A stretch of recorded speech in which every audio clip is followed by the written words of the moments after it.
मेरो मन मोहे। प्यारी बंसी मेरो मन मोहे। देख छवि को मैं बलि बलि जाऊं। देख छवि को मैं बलि बलि जाऊं। बाके बिहारी तेरी आरती गाऊं। कुंज बिहारी तेरी आरती गाऊं।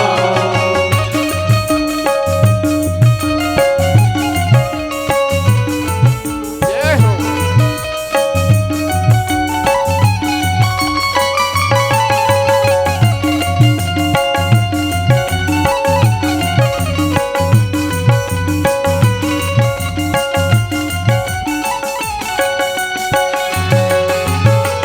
चरणों से निकली है गंगा प्यारी। चरणों से निकली है गंगा प्यारी। जिसने सारी दुनिया है तारी।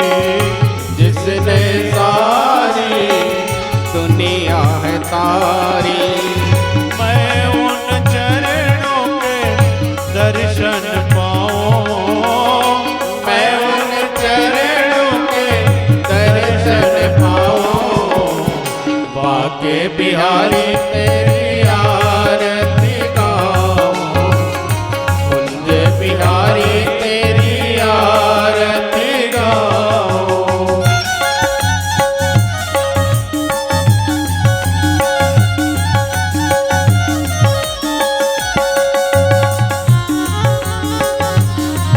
जय हो।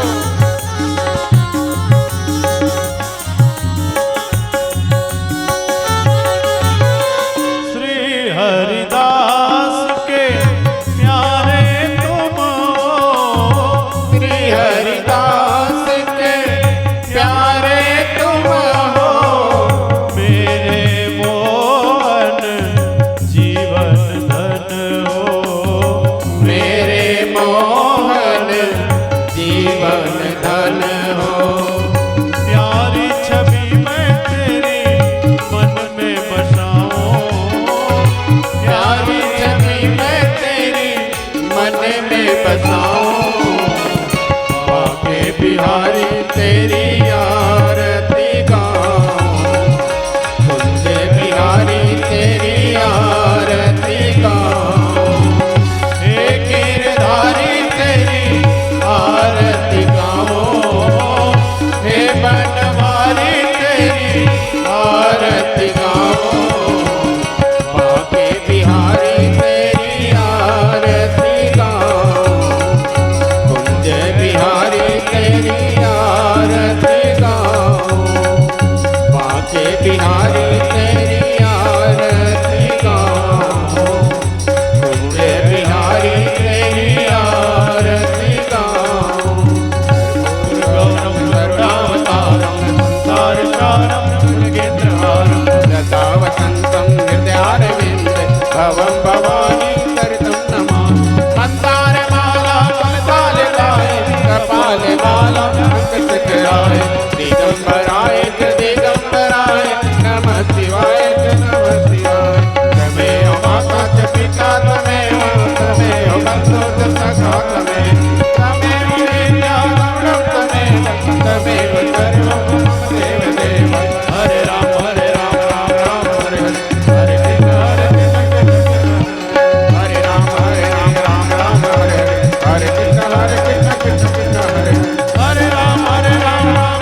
बोलिए राधा रमण सरकार की जय।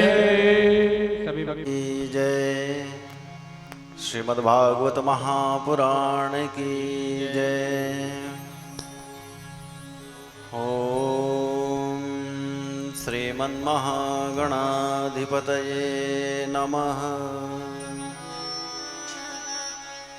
ओम श्री सरस्वत्यै नमः। ओम श्री सद्गुरुदेव चरण कमलेभ्यो नमः। ओम श्री पुराण पुरुषोत्तमाय नमः। बंसी विभूषित करां नवनीर्डाभा पीताम्बरादरुणबिम्बफलार्धरोष्ठा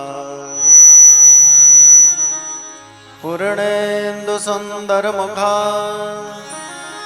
दरविन्दनेत्रा कृष्णात् परं किमपि तत्त्वमहं न जाने। कृष्ण त्वदीयपदपङ्कजपञ्जरान्ते अद्येवमेव विशतु मानसराजहंसा। प्राणप्रयाणसमये कफवातपित्तये कण्ठावरोधनविधास्मरणं कुतस्ते। यं प्रव्रजन्तमनुपेतमपेतकृत्यं द्वैपायनो विरहकातरया जुहाव। पुत्रेति तन्मयतया तर्वोऽभिनेदु तं सर्वभूतहृदयं मुनिमानतोऽस्मि। त्यक्त्वा सुदुसुतजसुरेप्सितराज्यलक्ष्मी धर्मिष्ठ आर्यवचसां यदगादरण्यम्। मायामृगं दैत्यप्सितमन्मधावत् वन्दे महापुरुषते चरणारविन्दम्। श्रीराधा परमराध्यां कृष्णसेवा परायणा श्रीकृष्णांग सदाध्यात्री परमा भक्तिरूपिणम्। करुणानिधे तुभ्यं प्रदं जगन्मण्डलशालिने दामोदराय कृष्णाय गोविन्दाय नमो नमः। श्रीराधा वृषभानुजा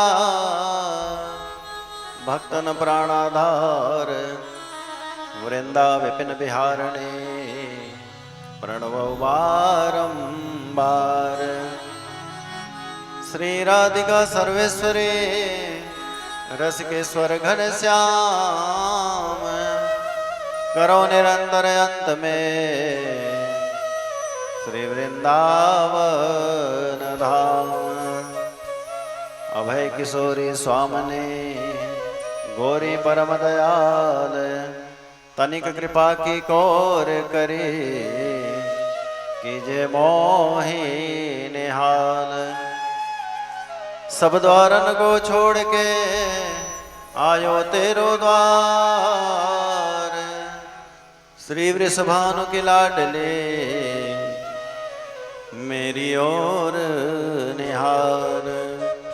शीस मुकुट कर काछने उर्सो है बनमाल मेरे हृदय बीच बसो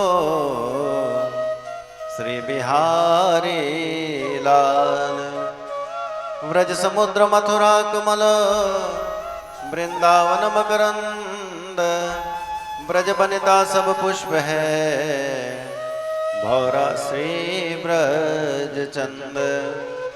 श्री वृंदावन धाम को मरम न जाने कोय, डाल डाल फल पात में, राधे राधे होय।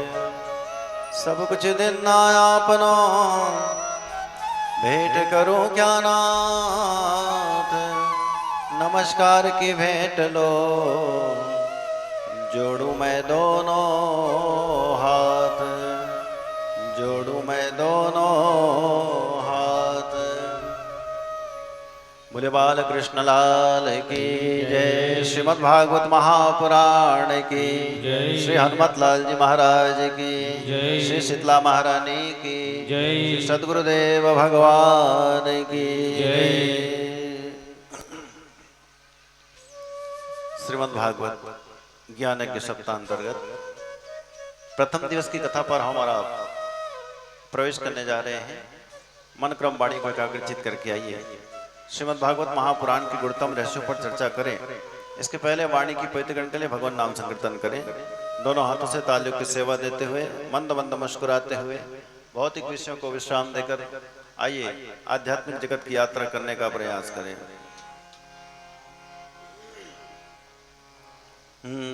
रे गा रे सा पा मा गा रे सा रे गा रे सा नि ध प म प ग म प पा मा ग रे सा नि रे ग रे सा। आइए दोनों हाथों से तालियों की सेवा दें।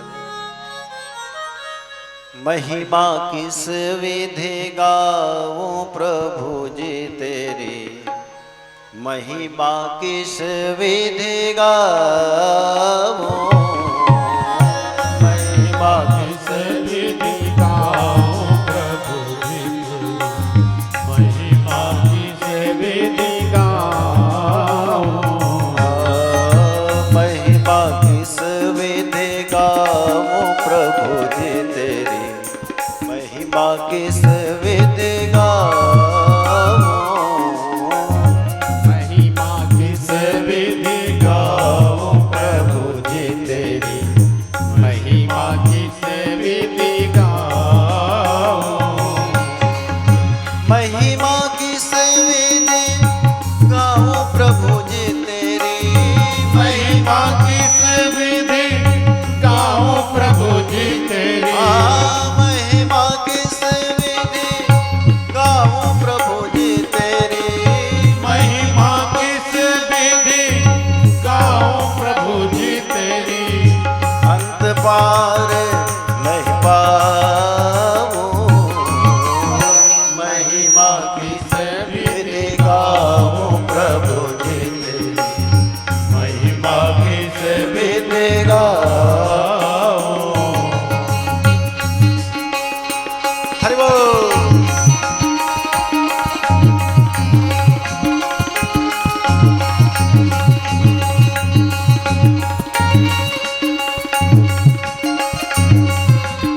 जय हो।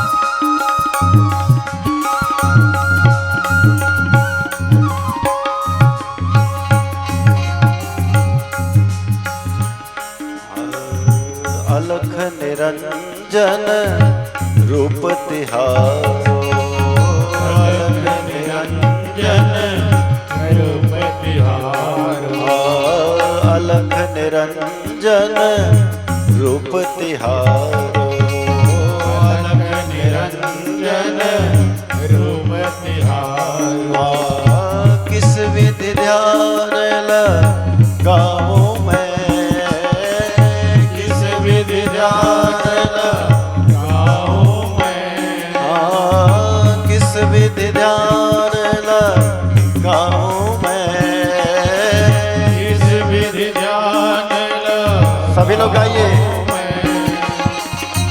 वेद न पारे अजहु नहीं पायो, वेद न पारे अजहु नहीं पायो, वेद न पारे अजहु नहीं पायो, वेद न पारे अजहु नहीं पायो।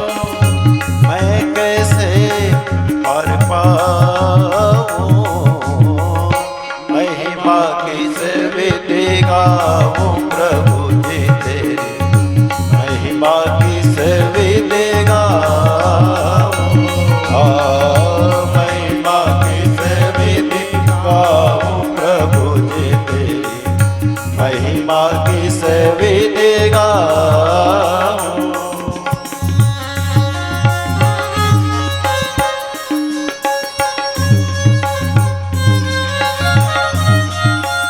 हरि बोल।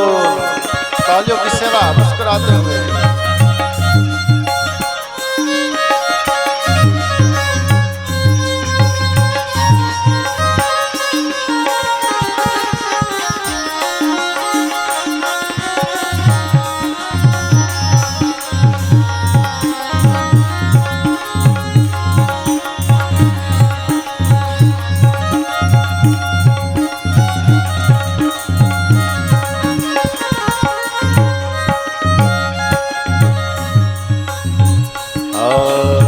गंगा जमुना निर्बहावे, गंगा जमुना निर्बहावे, गंगा जमुना निर्बहावे, गंगा जमुना निर्बहावे। मंजन विमल कराऊं मैं, मंजन विमल कराऊं मैं, मंजन विमल कराऊं मैं, मंजन विमल कराऊं मैं। अति विचित्र है रचना तेरी, अति विचित्र है रचना तेरी, अति विचित्र है रचना तेरी, अति विचित्र है रचना तेरी। कैसे पुष्प चढ़ाऊं मैं महिमा किस विधि गाऊं प्रभु जी तेरी, महिमा किस विधि गाऊं, महिमा किस विधि गाऊं प्रभु जी तेरी, महिमा किस विधि गाऊं, महिमा किस विधि गाऊं प्रभु जी तेरी, महिमा किस विधि गाऊं प्रभु जी तेरी, महिमा किस विधि गाऊं प्रभु जी तेरी, महिमा किस विधि गाऊं प्रभु जी तेरी।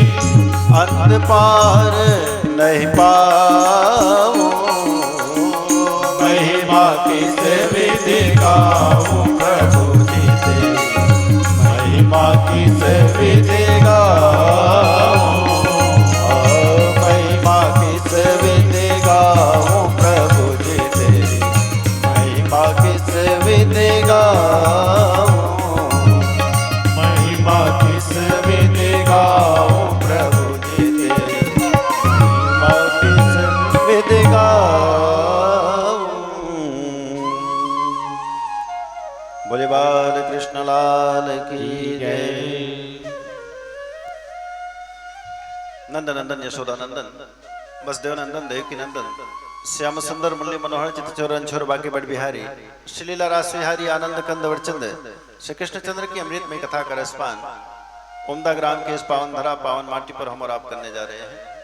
हृदय से साधुवाद ज्ञापित करूं परायण कर्तक दिव्य गादी पर आसीन श्री नरेश शास्त्री जी, यज्ञकर्ता के रूप में विराजमान शंकर तिवारी जी, श्रोता विशिष्ट प्रेक्षित की गादी पर आसीन श्री उपेंद्र कुमार दिवांगन, श्रीमती नीरा, आयोजन को मूर्त रूप में प्रदान कर रहे हैं श्री बोधन प्रसाद जी साहू, धर्मपत्नी श्रीमती गंगा, श्री गणेश सोनी जी, धर्मपत्नी श्रीमती सोनिया, श्री शिशुपाल सोनी जी, स्वर्गीय सुशीला, श्री दुजय राम जी देवांगन, स्वर्गीय रुक्मणी, श्री टिकेंद्र पटेल जी, धर्मपत्नी श्रीमती रितु, श्री भागवत प्रसाद जी साहू, धर्मपत्नी श्रीमती गुमेश्वरी, साथ ही साथ इस ग्राम से आए हुए, बाहर से आए हुए समस्त धर्मानुरागी, आध्यात्म प्रेमी, कथा प्रेमी, सत्संग प्रेमी प्यारे सज्जनों, करुणामयी, वात्सल्यमयी, ममतामयी, महामयी, मंगलमयी आदि स्वरूप बहनों, प्यारे प्यारे बाल गोपालों, आप सबको के हृदय में निवास करने वाले उस परम ब्रह्म परमात्मा के श्री चरणों में एवं बाके बिहारी के श्री चरणों में मेरी ओर से आप सभी सादर प्रणाम स्वीकार करें। और आइए कथा का प्रथम दिवस हम और आप प्रवेश करें। सारे भौतिक विषयों को विश्राम दे दीजिए और पूरी तरह से भगवान का हो जाइए। 4 घंटे जो कथा चलेंगी उसमें ऐसा बना लीजिए अपने आप को कि अब 4 घंटे हमारा मन और कहीं ना लगे, केवल भगवान आपकी कथा में हमारा मन लगे। बस इन्हीं भावों के साथ में कल की कथा को स्पर्श करते हुए आज कथा में प्रवेश करेंगे। कल महात्मा की कथा हुई थी। महात्मा का अर्थ होता है महिमा। कल 2 महिमा बताया गया आपको, समय ज्यादा हो गया था इसलिए संक्षिप्त कर दिया गया और पुनः उस कथा को पुनरुक्ति नहीं किया जाएगा, कथा बहुत है इसलिए। पर द्वितीय कथा जिसको हम गोकर्ण की कथा कहते हैं, उस कथा पर कल चर्चा हो रही थी। एक ही घर में 2 बेटे हैं, एक है गोकर्ण और दूसरा है धुंधकारी। इसको ऐसा समझ सकते हैं कि एक माँ के 2 बेटे हैं, इधर उधर करके लेटे हैं। एक साधु बन गया, दूसरा डाकू बन गया। धुंधकारी डाकू बन गया, गोकर्ण साधु बन गया। कमाल है, माँ एक ही है, पिता एक है, तो दोनों बेटे बराबर होने चाहिए, लेकिन नहीं। बड़ा होकर के संगति में कुछ ऐसा बिगड़ जाते हैं बच्चे कि माता पिता कितने भी धर्म सम्राट हो, कोई आवश्यक नहीं कि उसका बेटा भी धर्म सम्राट बन जाए। पटवारी का बेटा पटवारी हो जाए, कोई गारंटी नहीं। इसी तरह से धर्मात्मा का बेटा धर्मात्मा बन जाए, ये कोई गारंटी नहीं। क्यों? बोले उसका अपना प्रारब्ध है, उसने अपना कौन सा कर्म करके इस संसार में आया है, उसके हिसाब से उसको यहाँ पर विचार व्यवहार सब कुछ मिलेगा। आप कितना भी प्रयास कर लीजिए, जो उन्होंने पूर्व जन्म में कर्म किया है उसको इस जन्म में आकर बराबर करना पड़ेगा। आत्मदेव जैसा ब्राह्मण, विद्वान ब्राह्मण, न भूतो न भविष्यति ऐसा कहा जाता है, उसके घर में एक बेटा गोकर्ण बड़ा ज्ञानी निकला और दूसरा बेटा धुंधकारी, बोले महाखल निकला। खल भी नहीं, महाखल। जब किसी भी शब्द में महा लग जाता है ना तो उसकी महिमा बढ़ जाती है, पर खल के साथ जब महा लग जाता है तो महिमा घट जाती है। प्रेम से बोलिए श्री राधे। पुराण के साथ में महा लगे तो महापुराण हो जाता है ना। लेकिन दुष्ट के साथ में जब महा लग जाए तो महादुष्ट है ना। तो एक माँ के 2 बेटे हैं, बस इधर उधर करके लेटे हैं। धुंधकारी, जीवन में ऐसा कोई दुष्कर्म नहीं हुआ जिसको उसने नहीं किया, सारे दुष्कर्म। ऐसा कहते हैं कि संसार में जितने पापी होंगे उन सब का मुखिया इसको रखा गया कथा में, ताकि कोई पापी ये नहीं कह सके कि ये कथा हमारे लिए नहीं है, हम तो बड़े पापी है, ये कथा हमारे लिए नहीं है। तो धुंधकारी जैसे पापी की कथा को रखा ताकि यहाँ संसार में जो बड़े बड़े पापी है ना, वो भी ये ना कह सके कि हमारे जैसे पापी को भागवत कैसे तारेगी।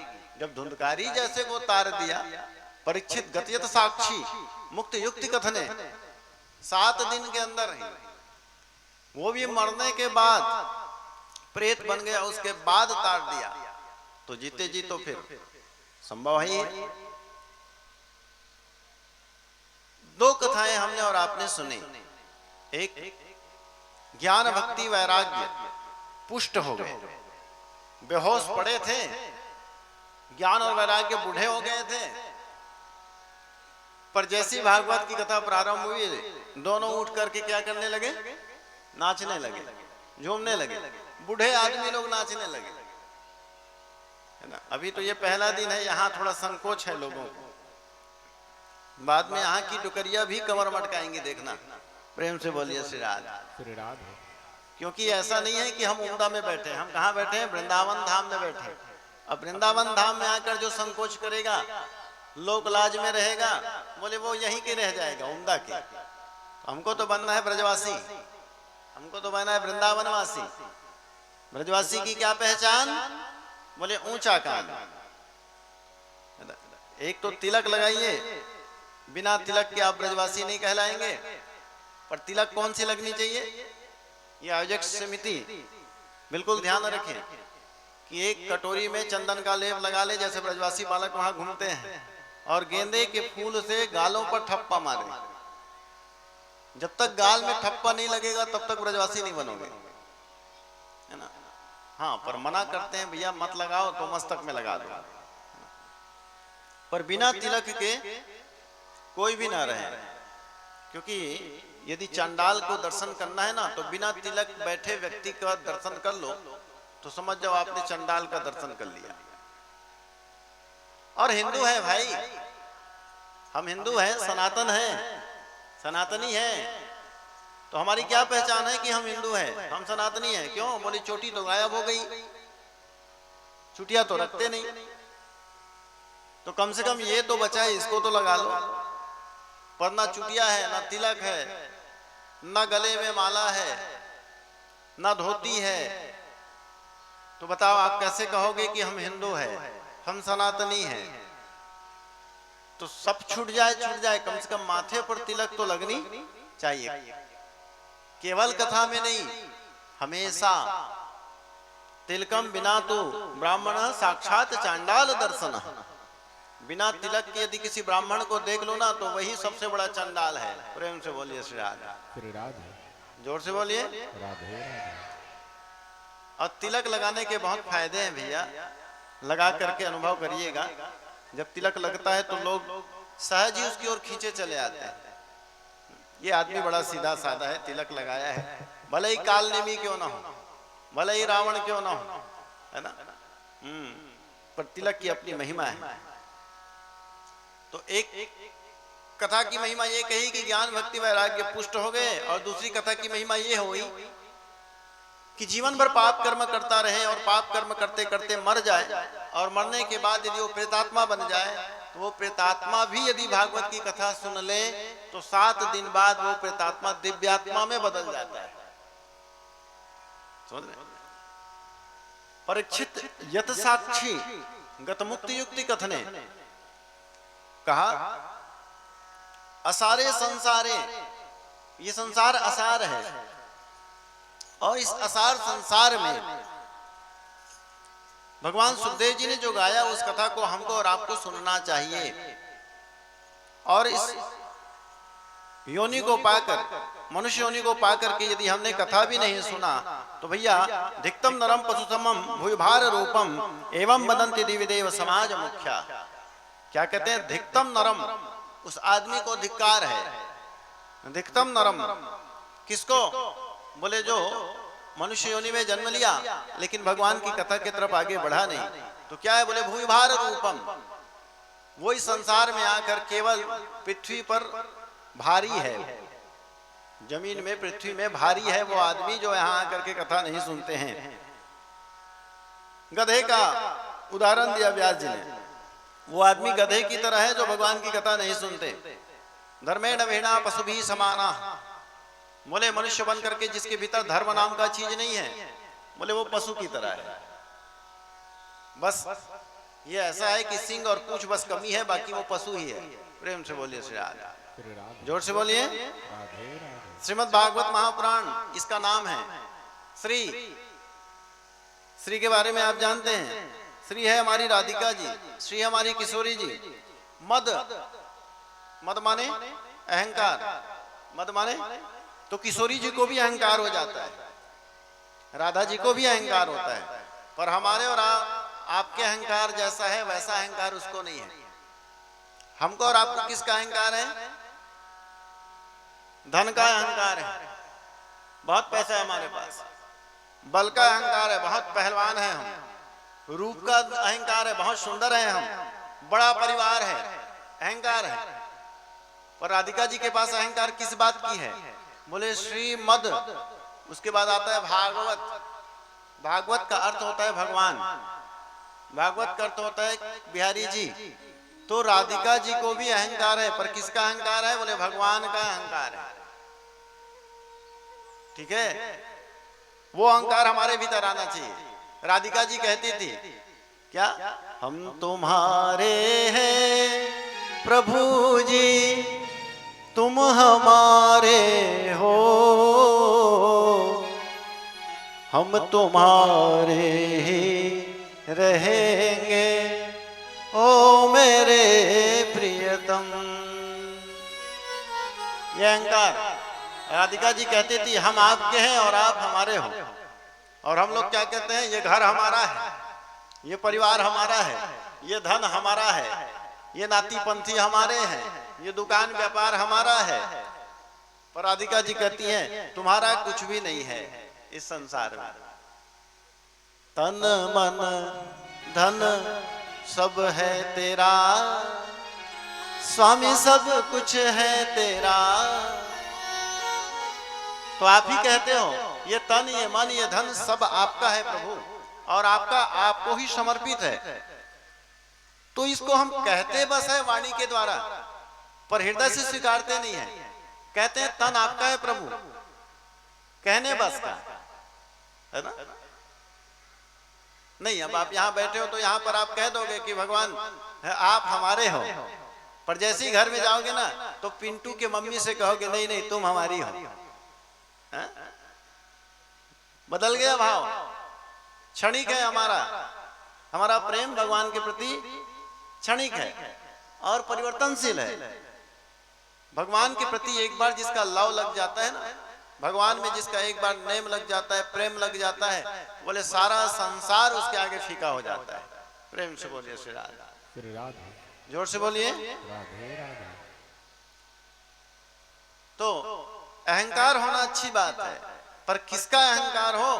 बोले जो हमारा नहीं है उसका अहंकार हमको होना नहीं चाहिए, जो हमारा है उसका अहंकार हो हमको। तो हमारा क्या है? बोले हमारा तो कुछ है ही नहीं, संपत्ति सब रघुपति के आई। यहाँ जितने भी संपत्ति है, धन दौलत है, ये सब किसके हैं? बोले ये सब तो भगवान के ही है। तो भगवान का है और हम समझते हैं ये हमारा है। ये घर, ये बंगला, जमीन जायदाद, खेत खार, रजिस्ट्री आपके नाम से है, ऋण पुस्तिका आपके नाम से है। पर कितने दिन तक? जब तक आपके प्राण है तब तक, उसके बाद नाम परिवर्तन हो गया है ना। यदि आपका होता तो आप लेके चले जाते। बोले नहीं, तो बोले सब भगवान के हैं, संपत्ति सब रघुपति के जाई, सब भगवान के हैं। और आप कहते भी हो, स्वीकारते भी हो कि तन आपका है, मन आपका है, धन आपका है, सब कुछ आपका है प्रभु। बस हृदय में स्वीकारते नहीं है। जानते हैं सब भगवान का है, पर मानते कोई नहीं। और जिस दिन आप मान जाओगे उस दिन फिर आप वो नहीं रहोगे जो आज हो। फिर उस दिन क्या हो जाओगे? बोले उस दिन आप बैया पगला हो जाओगे। प्रेम से बोलिए श्री राधे। फिर कहेगा जगत कहे भगत पगला, और भगत कहे जगत पगला। सारा संसार कहेगा एक ऐसा पागल आदमी है। तो श्रीमद् भागवत कल हमने कहा था, इस 18 पुराण में सबसे बड़ा कोई पुराण है तो श्रीमद् भागवत है। और विशेषतः ये उसके लिए तो और अच्छा है, पितरों की मुक्ति के लिए। कल मैंने भागवत कथा का 4 परिणाम बताया था। जो कोई भागवत की कथा को कराते हैं उसको ये 4 चीजें मिलती है। कल निवेदन किया था आपसे। क्या क्या?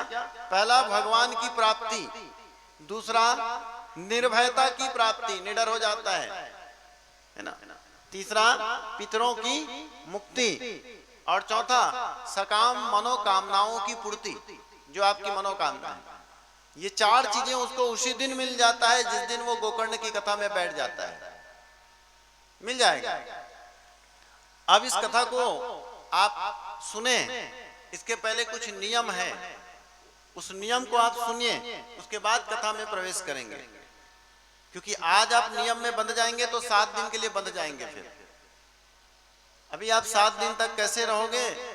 बोले जमीन में सोना है, खाट और पलंग पर सोने नहीं है, और बहुत सारी चीजों का त्याग है, लहसुन प्याज ये सब खाने नहीं है। ये सब तामसिक वृत्ति, राजसिक वृत्ति ये जितने हैं सबको बंद करने पड़ेंगे। मांस मदिरा की तो बात बहुत दूर है, यहाँ तो लहसुन प्याज वर्जित है, गाजर वर्जित है। लहसुनम ग्रंजनम चैव, प्लांडोग्राम प्याज को कहते हैं, लहसुन को कहते हैं। बहुत सारी चीज मनाई है। एक आसन पर बैठना है। आप सोफा में बैठे, सोफा में एक आसन लगाइए, क्योंकि उस सोफा में न जाने कितने लोग बैठे हैं, पवित्र तो है नहीं वो, बस आरामदायक है, पवित्र नहीं है। तो उसको पवित्र करना है तो उसके नीचे सोफा में एक अपना आसन लगाए, अपना आसन लगा करके बैठे। नीचे आप लोग बैठे, आप लोग भी मैट में बैठे, मैट पवित्र नहीं है, धूल दूसरित है, और न जाने कितने लोग बैठे हैं। तो आप जहां पर बैठे बिल्कुल उस जगह पे आप अपना नाम लिखवा दीजिए, उसी जगह पर आप 7 दिनों तक बैठेंगे। आपका जगह परिवर्तन नहीं होना चाहिए। अपने आसन पर बैठे, आसन को पवित्र बनाकर रखे, कोई आपके आसन को पैर से लगाए मत। फिर ज्यादातर समय भगवान में लगाएं। फिर आहार निद्रा इन सबको अपने वश में करें। ये 7 दिन तक के आपको करना है। और इस रीति से जब आप कथा सुनेंगे तो 1 दिन में आपको परिणाम मिल जाएगा। 1 साल तो बहुत दूर है, पर ये नियम को पालन करना पड़ेगा। आहार में तो बहुत सारी मनाही है। भाटा भी नहीं खाया जाता इन 7 दिनों तक, बटा भी नहीं खाने हैं, मसूर भी नहीं खाने हैं, है ना। तो जितना हो सके उतना आप लोग पालन करिए। ज्यादा नियम बनाऊंगा तो फिर आप लोग परीक्षित ही नहीं बन पाओगे। हाँ हाँ, तो जितना है उतना ही ठीक है ना? बस ये न केन प्रकारेण कथा सुननी है आपको, जैसे भी हो महाराज, बस कथा सुन ले, यही पर्याप्त है। हम चर्चा कर रहे थे, ये जो पुराण रखा है इसका पूरा परिचय दे रहे थे। श्रीमद् भागवत महापुराण। पुराण मतलब पुराना, पुराण मतलब पुराना। कितना पुराना? कथा पुरानी नहीं है। पुराण भले, पुराण का अर्थ होता है पुराना, कथा पुरानी नहीं है, कथा नित्य नूतन है। गंगा में गए, डुबकी लगाए, बाहर निकले, फिर डुबकी लगाए। जब जब डुबकी लगाएंगे तब तब आपको अलग अलग लहरें मिलेंगी। पहली डुबकी में जिस लहरों के साथ डुबकी लगाया वो लहर आगे निकल गया, तो नदी की लहरें नित्य नूतन है। ऐसी भगवान की कथा नित्य नूतन है। भगवान की कथा कभी पुरानी होती नहीं है। तो इसका नाम है महापुराण। बहुत पुराना। कितना पुराना? तो बोले 5000 साल से भी पहले का, इतना पुराना। और यहां तक कहते हैं कि जब से सृष्टि नहीं हुआ उसके पहले से ये पुराण है, वेद। इतना पुराना है श्रीमद् भागवत महापुराण। श्री माने किशोरी जी, मद माने अहंकार। किसका अहंकार? बोले भगवान का अहंकार, कि भगवान हमारे हैं, हम भगवान के हैं, ये अहंकार। और श्रीमद् भागवत महापुराण बड़ा प्राचीन है, इसलिए तो इसकी कितनी महिमा है भागवत जी की। देखो इतना खर्चा, लंबे चौड़े खर्चा करके, और नित्य उसकी सेवा कर रहे हैं आप, पूजा कर रहे हैं, अर्चन कर रहे हैं, वंदन कर रहे हैं, आरती कर रहे हैं, ये सब हो रही है। पुरानी चीजों को कोई इतना सहेज के रखते हैं क्या? पुरानी चीजों को कल का दैनिक भास्कर आज पढ़ोगे, कहाँ डालोगे उसको? कचड़े में जाएगा। कि आरती करते हो, आरती जय दैनिक भास्कर की नहीं होती ना। आरती जब भी होगी किसकी होगी? आरती श्री रामायण जी की, आरती श्री भागवत महापुराण की। इसकी क्यों आरती हो रही है? वो 1 दिन का पुराना पेपर आप कचड़े में डालते हो। ये 5000 साल पुराना है जिसको आप अपने हृदय में बिठाते हैं। क्यों? ये नित्य नूतन है। 10 कथाकार आकर 10 बार भागवत कथा करेंगे, 10 बार आपको नूतन लगेगा, नया लगेगा। अरे वही महाराज तो है जय हिवारा वाले, पिछले साल भी तो कहे थे। हर बार आपको ये नई नई कथाएं मिलेंगी। कथा वही है, लेकिन उसके बताने के तरीके और भगवान की कथा नित्य नूतन रहती है। तो श्रीमद् भागवत महापुराण, इसकी रचना किसने करी, कितने दिन में करी, इस पर प्रश्न उठा। तो सौनकादि 88 ऋषि मुनियों ने सूत जी से पूछा है क्या कि आप बताइए श्रीमद् भागवत की रचना किस प्रकार एवं उसका प्रचार प्रसार कैसे हुआ। आज घर घर में, गांव गांव में श्रीमद् भागवत महापुराण हो रही है, सबसे पहले कैसे हुआ ये आप बताइए। तो बोले भगवान नारायण के नाभि से कमल निकला, कमल में ब्रह्मा जी आए और ब्रह्मा जी से फिर 10 पुत्र हुए और 10 पुत्र में सबसे बड़ा बेटे का नाम हुआ वशिष्ठ। वशिष्ठ का बेटा हुआ शक्ति। शक्ति कपूर मत समझना, वशिष्ठ का बेटा कौन, शक्ति। अब आप लोग क्या जानोगे कौन है शक्ति, अभी जो देखते हो उसी को बोलोगे आप, है ना। सबसे बड़ा बेटा है वशिष्ठ, ठीक है, वशिष्ठ का बेटा है। वैसे वशिष्ठ के 100 बेटे थे, जिसमें बड़ा बेटा शक्ति था। और विश्वामित्र ने 100 बेटों को मरवा दिया। वशिष्ठ और विश्वामित्र जी का बड़ा शत्रुता था। दोनों ऋषि है, वशिष्ठ जी ब्रह्म ऋषि है तो विश्वामित्र जी राजऋषि है, और दोनों में युद्ध हुआ तो वशिष्ठ के 100 पुत्रों को विश्वामित्र ने मरवा दिया। तो उसी वशिष्ठ का बड़ा बेटा शक्ति, जब 100 बेटे मारे गए, किसके, वशिष्ठ जी के, तो वशिष्ठ जी विचार कर रहे हैं अपुत्र से गतिर नास्ति। बोले जिसका वंश आगे नहीं बढ़ता, जिसके घर में कोई बेटा बेटी नहीं होता, उसको जीने का कोई अर्थ नहीं रहा। तो वशिष्ठ जैसे धर्मात्मा, वशिष्ठ जैसे ज्ञानी पुरुष के मन में आ गया कि मैं आत्महत्या करूंगा। कौन है वशिष्ठ, सोच लो।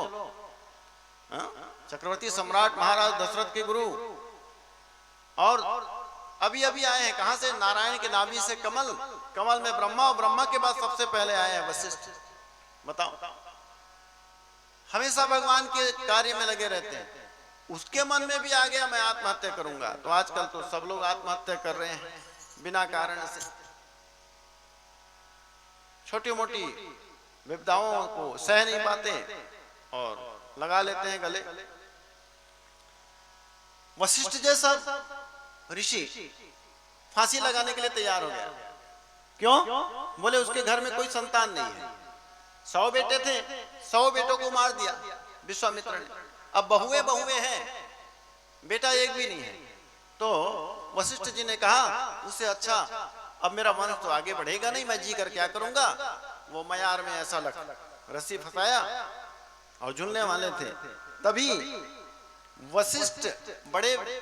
वशिष्ठ का बड़ा बेटा शक्ति की पत्नी गर्भवती थी। 100 बहुओं में केवल एक शक्ति की पत्नी गर्भवती थी। पर बड़ा दिक्कत यह है कि बहू अपने गर्भ की पहली सूचना ससुर को कैसे दे। भाई जब कोई मां बनती है तो पहली सूचना किसको देती है, अपने पति को। अब पति है नहीं, और ये उस समय की बात है जिस समय बड़ी मर्यादाएं होती थी। ससुर के सामने बहुएं जाती नहीं थी, इतना बड़ा पल्लो लेकर के ऐसे किनारे होकर के बात करती थी। ये उस समय की घटना है। 100 बेटे मारे गए, 100 बहुओं की कोख खाली है, पर एक शक्ति की पत्नी आज गर्भवती है। वशिष्ठ को पता नहीं है। अब वशिष्ठ फांसी लगाने जा रहे हैं। अब ये देख रही है कौन, बोले शक्ति की पत्नी, कि हमारे ससुर जी, हमारे पिताजी फांसी लगा रहे हैं, आत्महत्या कर रहे हैं। तो हम इसको कैसे रोकें। यदि मैं कहूंगी कि मेरे गर्भ में बच्चा है, तो बोले ये तो बहू के लिए उचित नहीं है कि ससुर को सूचना दे जा करके। तो क्या करूं, दौड़ के गई, बोल नहीं पाई। तो संस्कृत में कहते हैं फांसी लगाने वाले को कहते हैं परासुव। क्या कहते हैं? परासुव। जो फांसी लगाते हैं उसको संस्कृत में कहते हैं परासुव। तो वशिष्ठ जी लगाने वाले थे तो इसलिए उसको परासुव कहा गया। और अब उसको फांसी लगाने से बचाना है तो कौन बचाए? बोले वो कह नहीं पा रही है, मैं गर्भवती हूं। तो गर्भ से भीतर का बच्चा बोल उठा, गर्भ के भीतर ही बोल उठा। क्या कहा? दादाजी कैंसल, इतना हड़बड़ी मत करो, रुक जाओ, सुसाइड कैंसल करो। बोले क्यों? कौन बोल रहा है? कहां से आवाज आ रही है? तब शक्ति की पत्नी ने कहा, पिताजी मेरे गर्भ के भीतर से आवाज आ रही है। अच्छा, तब तो ये तुम्हारा बेटा गर्भ के भीतर बोल रहा है, वो जानता है, ज्ञान है उसके पास। तो इसका नाम, बोले जो आत्महत्या करने वाले हैं तो उसको बोलते हैं परासु, और आत्महत्या करने वाले को जो कोई बचा दे उसको कहते हैं पराशर। क्या कहते हैं? पराशर। बाद में इसी बालक का जन्म हुआ तो इसका नाम हो गया पराशर, शक्ति का बेटा पराशर।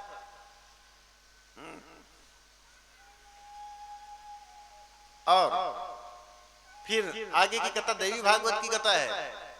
जब पराशर ऋषि दास कन्या के साथ स्पर्श हुआ और स्पर्श से ही श्री वेद व्यास जी भगवान का जन्म हुआ। देवता आकाश से फूलों की वर्षा कर जय जयकार किए हैं। बोले बाल कृष्ण लाल की। तो ये व्यास जी का संक्षिप्त परिचय देवी भागवत में बड़ा बड़े रूप में है इसका। महाभारत की पूरी कथाएं हैं इसमें।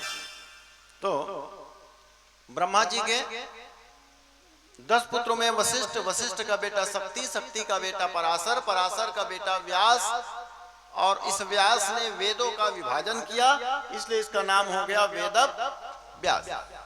क्या करते थे?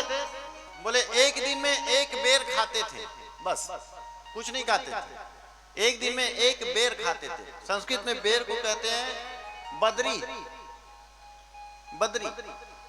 एक दिन में एक बेर खा करके तपस्या करते थे, इसलिए इसका नाम हो गया बादरायण। क्या नाम हुआ? बादरायण। कितने नाम हो गए? एक व्यास, वेदव्यास, दूसरा बादरायण, तीसरा दास कन्या और पराशर ऋषि। बीचों बीच, समुद्र के बीचों बीच द्वीप में इनका जन्म हुआ, इसलिए इसका नाम हुआ द्वैपायन, है ना? द्वैपायन। तो बहुत सारे नाम हैं। जैसे आप लोगों के नाम भी, बहुत कम लोगों का नाम एक ही होता है, नहीं तो हर लोगों का नाम 2-3 होता है। और जिसका एक नाम होता है ना, उसका नाम भी शादी के बाद 2 हो जाता है। क्यों? बाजू वाली रख देती है ना? बाजू वाली भी रख देती कि नहीं रखती? रखती नहीं। क्या कहते हैं आपको? नहीं, आप लोगों को आप कुछ नया नाम दिया होगा। पहले उपेन चलता था, गणेश चलता था, बोधन चलता था, डिकेन चलता था, ये तो और लोगों के लिए। लेकिन बाजू वाली जब आपको अकेले में बुलाती है प्रेम से, तो वो भी आपको कुछ नाम दिया होगा। नहीं दिया? और नहीं दियो तो आप दे देना। नहीं दियो मतलब वही वाला चलता है, ए जी, ओ जी, सुनो जी, ए जी, ओ जी, लो जी, सुनो जी, है ना?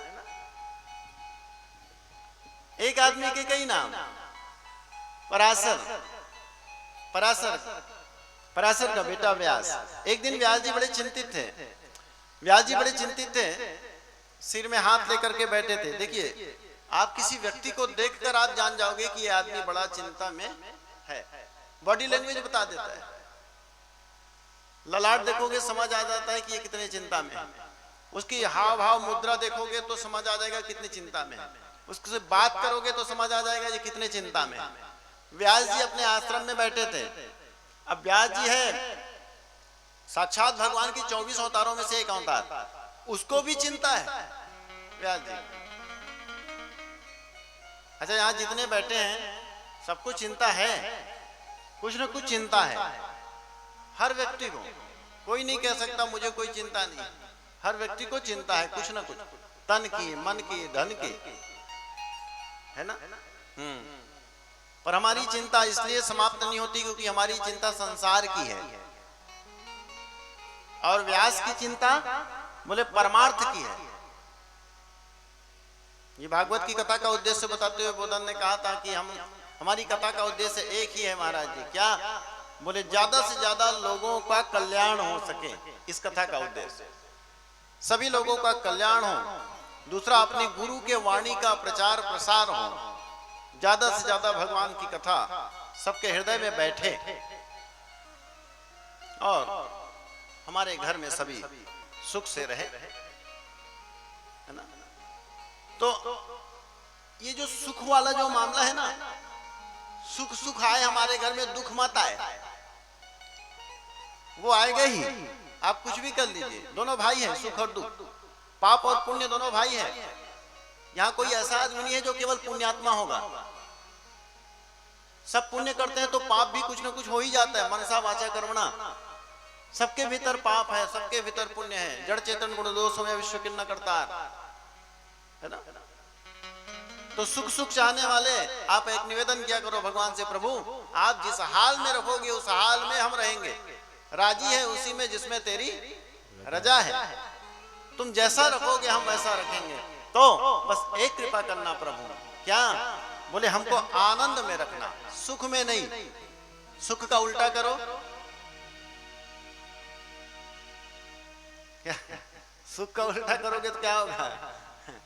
तो जहां पर वो होता है ना, वहां पर जब हाथ नाखून चलते रहता है, सुख का उल्टा करो, और जहां पर वो हो जाए उस पर हाथ चलाते रहो, नाखून चलाते रहो, तो वो घाव बन जाता है, और घाव बन करके फिर वो ठीक नहीं होता। ऐसे ही ये सुख है। जब व्यक्ति सुख चाहता है ना, तो संसार से, तो ये संसार से सुख चाहने के लिए वो संसार को अपना बनाने का प्रयास करता है। बनाते बनाते एक दिन वो ऐसा लिपट जाता है अपने परिवार में, संसार में, कि एक दिन पूरा संसार, पूरा परिवार, रिश्ते नाते जब उसको धोखा दे देता है, तब आखिरी में भगवान के शरण में आते हुए कहता है, प्रभु राजी है हम उसी में जिसमें तेरी रजा है। सारे जहां के मालिक तेरा ही आसरा है, राजी है हम उसी में जिसमें तेरी रजा है।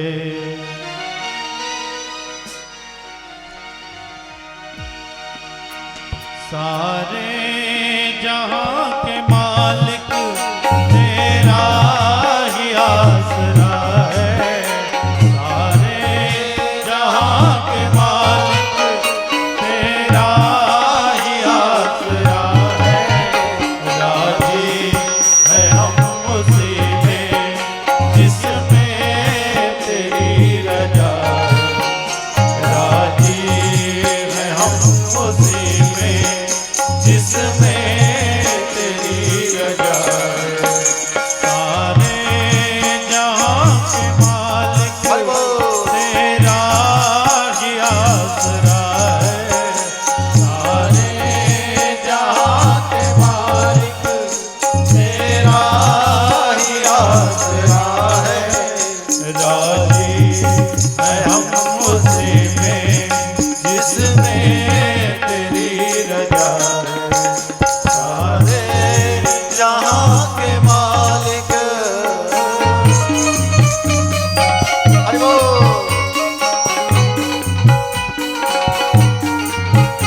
तालियों की सेवा।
उसी में जिसमें तेरी रजा है। सारे जहां के मालिक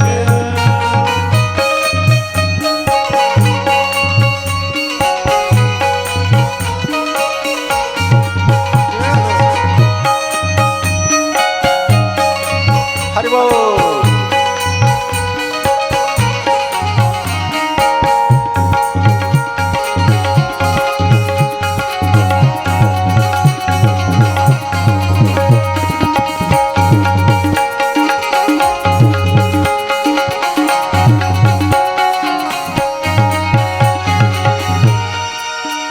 हम क्या बताएं तुझको, सब कुछ तुझे खबर है। हर हाल में हमारा तेरी तरफ नजर है। हम क्या बताएं तुझको, सब कुछ तुम्हें खबर है। हर हाल में हमारे तेरी तरफ नजर है। किस्मत है वो हमारी, किस्मत है वो हमारी, जो तेरा फैसला है। राजी है हम उसी में जिसमें तेरी रजा है। राजी है हम उसी में जिसमें तेरी रजा है। सारे जहां के मालिक तेरा ही आसरा है। राजी है हम उसी में जिसमें तेरी रजा है। राजी है हम उसी में जिसमें तेरी रजा है। राजी है हम उसी में जिसमें तेरी रजा है। सारे जहां के मालिक।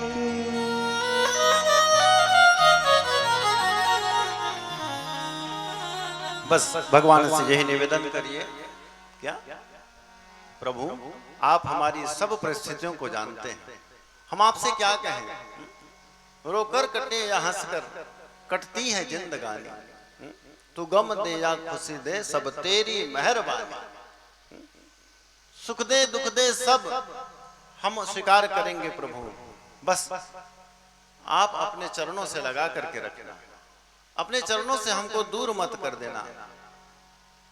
देखिए ज्यादा चिंता जो कोई करता है ना, चिता और चिंता में ज्यादा अंतर नहीं है, एक बिंदु का अंतर है। पर एक बिंदु जब सिंधु में जाकर के मिल जाता है तो बिंदु भी सिंधु बन जाता है। उस बिंदु का उपयोग सही करिए। चिता चिता मरने के बाद जलाई जाती है, पर चिंता बोले जीते जी जला देती है। चिंता किस बात की, जब है हमारे सरकार साथ में। प्रेम से बोलिए श्री राम। सारी चिंताओं को, हर व्यक्ति को चिंता कल की है, आज की नहीं। कल क्या होगा इसकी चिंता, इसलिए इसका नाम कलयुग है।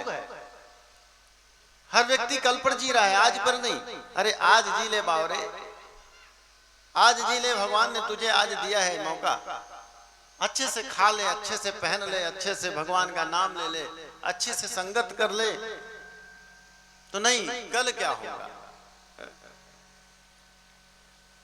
हमारे बच्चे क्या खाएंगे, इतने दिनों तक क्या खाए, इतने दिनों तक क्या तुमने है व्यवस्था करी है वह? नहीं, तो भगवान ही व्यवस्था करते हैं। बताओ, जब बच्चा जन्म लिया तो क्या आपने उसको भोजन कराया? बच्चा जन्म लिया, एक दिन का हुआ तो भोजन क्या आप लोगों ने कराया क्या उसके मुंह में? लो चावल दाल सब्जी खाओ, बोले उसके तो दांत भी नहीं है। तो जो चिंता करते हैं ना, हमारा बेटा हमारे बेटे कल क्या खाएंगे, तो भैया जब वो जन्म नहीं लिए थे, जब माँ के गर्भ में था, तब भी भगवान उसको भोजन करा रहे थे। और गर्भ के बाहर जब आ गया तब भी भगवान ही उसको भोजन करा रहे हैं। माँ के रक्त को दूध में परिवर्तित कर देते हैं भगवान। क्यों? जानते हैं दांत तो है नहीं, इसको मैं कहीं मूंगफली भी दे दूंगा तो खाएगा नहीं, तो क्या करे? बोले लिक्विड दे दे। तो लिक्विड क्या है? बोले माँ के रक्त को दूध में परिवर्तन करते हैं भगवान। जब दांत नहीं तब दूध दियो, जब दांत नहीं तब दूध दियो, अब दांत दियो तो को अन्न भी दई है। जल में थल में पशु पक्षिन में, सबकी सुधि लेत तो तेरी भी लई है। जान को देत जहान को देत, जान को देत तो तुमको भी दई है। रे मन मूर्ख सोच करे क्यों, अंत समय कछु काम न आई है। दांत नहीं था तो भगवान दूध की व्यवस्था की है, दांत आ गया तो भगवान ने भोजन की व्यवस्था कर दी। उसके लिए सब बराबर है। ऐसा नहीं कि बोधन के घर बहुत पैसा देगा और उसके घर पैसा नहीं देगा, उसके लिए तो सब बराबर है। वो तो सबके लिए व्यवस्था करते हैं। हाँ, अपना परिश्रम करके, अपना मेहनत करके, अपना पसीना गंवा करके फिर एक आदमी धनवान बन जाता है, एक आदमी सड़क पर रह जाता है। किस बात की चिंता? चिंता में बैठे थे व्यास जी और नारद जी भगवान आ गए। नारद जी ने कहा, व्यास जी आपको भी चिंता है? सारी दुनिया की चिंता को तो आप दूर करते हैं, भगवान के 24 अवतारों में से एक है, तो क्या आप भी चिंता में हैं? क्या बताऊं, बहुत चिंता है। बोले इतने पुराणों की रचना कर डाली नारद, पर मुझे आनंद नहीं आ रहा है। पुराण तो बहुत लिख डाले हमने, यहां तक कि महाभारत भी लिख दिया, तो भी जीवन में आनंद नहीं आ रहा है। पता नहीं क्या कमी है। तो नारद जी ने कहा, प्रभु कमी तो होगी, आनंद आपको आएगा कैसे? क्यों? अभी तक आपने उसको लिखा है पुराण को जो संसार में हो रहा है। महाभारत लिख दिया, वो तो हो रहे हैं, घर घर में महाभारत हो रहे हैं, आपने उसको लिखा है। आपको आनंद चाहिए ना व्यास जी? हाँ, तो आनंद की कथा लिखिए। तो क्या लिखूं? बोले भगवान कृष्ण की बाल लीलाओं को आप लिखिए। बाल लीला का जब आप चरित्र चित्रण करेंगे ना, तो आपको तो आनंद आएगा, सुनने वालों को भी भरपूर आनंद आएगा। इसलिए बाल लीला को लिखिए। और तब व्यास जी ने कहा, ठीक है, हम भागवत महापुराण की रचना करेंगे, लिखेंगे। और श्रीमद् भागवत महापुराण को आज वेद व्यास जी ने सरस्वती नदी के किनारे 2 वर्ष 8 मास 16 दिन, इतने दिन तब कहीं जाकर के श्रीमद् भागवत महापुराण की रचना हुई। किसकी कृपा से? बोले नारद जी की कृपा से। नारद जी कौन है? बोले संत है। जब तक जीवन में संत नहीं होंगे, जब तक जीवन में गुरु नहीं होंगे, तब तक आपकी दिशा और आपकी दशा दोनों सुधरेंगी नहीं। इसलिए भगवान को बाद में पाने का प्रयास करना। पहले बोले भगवान के कोई भक्त मिल जाए, कोई साधु संत मिल जाए, कोई गुरुदेव मिल जाए जो आपकी दिशा और दशा को सुधार दे। नारद जी मिले तो आज व्यास जी की चिंता दूर हो गई। श्रीमद् भागवत महापुराण की रचना हो गई। अब नारद जी चले गए। बहुत दिन बाद नारद जी फिर आए तो व्यास जी फिर चिंता में। एक चिंता जाती नहीं, दूसरी चिंता आ जाती।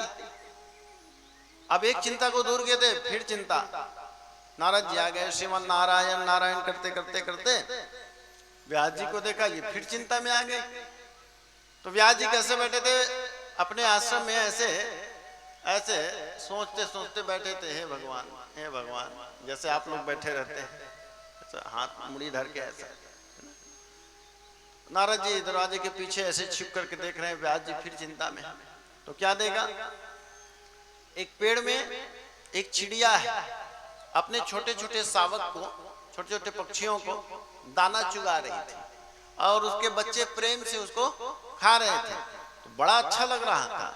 तो व्यास जी ने देखा, माँ पक्षी को अपने बच्चे को जब दाना चुगाते तो व्यास जी के मन में भी इच्छा जाग गई, हमारा भी ऐसा बेटा होता तो हम भी उसको ऐसे खिलाते, प्रेम से रखते, है ना। और उसी समय नारद जी आ गया। क्या हो गया व्यास जी? फिर चिंता में। देखो ना नारद, पक्षियों को देखो, कितना सुंदर प्यार है दोनों में, माँ बेटे में कितना प्रेम है। मेरा भी बेटा होता तो मैं भी ऐसे ही प्रेम करता। नारद जी ने कहा तो क्या चाहते हो व्यास जी? अरे बेटा मिल जाए ऐसा। तो इस संसार में एक ही भगवान है जो आपकी मनोकामना को जल्दी से जल्दी पूरा कर सकते हैं। अच्छा कौन? आग लगे बस्ती में अपन रहे। हाँ। कौन? भगवान भोलेनाथ। तो व्यास जी महाराज भोलेनाथ की तरफ मुड़ गए और अपने आश्रम में ही आज स्तुति कर रहे हैं। सत सृष्टि तांडव रचयिता नटराज राज नमो नमः। सत सृष्टि तांडव रचयिता नटराज राज नमो नमः। सत सृष्टि तांडव रचयिता नटराज राज नमो नमः। हे आदि गुरु शंकर पिता, हे आदि गुरु शंकर पिता, हे आदि गुरु शंकर पिता, हे आदि गुरु शंकर पिता। नटराज राज नमो नमः। सत सृष्टि तांडव रचयिता नटराज राज नमो नमः। सत सृष्टि तांडव रचयिता।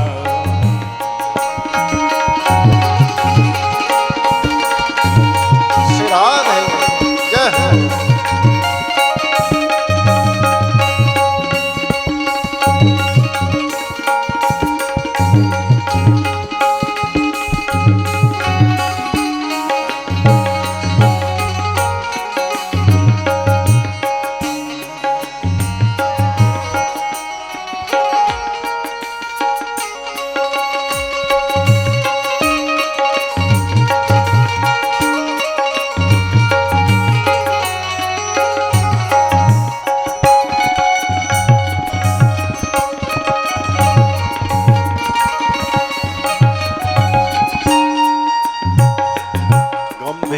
गंभीरनाद मृदंगनाद, गंभीरनाद मृदंगनाद, भव के उरे ब्रह्मांडनाद, भव के उरे ब्रह्मांडनाद,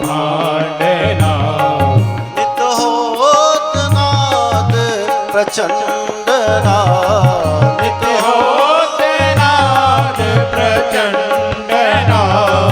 नटराज राज नमो नमः।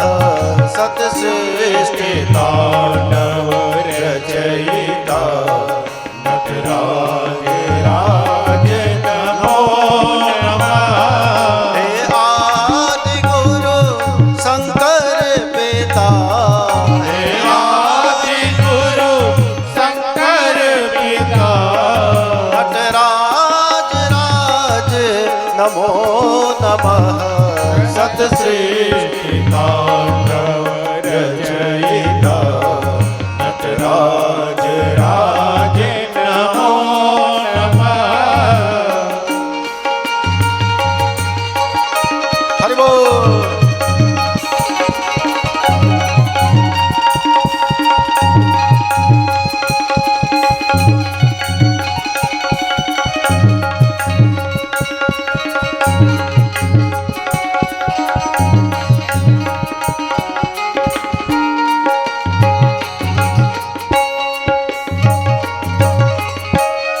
तालियों की सेवा दीजिए प्रेम से। भगवान महादेव को याद कर रहे हैं। बाणासुर की स्तुति है। बाणासुर ने ढोल बजाकर स्तुति किया है, वो महादेव की स्तुति है।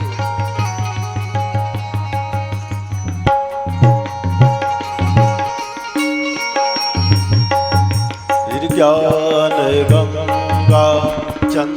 चंद्रमा श्री ज्ञान गंगा चंद्रमा चित ब्रह्म ज्योति ललाट चित ब्रह्म ज्योति ललाट विषनाग माला कंठवा विषनाग माला कंठवा नटराज राज नमो नमः सतश्रेष्ठ तांडव रचयिता नटराज राज नमो नमः हे आदि गुरु शंकर पिता हे आदि गुरु शंकर पिता नटराज राज नमो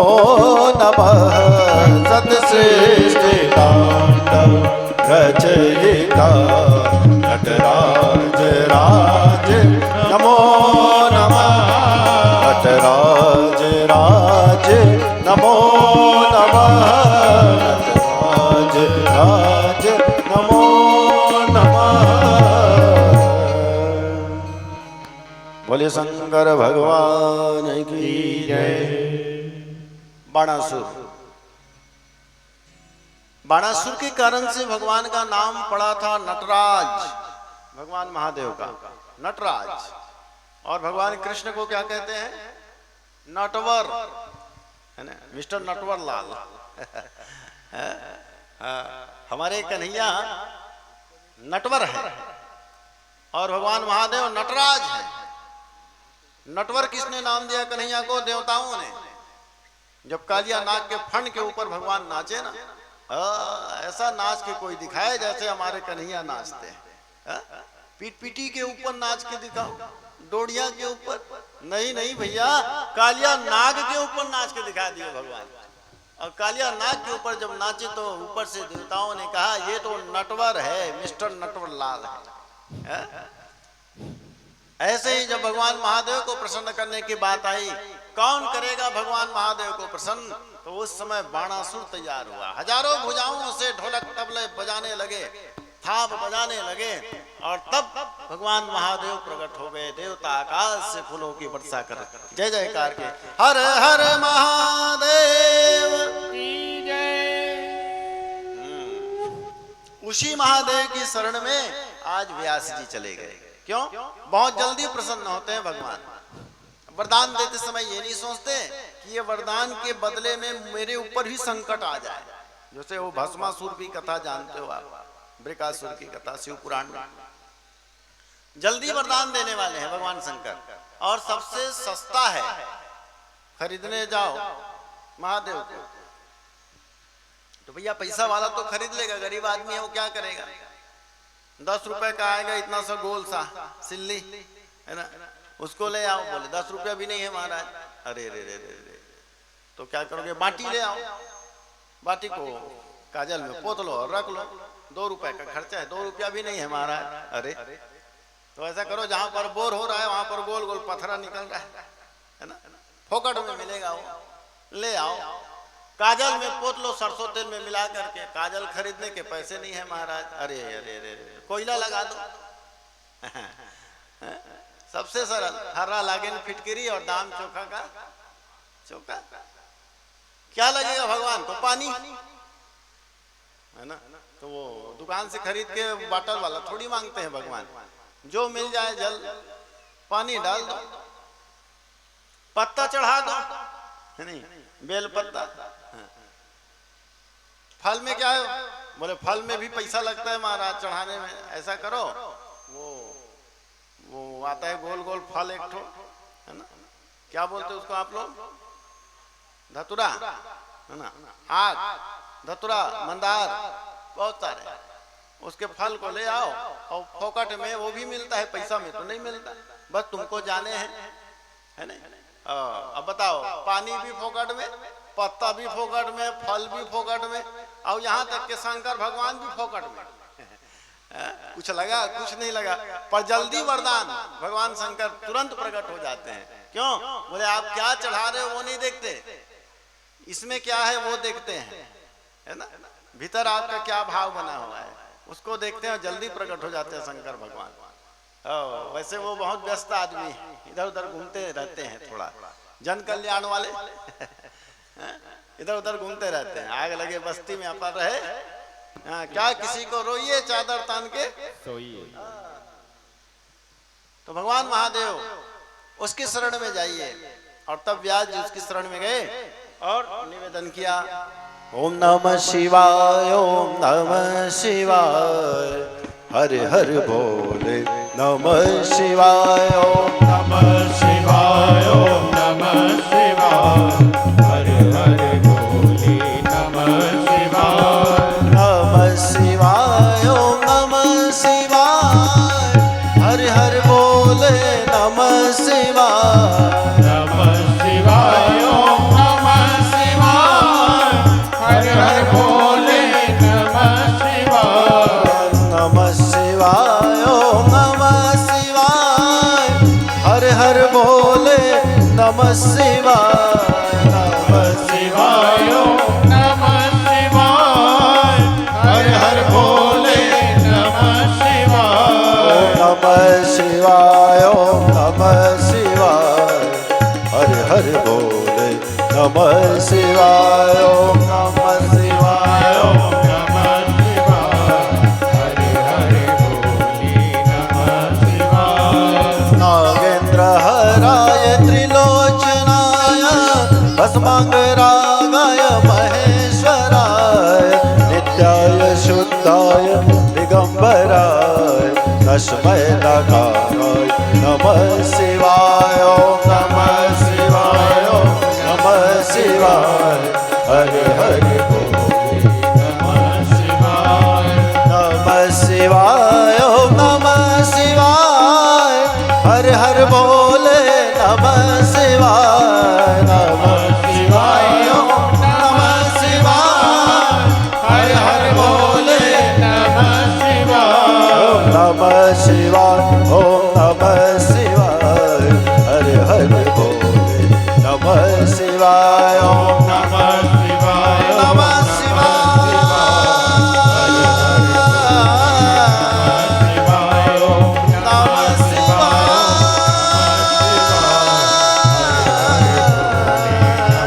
शिवाय, ओम नमः शिवाय, ओम नमः शिवाय, हर हर बोले नमः शिवाय, हर हर महादेव, हर हर महादेव बोले शंकर भगवान की जय। दोनों हाथ उठा करके जयकारा लगाया करो जब भी लगाते हो। हाथ उठाने का एक अलग भाव है ना। मान लो आप जा रहे हो, नदिया पूरा है, नदिया पूरी बह रही है, आप जा रहे हैं, पैर फिसल गया, भगवान न करे, है ना, पर क्या पता अब आप बहते जा रहे हैं, अब आपको बचना है, तो हाथ को कैसे करोगे? बचना है तो कैसे करोगे? ऐसे तैरोगे ना, तो ऐसे हाथ को सामने रखो। तो क्या तुम में इतनी सामर्थ्य है कि तुम पार कर लोगे? ये नदियां इतनी गहरी है, इतनी विशाल लहरें हैं, तो क्या तुम में इतनी सामर्थ्य है कि तुम तैर कर ऐसे हाथ को ऐसे करके पार कर लोगे? नहीं, तो ऐसे में नहीं होगा भगवान, तो ऐसे कर लेना। ऐसे करोगे तो क्या होगा? डूब जाओगे, डूब जाओगे ना। हाँ, लेकिन भगवान कहते हैं मेरा नाम लेकर दोनों हाथ उठा देना। जैसे दोनों हाथ उठाओगे ना, कोई ना कोई माध्यम आएगा और तुमको बचा करके निकाल देगा इस बार। प्रेम से बोलिए श्री राधा। श्री राधा। एकदम प्रत्यक्ष घटना।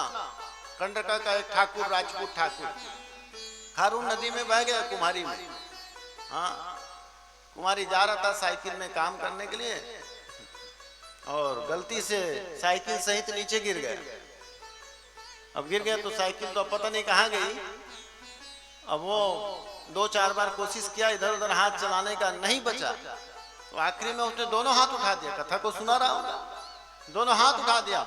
और कुमारी महामाया माँ का दरबार है ना, तो दोनों हाथ उठा करके महामाया मैया मैं आपके शरण में हूँ, मुझे बचा लो, और जैसे ही बचाओगे मैं आपको सोने का सीढ़ी दूंगा बना करके। आप यकीन नहीं मानोगे, इतनी विशाल लहरें कैसे बच गए उसको पता नहीं। बाद में आकर के उसने हमको बताया, महाराज जी दोनों हाथ मैंने जैसे उठाया, पता नहीं क्या चमत्कार हुआ, मैं किनारे आ गया था। दोनों हाथ उठा करके जयकारा लगाया करो।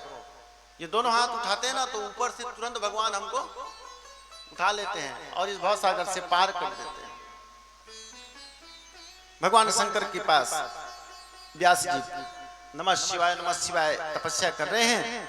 क्यों? बोले पुत्र प्राप्ति के लिए। और उसी समय शिव पुराण की एक कथा आ गई। क्या? सुखदेव जन्म का। शिव पुराण में सुखदेव जी का जन्म अलग प्रकार है और श्रीमद् भागवत में सुखदेव जी का जन्म अलग प्रकार है। व्यास जी ने तपस्या करी, ओम नमः शिवाय, भगवान महादेव आए और उनको वरदान दिए। पर शिव पुराण की कथा कहती है अलग। क्या? एक दिन मां पार्वती बैठी थी और नारद जी महाराज पहुंच गए। अच्छा, नारद जी महाराज पहुंचते हैं ना तो समझ जाओ कुछ ना कुछ तो अब होने वाला है। इसलिए गांव में भी किसी किसी को क्या बोल देते हो आप लोग, है ना? पुरुष हो गया तो नारद आ रहे हैं और महिला हो गई तो मन में थरहा बोल देते, है ना? मन थरा, है ना? कुविचार का थरहा। नारद जी आ गए। श्रीमन नारायण नारायण नारायण, श्रीमन नारायण नारायण नारायण, लक्ष्मी नारायण नारायण नारायण, बद्री नारायण नारायण नारायण। नारायण नारायण करते नारद जी पार्वती से कहा, मां अकेली, पिताजी कहाँ गए? त्वमेव मातश्च पिता त्वमेव। पिताजी कहाँ गए? भगवान भोलेनाथ कहाँ चले गए? जैसे नारद जी कुछ जानते नहीं, वो तो सब जानते हैं। त्रिकालज्ञ सर्वज्ञ तुम्हारा, गति सर्वत्र तुम्हारी। पूछ रहे हैं पिताजी कहाँ हैं? तो पार्वती ने कहा, नारद तुम तो जानते हो पिताजी की आदत, वो एक जगह टिकने वाले थोड़ी है, वो गए होंगे इधर उधर हुक्का लगाने। अच्छा अच्छा, माँ एक बात पूछनी थी। हाँ पूछो ना बेटा नारद, एक क्या चार पूछो। नहीं माँ एक ही बात पूछनी है। हाँ पूछो। तो नारद ने कहा, नहीं नहीं माँ रहने दो, आप नाराज हो जाओगे। पार्वती ने कहा, ए नारद एक तो आया मत करो, आते हो तो सीधा सीधा बात किया करो। एक तो बोल दिए पूछूं क्या, और दूसरी बार फिर नहीं पूछूंगा बोलते। पता नहीं तुम क्या पूछने वाले, तुम मेरे नींद भी नहीं आएगी मेरे को रात भर, तो पूछो क्या बात। माँ आप नाराज हो जाएंगे। अरे नहीं होंगी, पूछो तो ठीक है माँ एक बात बताइए। हाँ, पिताजी आपसे कितना प्यार करते हैं? बहुत प्यार। तो पार्वती थप्पड़ मारूंगी नारद। कोई बेटा अपने माँ से ऐसी पूछेंगे कि माँ बताओ पिताजी कितना प्रेम करते हैं? मैंने कहा था ना माँ आप नाराज हो जाएंगी। हो गई ना नाराज? अरे नाराज नहीं हूं नारद, लेकिन ये कोई प्रश्न है कि पिताजी कितना प्रेम करते हैं? पर तूने पूछ दिया तो सुन, मैं बता रही हूँ। इस संसार में कोई पत्नी इतना प्रेम अपने पति से नहीं करते, या कोई पति अपने पत्नी से इतना प्रेम नहीं करते जितना महादेव मुझे करते हैं। तो नारद जी और थोड़ा सा, अब जानते तो हो नारद का आदत, कितना प्रेम करते हैं बताओ? तो पार्वती ने कहा, थर्मामीटर है जो नाप के बताऊं कितना प्रेम करते हैं? करते हैं, बहुत करते हैं। नहीं फिर भी कितना प्रेम करते हैं बताओ तो? वही है, बहुत प्यार करते हैं तुमको। कितना प्रेम करते हैं बताओ? तो उसने कहा, कोई भी बात आज तक मुझसे छिपाते नहीं है भगवान महादेव, इतना प्रेम करते हैं। अब नारद को मिल गई बात, जगह मिल गई घुसने का। आपसे कोई बात नहीं छिपाते माँ? हाँ हाँ कोई बात नहीं छिपाते, अपने दिल की हर बात बताते हैं। तो उसने कहा, नहीं नहीं माँ मुझे लगता है आप धोखे में हैं। पिताजी आपसे कई बात छिपाते हैं, एक नहीं कई। तो पार्वती ने कहा, एक आध तो तुम गिना दो, कौन सी बात छिपाए हैं जिसमें? एक बात बताओ माँ। हाँ बोले, हमारे पिताजी जो मुंडों की माला पहनते हैं, शंकर भगवान नर मुंडों की माला धारण करते हैं, वो किसके मुंड की माला है पता है आपको? पार्वती ने कहा, हाँ ये तो नहीं पता। तो मैं यही तो कह रहा हूँ बहुत छिपाते हैं पिताजी आप। पार्वती ने कहा, अच्छा मैं धोखे में थी, बहुत प्यार करते हैं ऐसा करके, अब आने दो उसको। अब तिरिया चरित्र चालू हो गया, केस बिखेर दिया, बड़ी बड़ी आंखें करके घूर के देखने लगे यहाँ। अब जानते हो नारी पुराण एक और बनाना पड़ेगा। भगवान महादेव आए, नारद जी तो भाग गए, महादेव आए, अरे पार्वती लाओ जल्दी जल्दी लाओ, बड़ी भूख प्यास लगी है। अचानक देखा भगवान शंकर ने तो घूर के भगवान शंकर कांप गए थोड़ी देर के लिए। कलेक्टर होगा अपने घर का, घर में आते ही वो भी क्या हो जाता है, बोले सब गड़बड़ हो जाता है। जब पार्वती ने जब महादेव को घूर के देखा ना, ए पार्वती तू तो बड़ी सौम्य बदना थी, तू तो बड़ी सुंदरी थी, तू तो बड़ी हसमुख थी, तू तो मृगनयनी थी, तू तो गजगामिनी थी, ये क्या हो गया, आज चंडी कैसे बन गई? किसी को मारने जाना है, चुप रहो।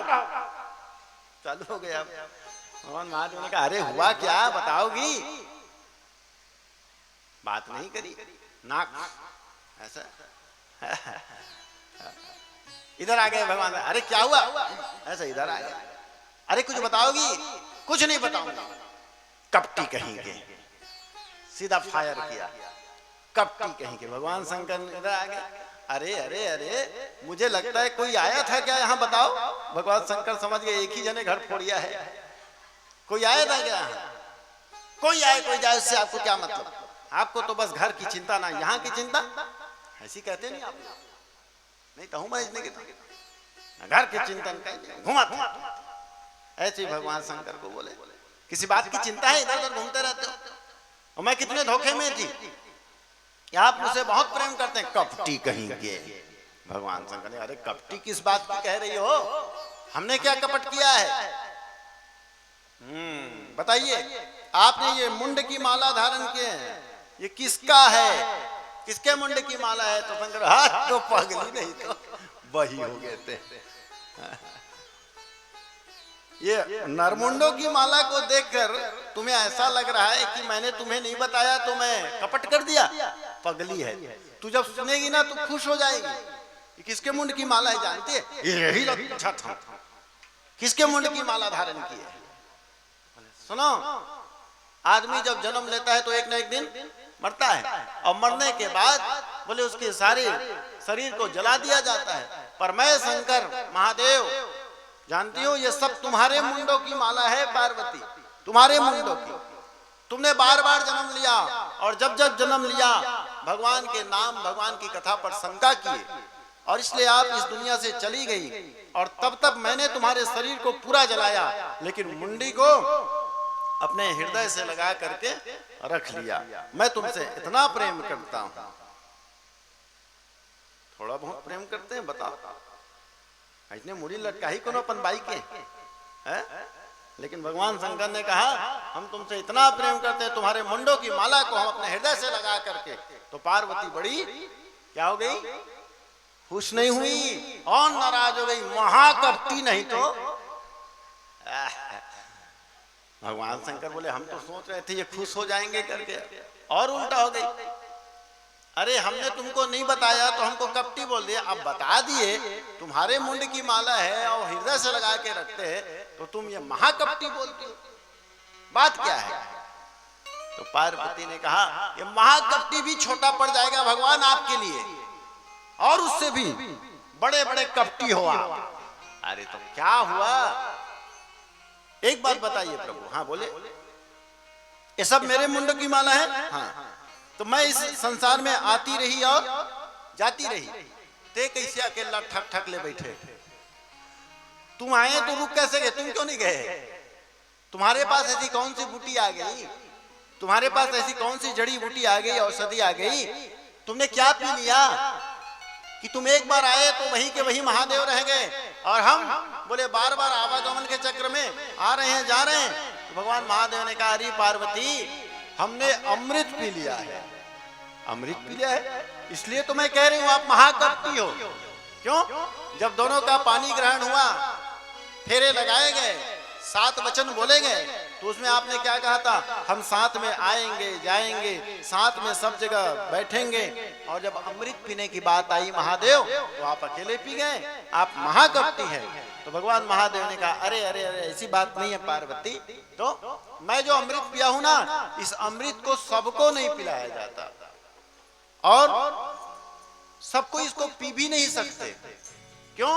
बोले ये राम नाम का अमृत है, ये कथामृत है।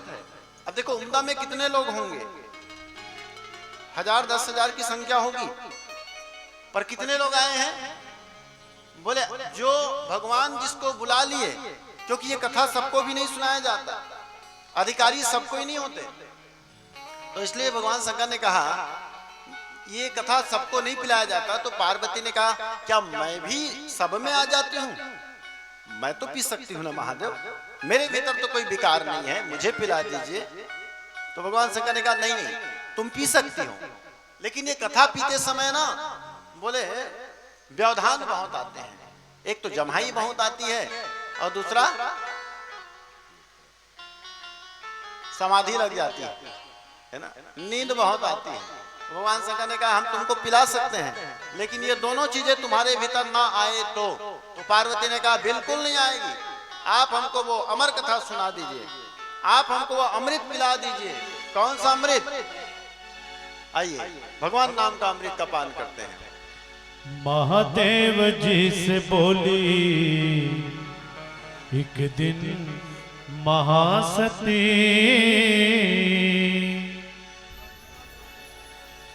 महादेव जी से बोली एक दिन महासती, महादेव जी से बोली एक दिन महासती, महादेव जी से बोली एक दिन महासती, महादेव जी से बोली एक दिन महासती, महादेव जी से बोली एक दिन महासती, महादेव जी से बोली एक दिन महासती, महादेव जी से बोली एक दिन महासती। आवागमन से स्वामी, आवागमन से स्वामी कर दो मेरी मुक्ति, महादेव जी से बोली एक दिन महासती।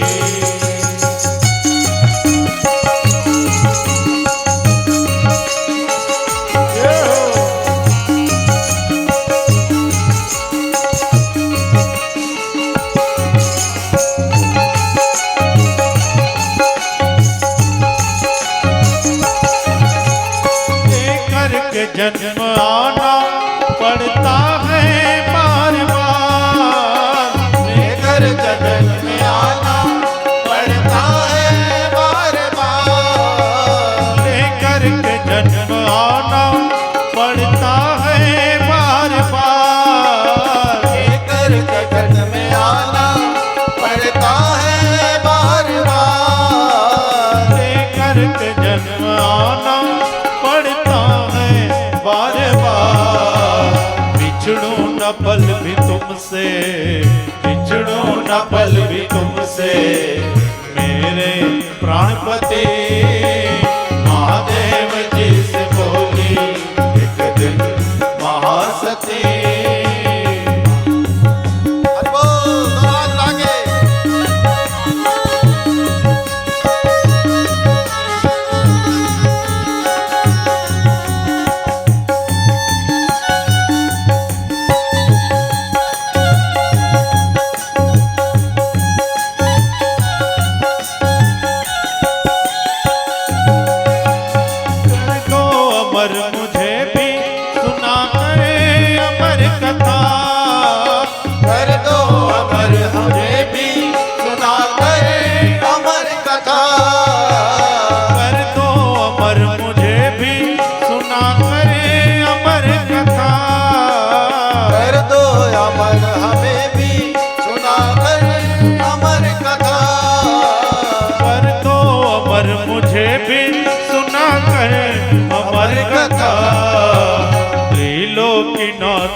त्रिलोकीनाथ बोले सुन लो मेरी विनती।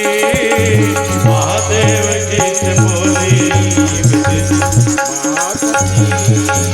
महादेव जी से बोले एक दिन महासती।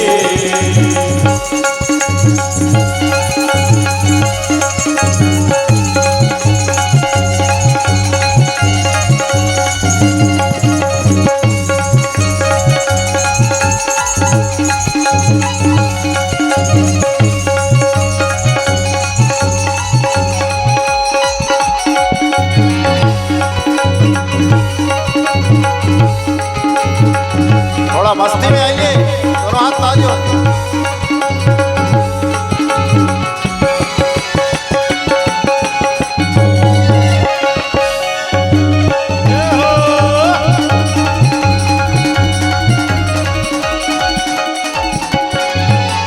होके अमर रहूंगी तेरे साथ नाथ में।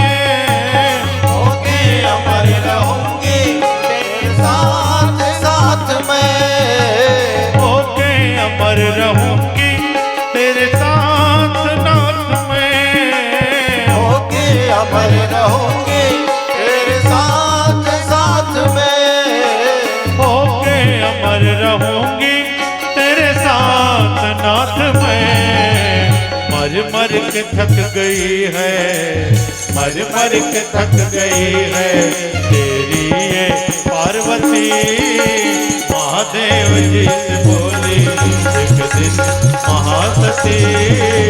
महादेव जी से बोली एक दिन महासती।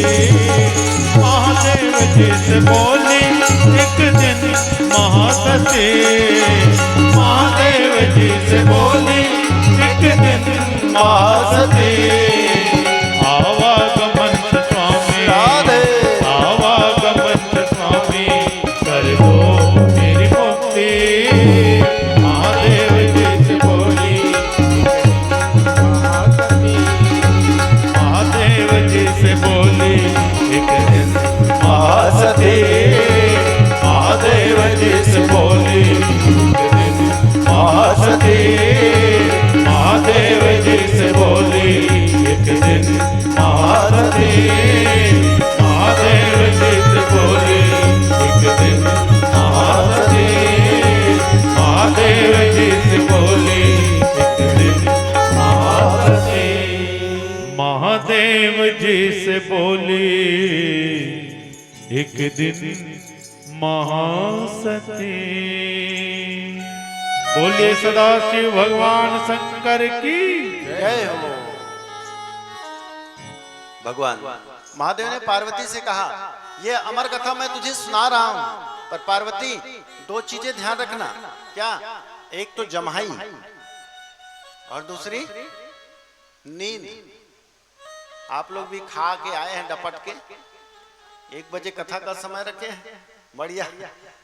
अब भोजन के बाद तो थोड़ी सी आलस्य आती है, इसलिए कहते हैं जो परीक्षित होते हैं ना उसको चावल नहीं खाना चाहिए जब तक कथा चले, तब तक चावल खाने से नींद आती है। रोटी एक बार चल जाएगा, हालांकि चलता तो कुछ भी नहीं। कथा श्रोता को चाहिए कि एक दिन में 1 गिलास घी पी कर रहे, बस। गाय का, भैंस का नहीं। वक्ता श्रोता दोनों के लिए नियम है, 1 गिलास गाय का घी वक्ता और श्रोता दोनों पिएंगे और कुछ खाएंगे नहीं, कुछ यहाँ तक पानी भी नहीं। हाँ, नहीं हो सका है महाराज, ऐसे ऐसे।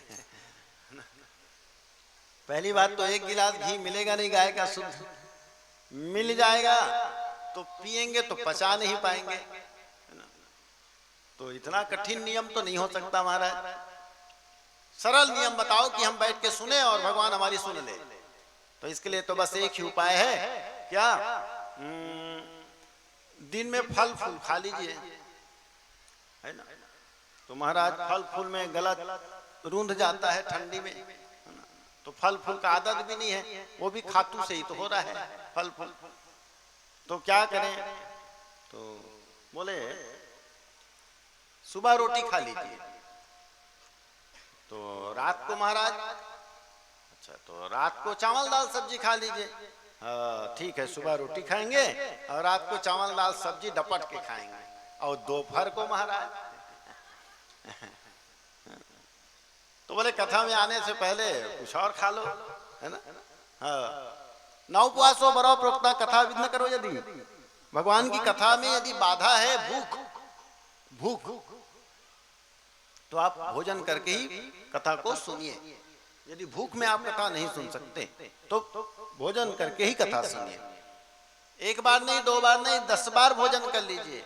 पर नियम यह है कि एक बार यदि आप बैठ गए तो 4 घंटे आपको उठना, उतनी मात्रा में आप भोजन करिएगा, उतनी मात्रा में आप पानी पीजिएगा कि 4 घंटे आपको उठने के लिए विवश ना होना पड़े, बाध्यता ना होना पड़े। इसलिए भोजन और पानी में ये नियम बनाए गए, और कोई खास बात नहीं। 4 घंटे आपको बैठना है। संगीत वाले को भी एक बार बैठ गए तो उठने नहीं है।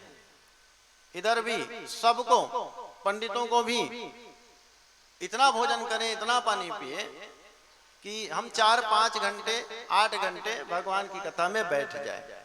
तो इस तरह से पार्वती ने कहा मुझे नींद नहीं आएगी, आप कथा सुनाइए, अमर कथा।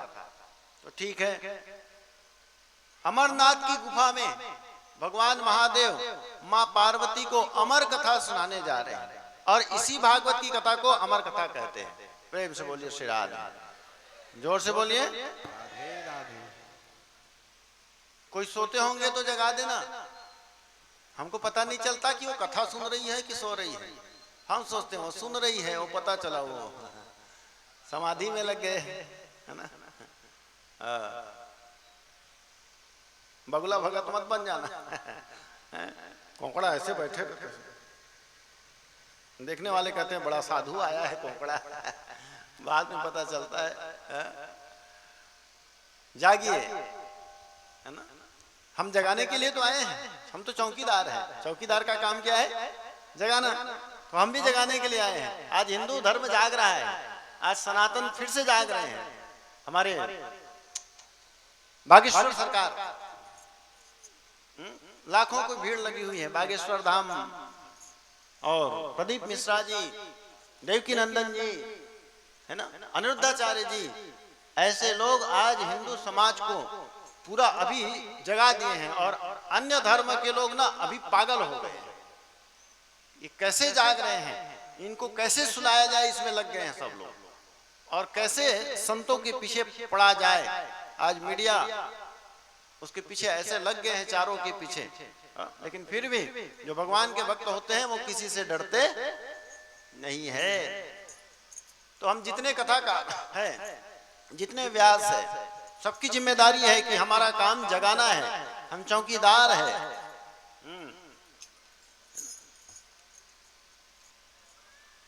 सेठ जी की टिकट कटी थी अमेरिका जाने का। सेठानी को सेठ जी ने कहा कल हमारी टिकट है फ्लाइट से, कल हम जाएंगे। चौकीदार रोते हुए आया। चौकीदार ने कहा सेठ जी कल आप मत जाना। क्यों नहीं जाएंगे? तुम्हारे कहने से। चौकीदार कहीं का, तुम्हारे कहने से हम नहीं जाएंगे। चौकीदार ने कहा मत जाना सेठ जी, मैं बहुत प्रेम करता हूं आपसे, मैं जिंदगी भर आपका नमक खाया हूं, मेरे कहने से आप कल की फ्लाइट कैंसिल कर दीजिए, कल मत। अरे कल नहीं जाऊंगा तो मेरा करोड़ों का नुकसान हो जाएगा। तो चौकीदार ने कहा हो जाने दीजिए, तू भरेगा, मैं कल जाऊंगा, तो आप मत जाना सेठ, आप मत जाना। बहुत रोया चौकीदार, और उसके रोने को देख करके सेठानी ने रात के समय सेठ से कहा सेठ जी जब वो चौकीदार इतना कह रहे हैं कल मत जाइए तो कुछ कारण होगा। चौकीदार को बुलाए, क्यों क्यों बोल रहे हो मत जाओ? तो चौकीदार ने कहा हमने सपना देखा क्या कि जिस फ्लाइट में आप जाने वाले हैं वो फ्लाइट जो है बीच में क्रॉस हो गई और उसमें आप मर गए। सेठ ने कहा अब तो जान की बात आ गई, करोड़ों रुपए से अच्छा हमारे प्राण है, क्या पता इसका सपना सही हो जाए। कैंसल कर दिया, नहीं गए। अगले दिन सुबह सुबह स्नान करके जैसे पेपर को सेठ जी ने पकड़ा तो सचमुच में वो फ्लाइट जल करके भस्म हो गई थी, सारे यात्री उसमें गोविंदाय नमः। सेठ जी ने बुलाया उसको, चौकीदार को, चौकीदार आओ इधर। बोले तुमने जो सपना देखा सही हो गया, वो फ्लाइट तो सचमुच में क्रॉस हो गई और जल करके उसमें सारे यात्री मर गए, खप गए। मैं भी गया रहता तो मैं भी मर जाया रहता रे, तुमने आज मेरा प्राण बचा दिया, लो तुम्हें इनाम देता हूं। एक पेटी 1 लाख रुपए सूटकेस में चौकीदार को दिया। लो, चौकीदार चरणों में गिर पड़ा। मेरा काम था आपको बताना, मैंने आपको बता दिया, मैंने आपका नमक खाया है, ये पैसे हम नहीं रखेंगे। तो सेठ जी ने कहा एक काम करो, ये 1 लाख रुपए लो और कल से मेरे घर काम करने मत आना, तुम्हारी छुट्टी। नौकर चौकीदार रोने लगा, आप मुझे इनाम दे रहे हैं कि दंड दे रहे हैं? एक तो कहते हो पैसा ले जाओ और मेरे घर दोबारा मुंह मत दिखाना, मत आना, बात क्या है? सेठ जी ने कहा एक बात बताओ, तुम चौकीदार हो, हाँ, तुम्हारा काम क्या है? बोले जगाना। तो तुम सपना कब देखे? सपना कब देखे? जब सोए थे। इसका मतलब तू सोया था, मेरे घर में आकर तूने चौकीदारी जरा भी नहीं की, तू सोया था। और चौकीदार का काम सोना नहीं है, चौकीदार का काम जगाना है। हम भी चौकीदार हैं, सारे व्यास चौकीदार हैं। हम सबको कहते हैं कि जागिए। कोई बाहर वाला मोमबत्ती वाला आता है और आपको 1 मिनट में आपके धर्म से विमुख कर देता है, अपने धर्म में समा लेता है। मोमबत्ती वाले घूम रहे हैं ना, मोमबत्ती वाले लोग, थोड़ा सावधान हो जाइए इन मोमबत्ती वालों से। हमारे हिंदू धर्म के पीछे चारों तरफ से आक्रमण हो रहे हैं, चारों तरफ से। जैसे विभीषण जी रहते थे लंका में और चारों तरफ दैत्य रहते थे और विभीषण एक जगह बीच कोने में अकेले पड़ा रहता था, ऐसी आज हिंदू समाज, हिंदू धर्म, चारों तरफ से आक्रमण हो रहे हैं और बीच में अकेला फंसा हुआ है। जरूरत क्या है? बोले हम सबको एक होने की जरूरत है। सदगुरु कबीर साहिब वाले लोग का मोनो क्या है? सदगुरु कबीर साहिब को जो लोग मानते हैं वो क्या बोलते हैं? सत्यनाम साहेब। क्या बोलते हैं? सत्यनाम साहेब। वो भी सत्य को मानते हैं। हमारे भागवत जी वाले लोग भी सत्यम परम धीमहि, हमारे भागवत जी में भी यही कहते हैं, सत्य को मानिए। भगवान शिव पुराण भी कहते हैं सत्यम शिवम सुंदरम, बोले सत्य को मानिए। सब एक ही बात कह रहे हैं लेकिन सब बट गए हैं, सब बट गए हैं। और इसका फायदा बोले वो मोमबत्ती और टोपी वाले लोग लगा रहे हैं। तो थोड़ा सा सावधान होने की जरूरत है। जागिए। कथा में आए हो तो कथा में भले 2 मिनट सो जाओ, चलेगा, है ना, पर असली जिंदगी में जागिए, है ना। पार्वती ने कहा मैं नहीं सोऊंगी। भगवान शंकर ने कहा मैं कैसे मानूं कि तू नहीं सोएगी? तो उसने कहा जब आप मुझे कथा सुनाएंगे ना, अमर कथा, तो मैं हुंकार भरूंगी। हुंकारू बोलते हैं क्या? हुंकार भरूंगी। तो कैसे बोलेगी? बोले ओम ओम ओम, ऐसा मैं बोलते जाऊंगी तो समझ जाना मैं कथा सुन रही हूं। पहली मन का है हुंकारू देवता। बाबा मना खटिया में सूते रहा है, लड़का पांव चपका से बाबा कहानी सुनाते हैं, लड़का मना काका हो, हाँ हाँ। तो पार्वती ने कहा ये शोभा नहीं देगा, हम तो ओम ओम कहेंगे। ठीक है। भगवान शंकर ने कहा मैं अमर कथा सुनाने जा रहा हूं पार्वती, और ये कथा किसी को भी सुनाया नहीं जाता, कोई अधिकारी नहीं है। तो कोई भी होगा अमरनाथ की इस गुफा में तो तुरंत भाग जाओ। केवल 2 लोग हैं, एक भगवान महादेव और दूसरी पार्वती। कथा प्रारंभ हुई। यही भागवत की कथा। अब पहला श्लोक जैसे ही गाया, जन्माद्यस्य तोन्मयादि ततश्चार्थे सविज्ञः स्वराट्, ये जब श्लोक को गाया तो उस पेड़ के ऊपर में एक घोंसला, घोंसले में सड़े हुए अंडे, और पहले श्लोक को सुनते ही उस अंडे में आ गई जान और वहां से निकल गया एक तोता। तोता जल्दी सीखता है। अब वो आपके ऊपर है कि आप उसको क्या सिखाओगे। एक घर गए थे हम रायपुर में, कौन सा पारा है, अश्वनी नगर के आगे हनुमान नगर। एक पंडित जी के घर गए थे, भागवत कथा के होनी थी हमारी, तो हमको बुलाए तो गए तो वो तोता रखा था। ऐसा गाली दिया जाते ही वो तोते ने हमको वो गंदा गंदा सिखा दिया था उसको। अब वो तोता है बेचारा, जैसे सिखाओगे वैसा बोलेगा, उसको क्या पता उसका मतलब, है ना। ओहो, तो हमारे ऊपर है कि वो तोते को क्या सिखाना है। वो सीताराम भी कहता है और हाँ समझ जाओ, है ना। वो कुछ भी कह देगा वो। हाँ, ये तोता निकल गया सड़े हुए अंडे से एक ही श्लोक को सुनकर। कथा प्रारंभ हुई नहीं है, अब पार्वती हुंकार भर रही है, ओम। कथा सुनाइए। सुनती हो पार्वती? ओम। भगवान शंकर आंख बंद कर कथा कह रहे हैं और मां पार्वती आंख बंद करके कथा सुन रही है। और उसके साथ में एक श्रोता और हो गए ऊपर बैठा हुआ। कौन? वो तोता राम। तोता राम कुंवारा रह गया, वो ऊपर सुन रहे। अब दो श्रोता हो गए, कथा कह रहे हैं। 6 दिन हो गए, पार्वती ओम ओम, वो भी सुन रहे हैं और ये भी सुन रही है। 7वें दिन पार्वती को आ गई, क्या आ गई? नींद आ गई। देख भाई, भाई भाई जगाओला। अब सब लोग पीछे देख रहे हैं। वो सो रही थी, वो भी पीछे देखा था इसे। मैं ऊपर में बैठा हूं, दिख रहा है मेरे को। हाँ, पार्वती आ गई नींद। अब वो तोता सोचने लगा, हे प्रभु 6 दिन की कथा पार्वती के माध्यम से मैंने भी सुन लिया। अब मुख्य श्रोता तो पार्वती है और ये सो गई है। अब इसके मुख से ओम ओम नहीं निकलेगा तो भगवान शंकर कथा बंद कर देंगे। और कथा एक बार चालू हो जाए तो फिर वो बंद होने वाली, कोई भी परिस्थिति आ जाए कथा आधे बीच में बंद नहीं होना चाहिए। तब क्या करें? तो सुखदेव जी पार्वती की बोल को सुन सुनकर वो भी सीख गए थे, ओम ओम। तो सुखदेव ने कहा ओम। सुनती हो पार्वती? तो तोता ने कहा ओम। भगवान शंकर मुस्कुरा रहे हैं, पार्वती सुन रही है कथा। 7वें दिन, हाँ बोले क्या हुआ? बोले परीक्षित अपने हाथों का तकिया लगा के अपने घर पर विश्राम कर रहे हैं। तक्षक नाग आया, फण फणाता हुआ फण फैलाया और परीक्षित के ऊपर दंश किया। देवता आकाश से फूलों की वर्षा करे, जय जयकार किए। डमरू बजाए भगवान शंकर, डम डम डम डम डम डम डम डम। और जब डमरू बाजे ना तो मां पार्वती झकना के उठी।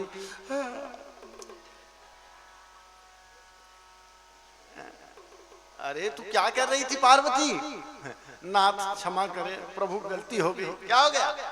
मुझे थोड़ी सी नींद आ गई थी। भगवान शंकर ने कहा, मैंने कहा था ना ये नींद आ जाती है कथा में, है ना? फुरफुर फुरफुर हवा चला था, नींद आ जाती है कथा में। तुमको भी आ गई नींद? अरे लेकिन तू सोई कब से?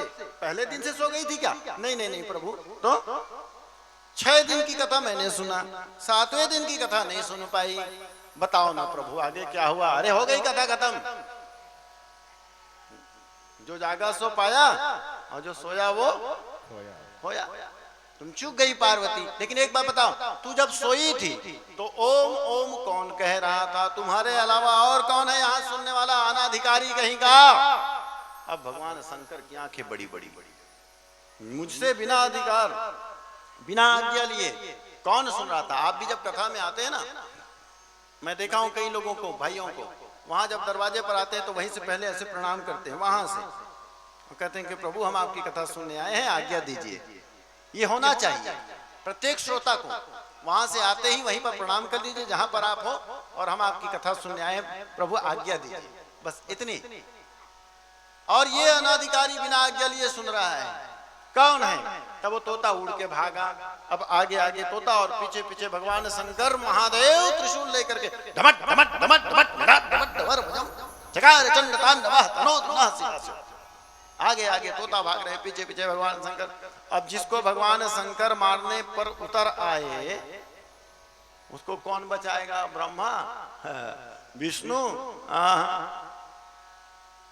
कहां भागे? वो तोता भाग रहा था, भाग रहा था, भागते भागते भागते सरस्वती नदी के किनारे सम्यक ऋषि के सम्यक आश्रम।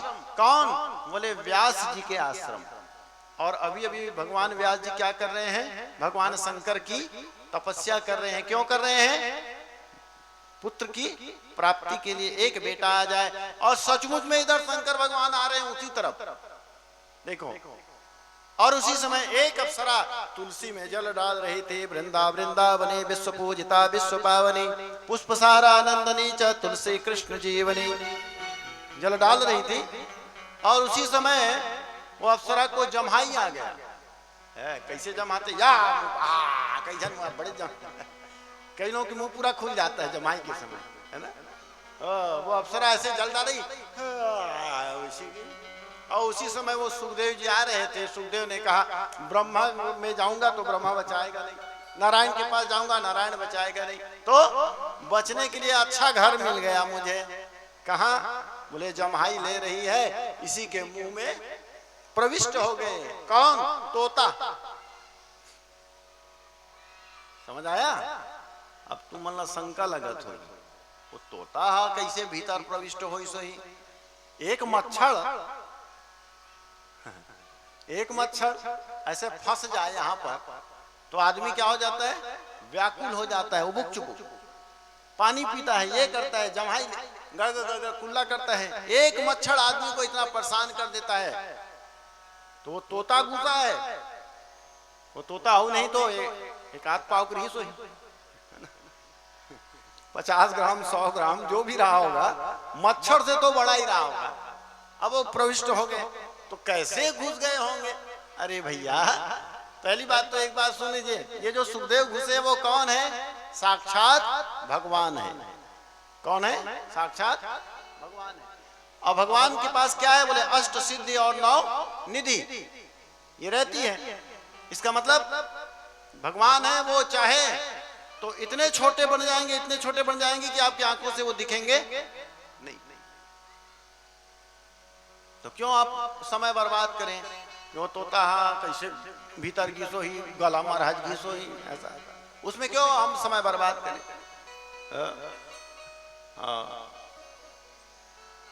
अब भगवान शंकर त्रिशूल लेके आए और अप्सरा को मारने के लिए त्रिशूल को उसके पेट में अप्सरा बोली क्या करते हो भगवान, क्या करते हो, क्या करते हो? वो सुखदेव आया है, तुम्हारे भीतर प्रविष्ट हो गए हैं, तुम्हारे गर्भ में, मैं सुखदेव को मारूंगा। तो अप्सरा कहती थी वो बाद में मरी, पहली में हम मर जाऊं पहले तो मैं मर जाऊंगी भगवान, सुखदेव को मारूंगा करके आप आए हो। इतना क्रोध ठीक नहीं है भगवान, क्रोध जरूरी है, पर इतना क्रोध क्या काम का कि दूसरे का नुकसान हो जाए? अरे वो सुखदेव बाद में मरेगा, पहले तो मैं मर जाऊंगी। मैं वह नहीं जानता, तो सुखदेव तुम्हारे भीतर प्रविष्ट है, तो मैं क्या गलती की हूं जो मुझे मारोगे आप? तुमने भी गलती किया है। तो मैंने क्या गलती किया है? बोले तुलसी में जल डाल रही थी ना। हाँ, तो जम्हाई का बल्ले है। कुछ समय ऐसे हैं जहां पर जम्हाई नहीं लेने चाहिए, जैसे तुलसी में अर्घ डालो तो उसमें वाकई में जम्हाई नहीं आना चाहिए। क्यों? मुंह के भीतर से बहुत सारे कीटाणु बाहर आते हैं हवा के माध्यम से, और जाकर के तुलसी में उच्छिष्ट हो जाते हैं, जूठन हो जाती है, तो वो भी दोष लगता है। तो इसलिए अच्छा, यहाँ पर जितनी माताएं हैं सब लोग शायद तुलसी में जल डालती होंगी। कौन कौन डालते हैं? हाथ उठाओ। तुलसी में जल? हाँ ठीक है, सब लोग डालते हैं। हाँ अच्छा है, अच्छा है, अच्छा है। कितने बजे डालते हो?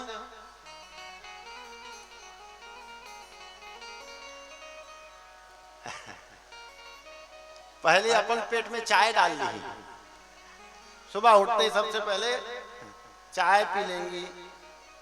अब वो क्या बोलते हैं उसको, बिस्कुट, डबल रोटी, सब चलता है, नहीं चला है? हाँ ठीक है, चाय तो चलता है, अरे हाँ चाय पहले पी लेती है और उसके बाद फिर स्नान करती है, उसके बाद जल अर्घ डालती है। हमारी ये माताएं बैठी पुराने जो 80 साल वाली है, उनसे पूछो तुलसी में कैसे जल डालती है। पहले कैसे डालती थी माताएं? तालाब जाती थी नहाने के लिए, घर में नहीं होता थी व्यवस्था, तालाब जाती थी नहाने के लिए, वहां से भीगे वस्त्र नहा करके आती थी, साड़ी भीगी हुई, और वहीं से जल एक लोटे में लेकर के आती थी, और आते ही सबसे पहले वृंदावनी विश्व पूजिता विश्व पावनी अर्घ डाला करती थी। आज सब परंपरा धीरे धीरे धूमिल होते जा रही है, धीरे धीरे नष्ट होते जा रहा है, खत्म होते जा रहा है। तो भगवान महादेव ने कहा तुमने जम्हाई क्यों ली? तुलसी में जल डालते समय आ गई तो मैं क्या करूं? मैं क्या करूं?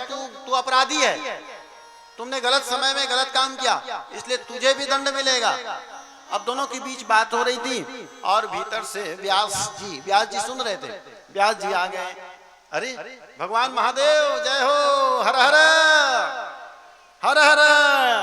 व्यास जी चरणों में गिर पड़े, भगवान इतनी कृपा आप जल्दी कर दिए, अभी अभी मैंने तपस्या प्रारंभ किया था। मज्जन फल पेखई तत्काला, मज्जन फल पेखई तत्काला, मज्जन फल पेखई तत्काला, मज्जन फल पेखई तत्काला, मज्जन फल पेखई तत्काला, मज्जन फल पेखई तत्काला, काग होई पिक बक वो मराला, काग होई बिक बक मराला।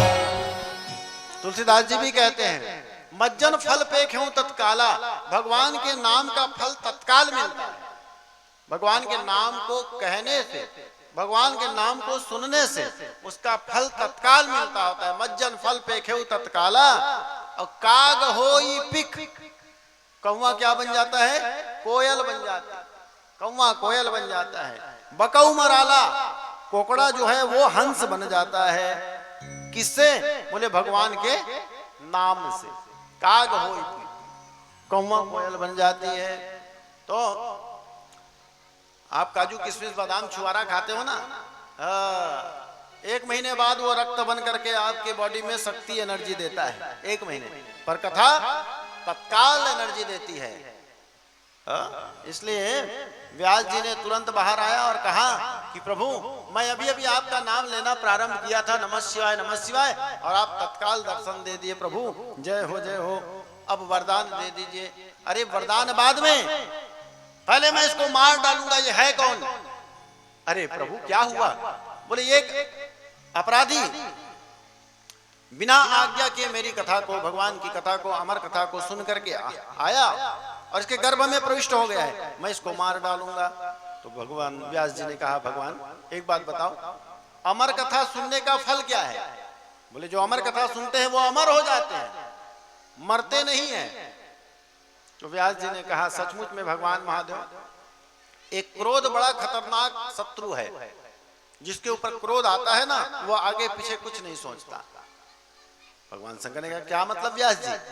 अरे भाई आप ही कहते हैं भगवान शंकर क्या कि जो अमर कथा सुन लेता है वो मरते नहीं है, और ये तोता ने क्या सुन लिया है? अमर कथा। तो जब अमर कथा सुन लिया तो ये तोता भी मरने वाला, तो जब वो मरने वाला नहीं है तो ते का बर और मारे बर पीछे लगे, जब वो मरेगा ही नहीं। आप ही कह रहे हो। भगवान शंकर ने कहा सचमुच में ठीक कहते हो व्यास, ये क्रोध बड़ा खतरनाक है। अब ऐसा करिए भगवान, मैं संतान प्राप्ति के लिए आपको मैं तपस्या कर रहा था, आप मुझे वरदान दे दीजिए, इस अप्सरा के गर्भ से जो बेटा उत्पन्न होगा बोले वो अमर कथा का ज्ञानी हो, गांव गांव घर घर जाकर के भगवान की कथा को सुनाए और वो मेरा बेटा बने। भगवान शंकर ने कहा ठीक है जाओ आशीर्वाद देता हूं। आज उसी अप्सरा के गर्भ से बालक का जन्म हुआ। कौन? बोले उसी का नाम भगवान सुखदेव जी हुआ। देवता आकाश से फूलों की वर्षा कर जय जयकार किए हैं। बोले सुखदेव जी भगवान की जय। जन्म लिए और तुरंत जंगल की तरफ भागने लगे। क्यों भागने लगे? जन्म लेने से पहले भगवान सुखदेव जी ने कहा था पिताजी मैं आऊंगा लेकिन आपके पास नहीं रहूंगा। तो कहाँ जाओगे? बोले मैं तुरंत जंगल चला जाऊंगा भगवान को पाने के लिए। और भागते भागते भागते कहाँ गए जानते हैं? वृंदावन चले गए। अच्छा वृंदावन में भी कहाँ चले गए? बोले 12 प्रकार के वन होते हैं। कितने वन? 12 प्रकार के वन। 12 प्रकार के वन में बोले वृंदावन, और वृंदावन में भी निधि वन। सब लोग गए हैं ना। हाँ उसी निधि वन में वो सुखदेव जी बैठे गए जाकर तोते का रूप लेकर। निधि वन जाना आप लोग जो लोग गए हैं वो तो खैर बारे न्यारे हो गए, जो नहीं गए वो लोग जाइए निधि वन। 16,108 पेड़ आज भी गिन के 5,000 साल पहले जो गोपियां थी जो पटरानियां थी वही आज वृक्षों का रूप लेकर के हैं।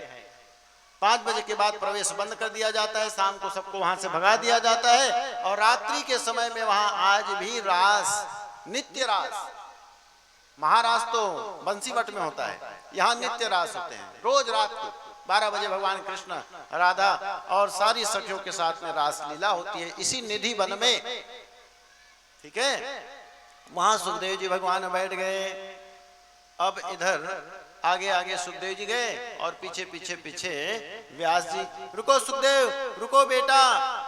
और फिर व्यास जी से कहा, ओ व्यास जी, न मैं आपका बेटा ना आप मेरे पिता, तो हम दोनों एक ही राह के मुसाफिर हैं। बोले आप भी भगवान को पाने के लिए साधना कर रहे हैं और मैं भी भगवान को पाने के लिए साधना कर रहा हूं, तो हम दोनों एक है क्या? ईश्वर अंश जीव अविनाशी, ईश्वर अंश जीव अविनाशी, ईश्वर अंश जीव अविनाशी,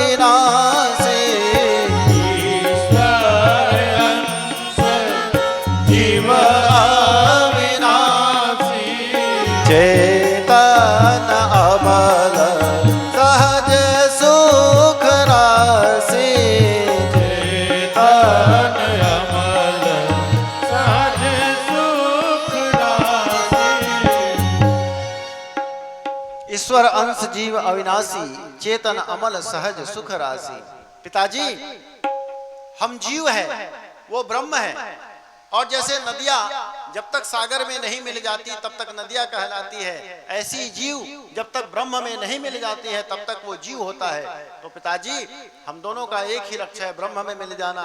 तो मैं भी साधना कर रहा हूँ, आप भी साधना कर रहे हैं, हम दोनों जीव है, हम दोनों वहीं से आए हैं। तो ना आप मेरे पिता, न मैं आपका पुत्र, तो क्या करूं? अरे ठीक है, मैं मान जाऊंगा। तुम्हारे माँ ने तुम्हें 12 साल तक गर्भ में रखा है सुखदेव, तुम्हारी माँ को मैं क्या कहूंगा? तो सुखदेव ने कहा, पिताजी आप माँ से कहना जा करके क्या कहूंगा? माँ से पूछना तुम्हें सबसे ज्यादा प्रिय क्या है। यहाँ पर जितनी माताएं बैठी हैं, आप सभी से पूछा जाए, आप सबको संसार में सबसे ज्यादा प्रिय क्या है? तो आप सभी के मुंह से क्या निकलेगा? हमारा बेटा सबसे ज्यादा प्रिय। हर माँ का बेटा सबसे प्रिय होता है, चाहे वो बेटा नालायक ही क्यों ना हो, चाहे वो बेटा डाकू ही क्यों ना हो। माँ चाहती है, वो खलनायक पिक्चर देखे हो ना आपने, अंतिम समय तक माँ अपने बेटे को सुधारने का प्रयास करती है ना। हाँ, माँ को देखिए, माँ को सबसे ज्यादा प्रेम अपने पति से होता है, लेकिन पति का प्रेम भी घट जाता है तब जब वो माँ बन जाती है, फिर उसका प्रेम अपने बेटे के लिए रहता है। तो राजा के महल में रानी ने ऐलान कर दिया, क्या ऐलान किया? कि हमारे राज्य में सबसे सुंदर लड़के को पेश किया जाए, सबसे सुंदर बेटा जिसका होगा उस बेटे को लाया जाए। जो सबसे सुंदर बेटे को लाएगा उसको 1 लाख रुपए इनाम दिया जाएगा। ऐलान करवा दिया। अब सब लोग अपने अपने बेटे को सजा धजा करके बढ़िया बढ़िया कपड़ा वपड़ा पहना करके श्रृंगार करके लाया। उसी रानी के घर में एक दासी काम करती थी, बड़ी गरीब।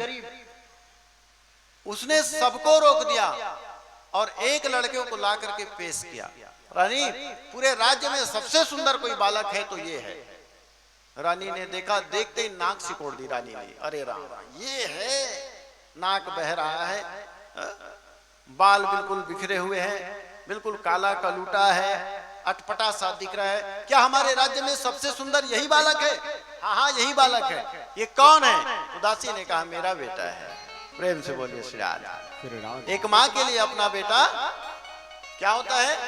राजा बेटा। भले रिक्शा चला रहा है,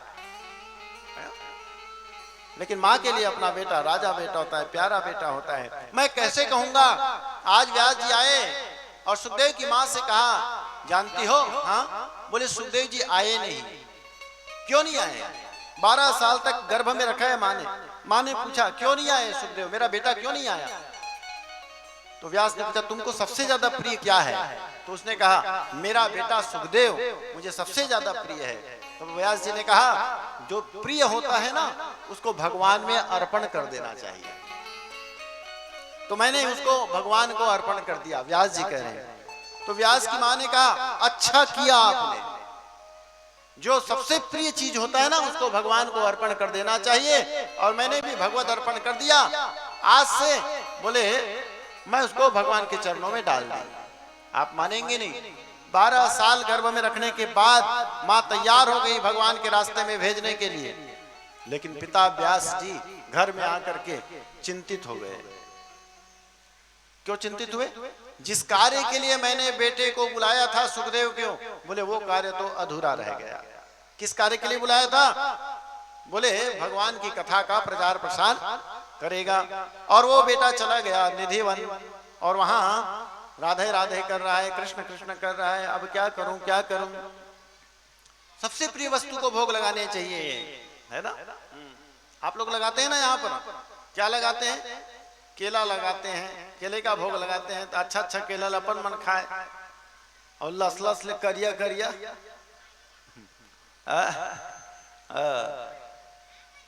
केला कभी अकेला नहीं होता। केला कैसे होता है? दर्जन के दर्जन। तो ऐसा कहते हैं कि जो फल जैसे लगता है वैसे ही अर्पण करना चाहिए, जो फल जैसे लगता है वैसे ही भगवान में चढ़ना चाहिए।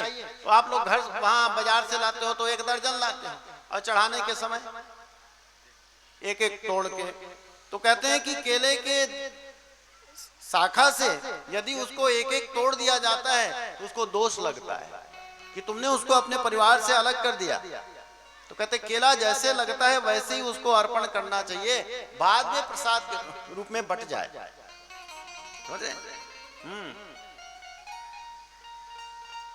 तो प्रिय वस्तु को भगवान को अर्पण करना चाहिए, जो हमें प्रिय है।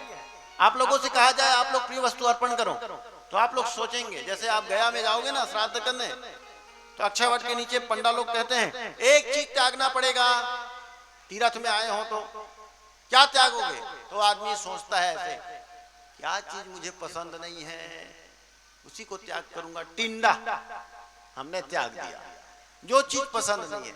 और कहती क्या है? जो प्रिय हो उसको त्याग करना है, और हमको जो प्रिय नहीं है उसका त्याग करते हैं। तो बोले ऐसे कैसे बनेगा भाई?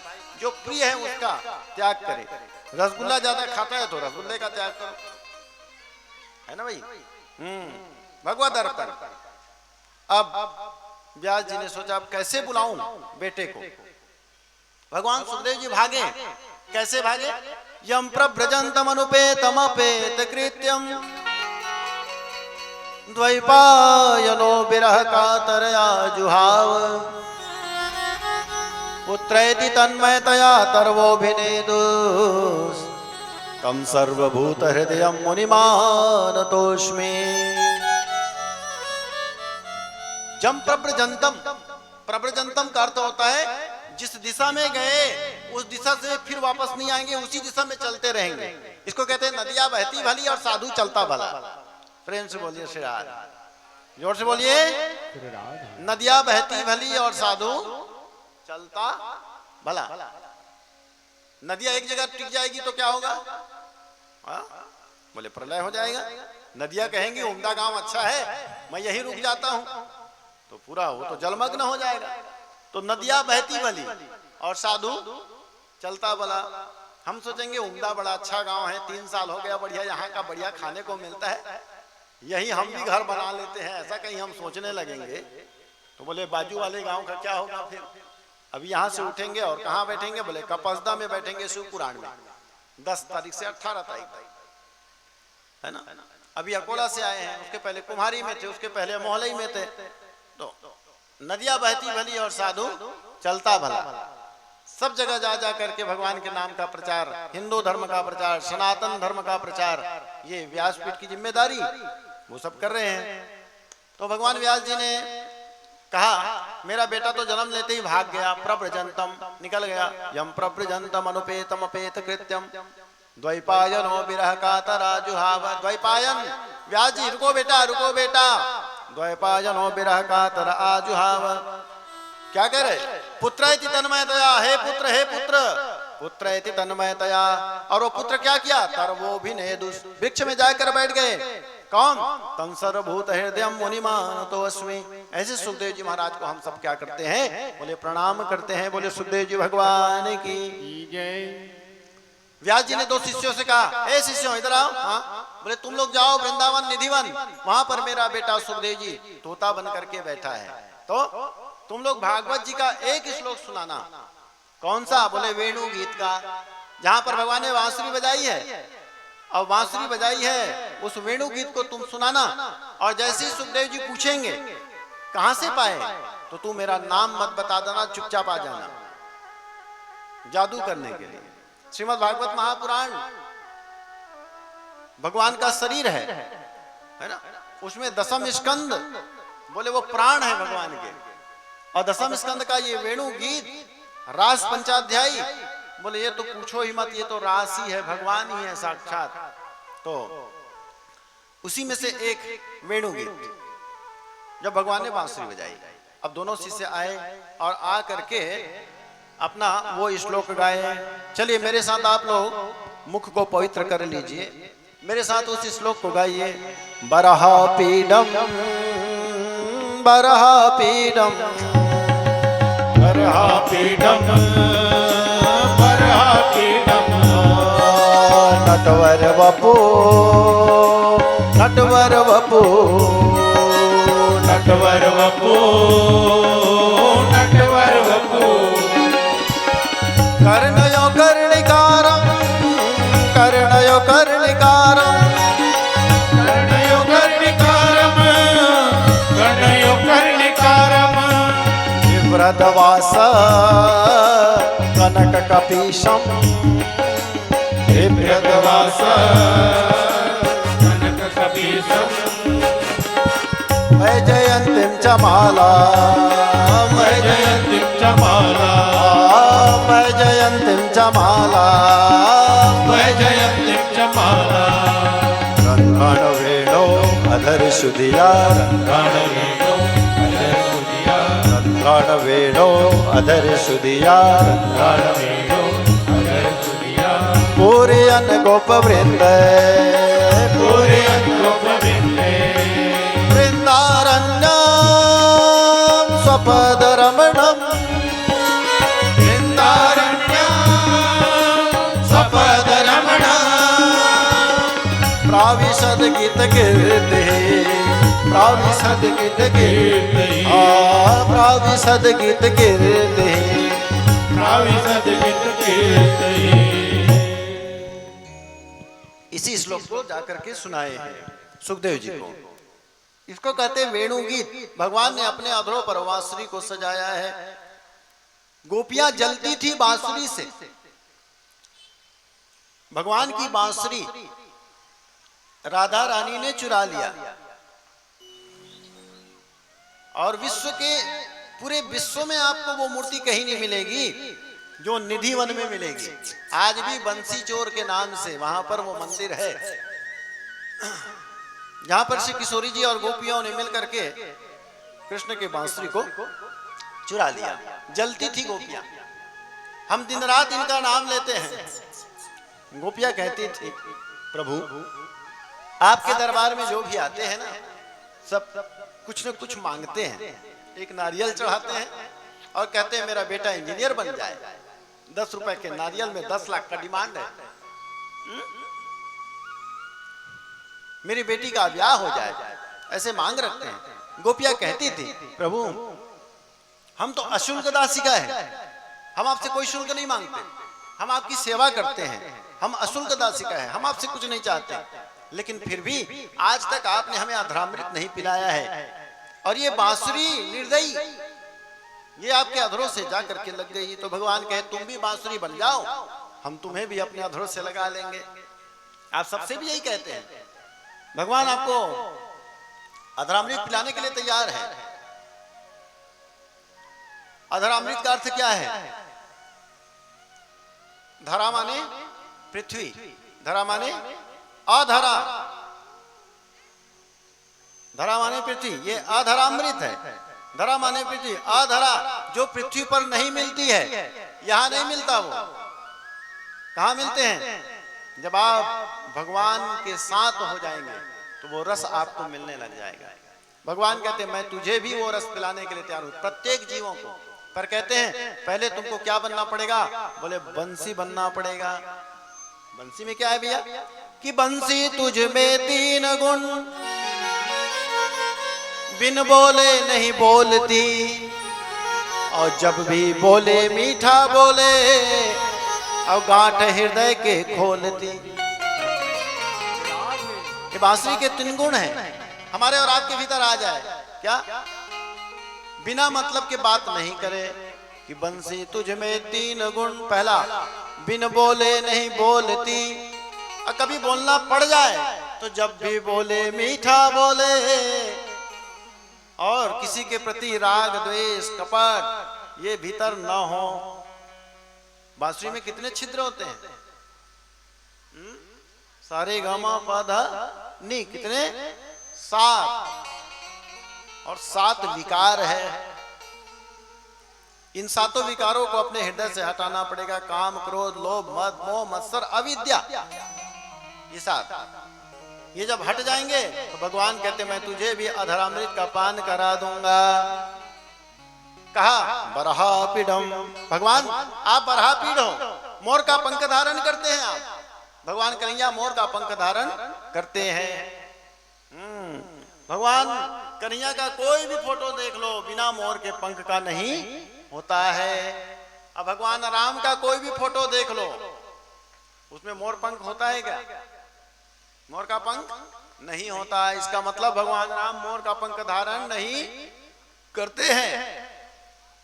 पर तुलसीदास जी एक जगह कहते हैं कि नहीं नहीं, भगवान राम ने भी मोर का पंख एक बार धारण किया है। कब?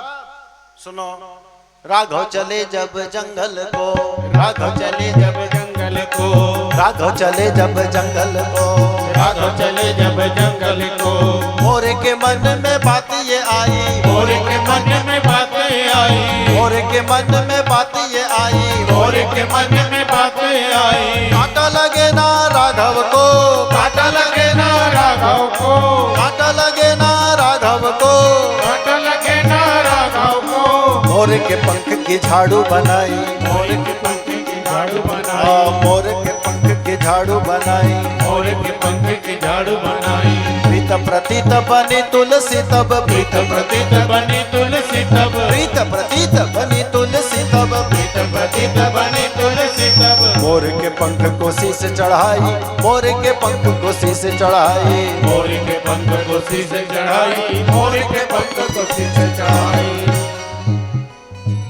भगवान मोर राम ने भी मोर के पंख को धारण कर लिया। भगवान राम से पूछा आप मोर के पंख को क्यों धारण करते हैं अपने सिर पर? भगवान राम ने कहा मोर के पंख की बात करते हो, मैं उस जीव को भी अपने सिर पर बिठा लेता हूँ। किस जीव को? जो अपना सर्वस्व लुटाने के लिए तैयार है। प्रेम से बोलिए श्री राम। श्री राम। सर्वस्व, बस अब मेरा कुछ नहीं है, सब आपका है प्रभु, लुटाने के लिए तैयार है। भगवान कहते हैं ऐसे लोगों को मैं अपने सिर पर बिठा लेता हूं। भगवान राम लक्ष्मण बट वृक्ष के नीचे बैठे थे, ऊपर में बंदर बैठे थे, तो उनकी पूंछ जो है राम जी के नाक पर आके लगता था। तो लक्ष्मण ने कहा कहा बताओ रे, इन लोगों को बैठने का भी तमीज नहीं है। भैया राम आप कहो तो इसको 2 डंडे मार के भगाऊं। भगवान राम ने कहा प्रीत की रीत तुम क्या समझोगे बाबू, ये तो प्रेम की बात है। क्या प्रेम? सिर में चढ़ा के रखो। तो भगवान ने कहा अच्छा एक बात बताओ लक्ष्मण, बंदर को सबसे प्रिय क्या है? कपि के ममता पूंछ पर, सबई कहो समझाई। बंदर को सबसे प्रिय क्या है? बोले पूंछ। और ये बंदर अपना पूंछ कहाँ रख दिए हैं? बोले मेरे ऊपर न्यौछावर कर दिए हैं, मेरे ऊपर अर्पण कर दिए हैं। तो भगवान कहते हैं बंदर का सब कुछ उसका पूंछ है, और उसने आज अपना सब कुछ मुझे अर्पण कर दिया, इसलिए वो सब मेरे ऊपर बैठ गए हैं, इसलिए मैंने उसको ऊपर बिठा लिया है। भगवान कन्हैया ने मोर के पंख को धारण किया, तो श्री राम जी ने भी मोर के पंख को धारण किया। कब? राघव चले जब जंगल को, मोर के मन में बात ये आई। क्या? मेरे घर भगवान आ रहे हैं, और आप ही लोग कहते हैं तुमने आंगन नहीं बुहारा, तुमने मन को नहीं संवारा, कैसे आएंगे भगवान, कैसे आएंगे भगवान। मोर ने कहा जंगल मेरा घर है, जंगल मेरा घर है और यहाँ मेरे भगवान आ रहे हैं, तो मैं भी जल्दी से जल्दी झाड़ू लगा लेती हूँ। तो झाड़ू तो है नहीं, तो मोर ने क्या किया, कांटा लगे ना राघव को, तो मोर के पंख की झाड़ू बनाई। अपने ही पंखों से सेवा कर रही है, साफ कर रही है। परिणाम बोले सारे पंख गिरने लगे, कांटों से बिंद बिंद करके गिरने लगे। और ऐसा कहते हैं जब मोर के सारे पंख झड़ जाते हैं तो वो मोर ज्यादा दिन तक जीवित नहीं रहता, वो मर जाता है। अपना सर्वस्व लुटा दिया। मोर पक्षी के पास क्या है, बोले पंख ही तो सर्वस्व होता है, और उसने भगवान की सेवा में सर्वस्व लुटा दिया। भगवान पीछे पीछे आ रहे थे, देखा मोर का पंख 1 2 3 इकट्ठा करते जा रहे हैं। आखिरी में देखा तो मोर राम राम राम अपने आकुल व्याकुल आंखों से देखा। भगवान ने उनको अपने गोदी में बिठाते हुए कहा, बोल मैं तुझे प्राण वापस कर देता हूँ, तुम्हारे पंख वापस लगा देता हूँ। मोहन ने कहा बस बस प्रभु, मैं इतना जानता हूँ कि आप मुझे जीवन दान दे देंगे, पर सुनिए जब मैं मरूंगा तो कभी न कभी एक न एक दिन तो मरूंगा। आप मुझे पंख लगाकर जीवित कर देंगे, पर जब मैं मरूंगा उस दिन कोई गारंटी नहीं है कि आप मेरे पास खड़े रहोगे। तो मैं तो आपकी गोदी पर लेटा हुआ हूँ। जन्म जन्म मुनि जतन कराही, अंत राम कहीं आवत नहीं। बड़े बड़े ऋषि मुनि आपका एक दर्शन के लिए व्याकुल रहते हैं, कई जन्म बिता देते हैं। मैं पक्षी होकर के आपकी गोदी पर लेटा हुआ, मेरे मुख में आपका नाम चल रहा है, मेरी आंखें आपका दर्शन कर रही है, मेरे हाथ आपकी सेवा में लगे हुए हैं, मेरा पंख आपकी सेवा में झड़ गए। प्रभु मेरा तो पूरा अंग बदन सब आपकी सेवा में हो गए, मेरा सर्वस्व न्यौछावर है। तब भगवान ने कहा तुमने अपना सर्वस्व लुटाने के लिए तैयार हो गए तो मोर, आज से मैं तुम्हारे इस पंख को अपने सिर पर धारण कर लेता हूँ। बरहा पिडम नटवर वपुः। आप लोग भी तैयार होकर देखिए एक बार सर्वस्व लुटाने के लिए। तन मन धन सब है तेरा कहते हैं, तो कहते तो है, अब करके देखिए, है ना। क्रिया को क्रिया में आइए, कथनी को करनी में लाइए, सब कुछ आपका है प्रभु। और भगवान देख रहे हैं, भगवान पहले आपकी परीक्षा लेंगे। इतनी परीक्षा कि आखिर में आप यहां तक हो सकता है कह दें कि मैं इतना आपका नाम लेता हूं, इतना आपकी कथा कहता हूं, करता हूं, लेकिन मुझे क्या मिल रहा है, केवल मैं दुख ही दुख में भरा हूं। उससे अच्छा भगवान आज के बाद मैं आपके दरवाजे नहीं आऊंगा। भगवान यही परीक्षा लेते हैं जीवों की, देखते हैं इसमें कब तक भक्ति रहती है, कब तक ये मेरे पीछे भागता है। कहते हैं भगवान जो मुझे प्रिय है ना, मैं उसके साथ में कुछ परीक्षाएं लेता हूं। क्या परीक्षा लेते हो भगवान? बोले सबसे पहले मैं उसके धन का हरण कर लेता हूं। भगवान कहते हैं जो मुझे सबसे प्रिय होता है मैं उसका सबसे पहले धन का हरण करता हूं, उसको कंगाल बना देता हूं। ओहो, तब तो फिर हम आपकी भक्ति नहीं करेंगे। ऐसी भक्ति किस काम का कि आप हमारे कंगाल बना दो। अरे सुनो तो आगे, हाँ बोलो। बोले मैं उसके धन का हरण कर लेता हूं, फिर बोले भाई भाई में लड़ाई करवा देता हूं, जो मुझे प्रिय है उसका भाई भाई में लड़ाई करवा देता हूं, और बोले उसके घर में कलह मचा देता हूं। इसके बाद भी यदि वो मेरा नाम को नहीं छोड़ता है तो बोले मैं उसके चरणों में आकर के गिर जाता हूं। प्रेम से बोलिए श्री राम, जोर से बोलिए। उसके बाद वो मेरा मालिक होता है, मैं उसका गुलाम होता है, जो वो कहे वो हो जाता है। पर इतनी धैर्यता, इतनी धीरज किसके पास है? भगवान ने क्या किया? बरहा पिडम नटवर वपुः कर्णयोः कर्णिकारम बिभ्रदवास कनक कपीशम वैजयंतीम च मालाम। भगवान कन्हैया 4 साल की उम्र में है जब ये श्लोक को लिखा, और इस श्लोक का हिंदी अनुवाद मृदुल शास्त्री जी, ये लोग किए हैं, वृंदावन ब्रजवासी हैं ये लोग किए हैं। क्या कहते हैं? भगवान 4 साल की उम्र है, घुंघराले केस है, कान में वो कुंडल पहने हुए हैं। बरहा पिडम नटवर वपुः कर्णयोः कर्णिकारम, कान में कनेर का पुष्प लगाए हुए हैं। कर्णिका माने कनेर, कनेर का पुष्प बहुत प्रिय है। बनमाला भगवान को प्रिय है। बनमाला में 5 पुष्प है, वो 5 पुष्प भगवान कन्हैया को बड़ा प्रिय है। उसमें एक आता है वैजंती, एक आता है कमल, एक आता है तुलसी, ये भी तुलसी को भी पुष्प की संज्ञा दी गई है ना। एक आया है कनेर, है ना। इस तरह से 5 पुष्प मिल करके बनमाल कहलाते हैं। कुंद, एक कुंद है, ऐसा 5 पुष्प। ये 5 पुष्पों की माला भगवान को अर्पण करने चाहिए। तो भगवान क्या करते हैं, बोले बिभ्रदवासा कनक कपीशम वैजयंतीम च माला, वैजयंती का माला धारण किए हैं और एक पीतांबर पहने भगवान 4 साल की उम्र में। अब सोचो 4 साल की उम्र के बच्चा कितना बड़ा है।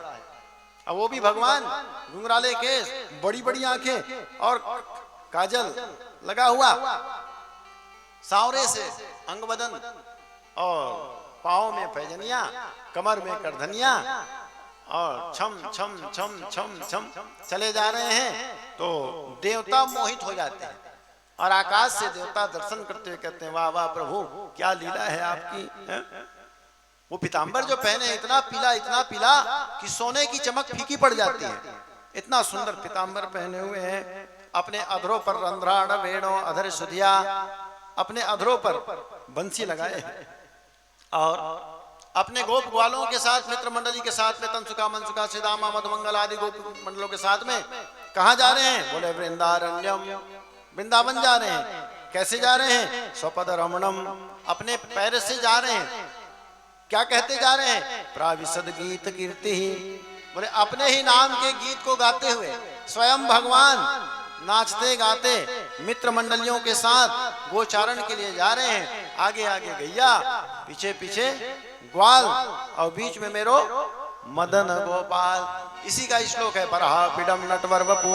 आइए उन वचनों को एक बार सुने। छोटी छोटी गैया, छोटे छोटे ग्वाल, छोटो सो मेरो मदन गोपाल। थोड़ा आनंद के साथ में तालियों की सेवा देते हुए।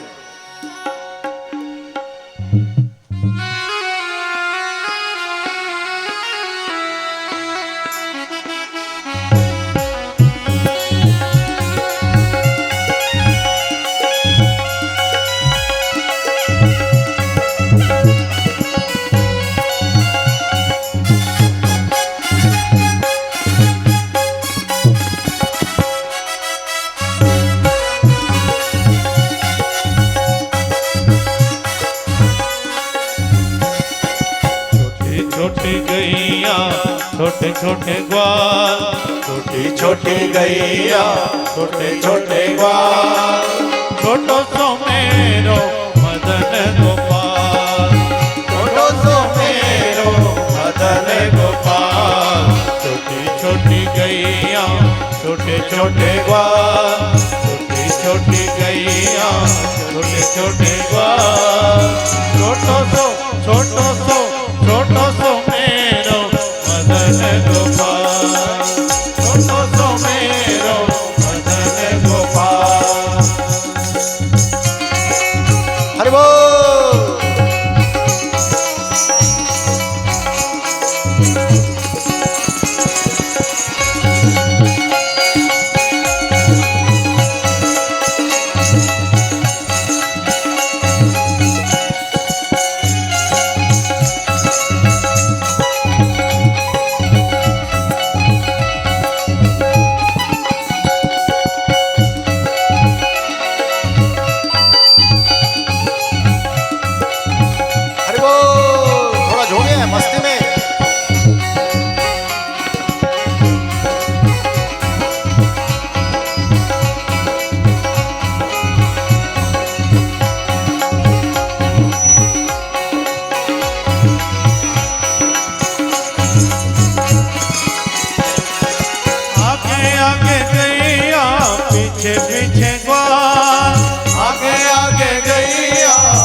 पीछे पीछे ग्वाल, आगे आगे गैया, पीछे पीछे ग्वाल,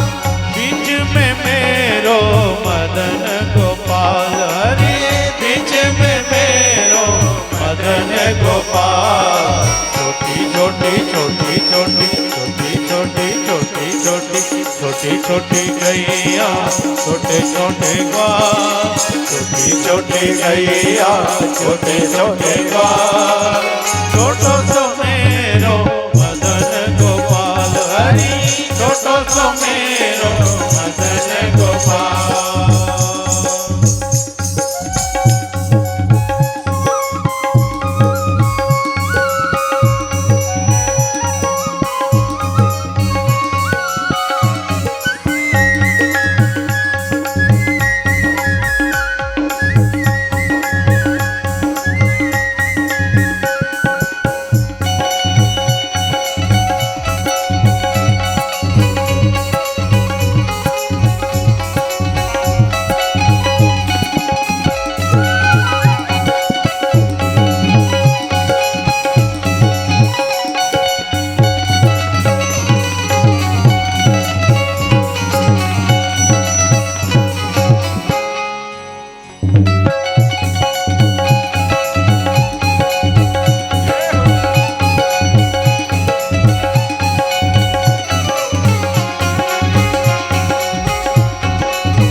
काली गैया गोरे गोरे ग्वाल।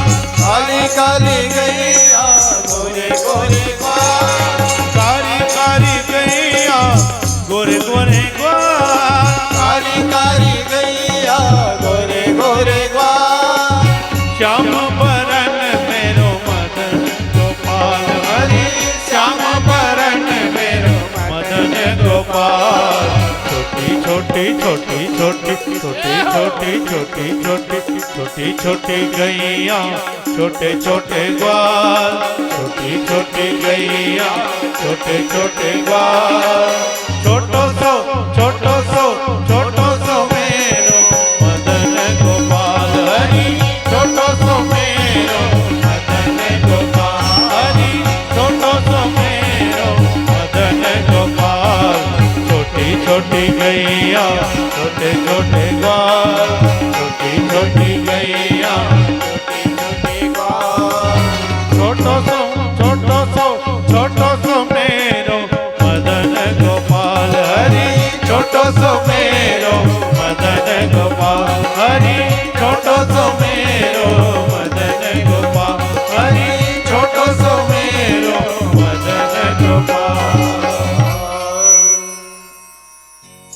भगवान कृष्ण के बाल रूप का वर्णन भगवान कैसे दिखते हैं इसी श्लोक में है। भगवान सुखदेव जी तो राजा परीक्षित से यहाँ तक कहते हैं कि परीक्षित जब वेणु की जब करते हैं ना भगवान सुखदेव जी, तो उसमें परीक्षित से कहते हैं परीक्षित अब तुम कथा मत सुनो, तो अब कथा का दर्शन करो। भगवान कैसे दिखते हैं, भगवान का स्वरूप कैसा है। 4 साल की उम्र, घुंघराले केस, पीतांबर पहना हुआ, वैजंती की माला धारण किए हुए हैं, बड़ी बड़ी आंखों में काजल लगा हुआ है और वृंदावन के जंगल में अपने मित्र मंडली के साथ में गीत गाते हुए कीर्तन करते हुए भगवान चले जा रहे हैं। रुनझुन रुनझुन रुनझुन बाजे पैजनिया,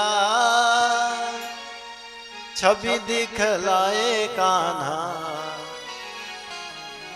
मेरे घर आए कान्हा, मेरे घर आए। रुनझुन बाजे पैजनिया,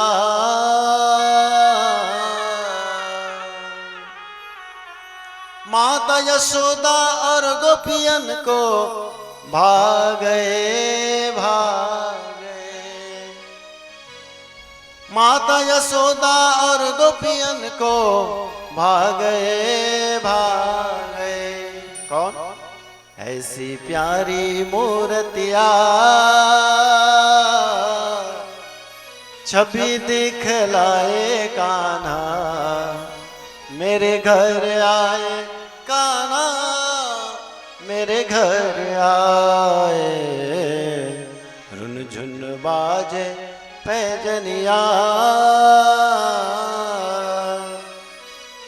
भगवान सुखदेव जी ने सुना ये दोनों शिष्य ये किसकी बात करते हैं, घुंघराले केस है, बड़ी बड़ी आंखें हैं, वैजयंती की माला धारण किए हुए हैं, अपने मित्र मंडली के साथ गोचारण के लिए जा रहे हैं, कौन है ये।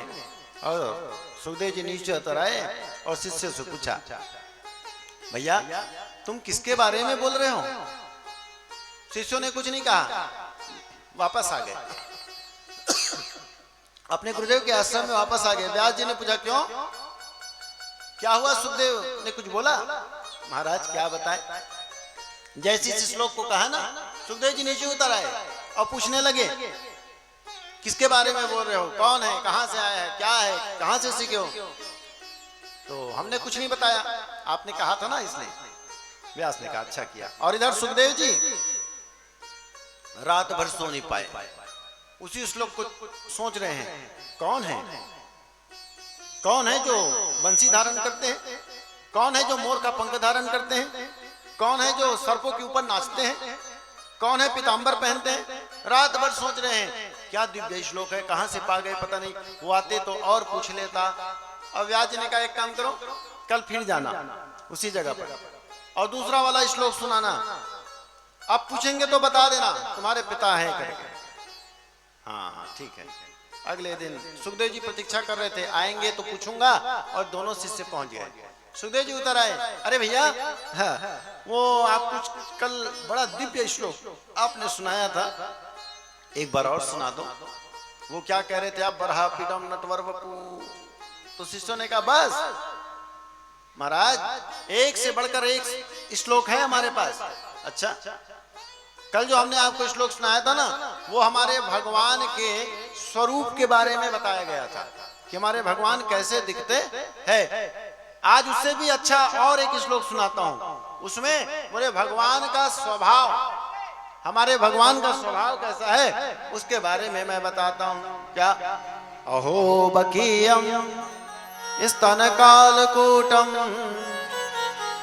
जिघांसयापाय यदप्यसाध्वी लेभे गतिं धातृयुचितां ततोऽन्यं कं वा दयालु शरणं व्रजेम।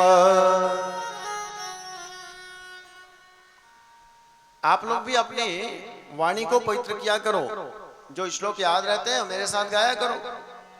चलो तो बोलो एक बार सभी लोग, अहो बकीयम स्तन कालकूटम, अहो बकीयम स्तन कालकूटम जिघांसयापाय यदप्यसाध्वी, जिघांसयापाय यद लेभे गतिं धात्रयुचितां ततोऽन्यं, लेभे गतिं धात्रयुचितां कं वा दयालु शरणं व्रजेम, कं वा दयालु शरणं व्रजेम। ये श्लोक को मैं इसलिए आपको गवाया हूं क्योंकि ये श्लोक को सुनकर सुखदेव जी भागे हैं भागवत की कथा सुनने के लिए। परम पवित्र श्लोक है ये, और इसमें भगवान के स्वभाव के बारे में बताते हैं। क्या कहा, अहो बकीयम स्तन कालकूटम। एक राक्षसी है जो अपने स्तन पर जहर लगा करके मथुरा से गोकुल भगवान को मारने के उद्देश्य से गई हुई है। क्या नाम है उसका, पूतना। क्या नाम, पूतना, ठीक है। अहो बकीयम स्तन कालकूटम जिघांसयापाय यदप्यसाध्वी, बोले वो है राक्षसी पर सुंदर बन करके गई है, साध्वी बनकर गई है। और जब वो भगवान के पास पहुंची तो भगवान ने अपनी आंखें बंद कर लिया, और आंखें बंद करके क्या सोचने लगे कि हे भगवान, मैं अपना मुख इस राक्षसी के स्तन पर डालूंगा, माने मैं इसका दूध भी पीऊंगा तो ये मेरी क्या हो जाएगी, बोले माँ की तरह हो जाएगी। हम जिसका दूध पीते हैं वो हमारी क्या होती है, माँ की तरह हो जाती है। पृथ्वी का अन्न खाते हैं इसलिए पृथ्वी हमारी माँ है ना भाई। हाँ, गाय का दूध पीते इसलिए गाय हमारी, भैंस का दूध पीते इसलिए भैंस आपकी। हम जिसका दूध पीते हैं वो हमारी, तो जो बकरी का दूध पिए तो बकरी उसकी।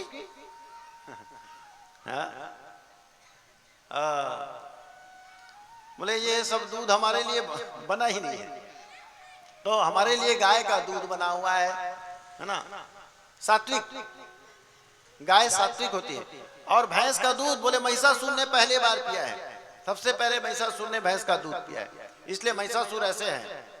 तो जो लोग भैंस का दूध पीते हैं वो भी ऐसे हो जाते हैं, पर बुद्धि से बिल्कुल जय श्री राम रहते हैं, है ना। और गाय के दूध पीने वाले ऐसे दुबले पतले रहते हैं, लेकिन बुद्धि ज्ञानी नामक गण्यम, बोले वो बड़े ज्ञानी होते हैं। तो भगवान सोच रहे हैं आंख बंद करके कि मैं अपना मुख इस राक्षसी के स्तन पर डालूंगा तो ये मेरी माँ की तरह हो जाएगी, तो मैं इसको कहाँ भेजूंगा। आज निश्चित है ये तो आज गति को प्राप्त करेगी, पर कौन सी गति दूं। लेवे गतिम धातृयुचिताम ततोन्यम, मैं इसको माँ की गति दे देता हूं, मैं इसको अपने गोलोक धाम में भेज देता हूं। तो भक्तों ने कहा प्रभु इतने दयालु मत बनिए, क्यों, जहर पिलाने वाली को यदि आप गोलोक धाम भेजेंगे तो यशोदा जो दूध पिलाएगी उसको कहां भेजेंगे। तो भगवान ने कहा यही तो मेरा स्वभाव है, कमवा दयालु शरणम ब्रजेम, ऐसे दयालु भगवान आपको कहां मिलेंगे। और वल्लभाचार्य जी महाराज तो यहां तक कहते हैं कि इसको छोड़ करके, कन्हैया को छोड़ करके आप यदि किसी दूसरे भगवान के पास जाते हैं तो समय खराब कर रहे हैं। क्यों, भगवान कृष्ण के बारे में बताते हैं वो कैसे हैं। बोले मित्र मंडली के साथ गाय चराने के लिए जाते हैं और अपने मित्र मंडली के जूठन को भी भगवान खाते हैं।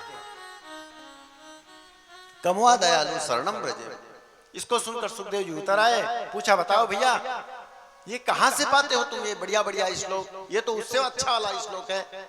भगवान का स्वभाव इतना परम पवित्र है कि शरण में आए हुए लोगों को पवित्र कर देता है, वो तो ठीक है, पर जहर पिलाने वाली को भी उसके बारे में भी ऐसा भाव रखें। ये कौन है जिसके बारे में तुम बताते हो, 2 श्लोक हो गया सुन रहा हूं मैं, ये कौन है और ऐसे कितने श्लोक है तुम्हारे पास और कहां से पाए।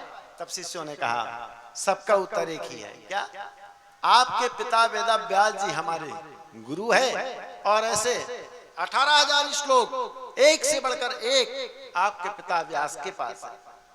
बस सुखदेव जी ने कहा घर में नागदेव है नहीं, हाँ लो हमारे घर में स्वयं भगवान है और हम भगवान को पाने के लिए यहाँ वृंदावन निधि बनाए हैं। तुरंत सुखदेव जी वापस आए और आ करके पिताजी के चरणों में गिर पड़े और कहा पिताजी मैंने आज भगवान को जान लिया 2 श्लोकों से।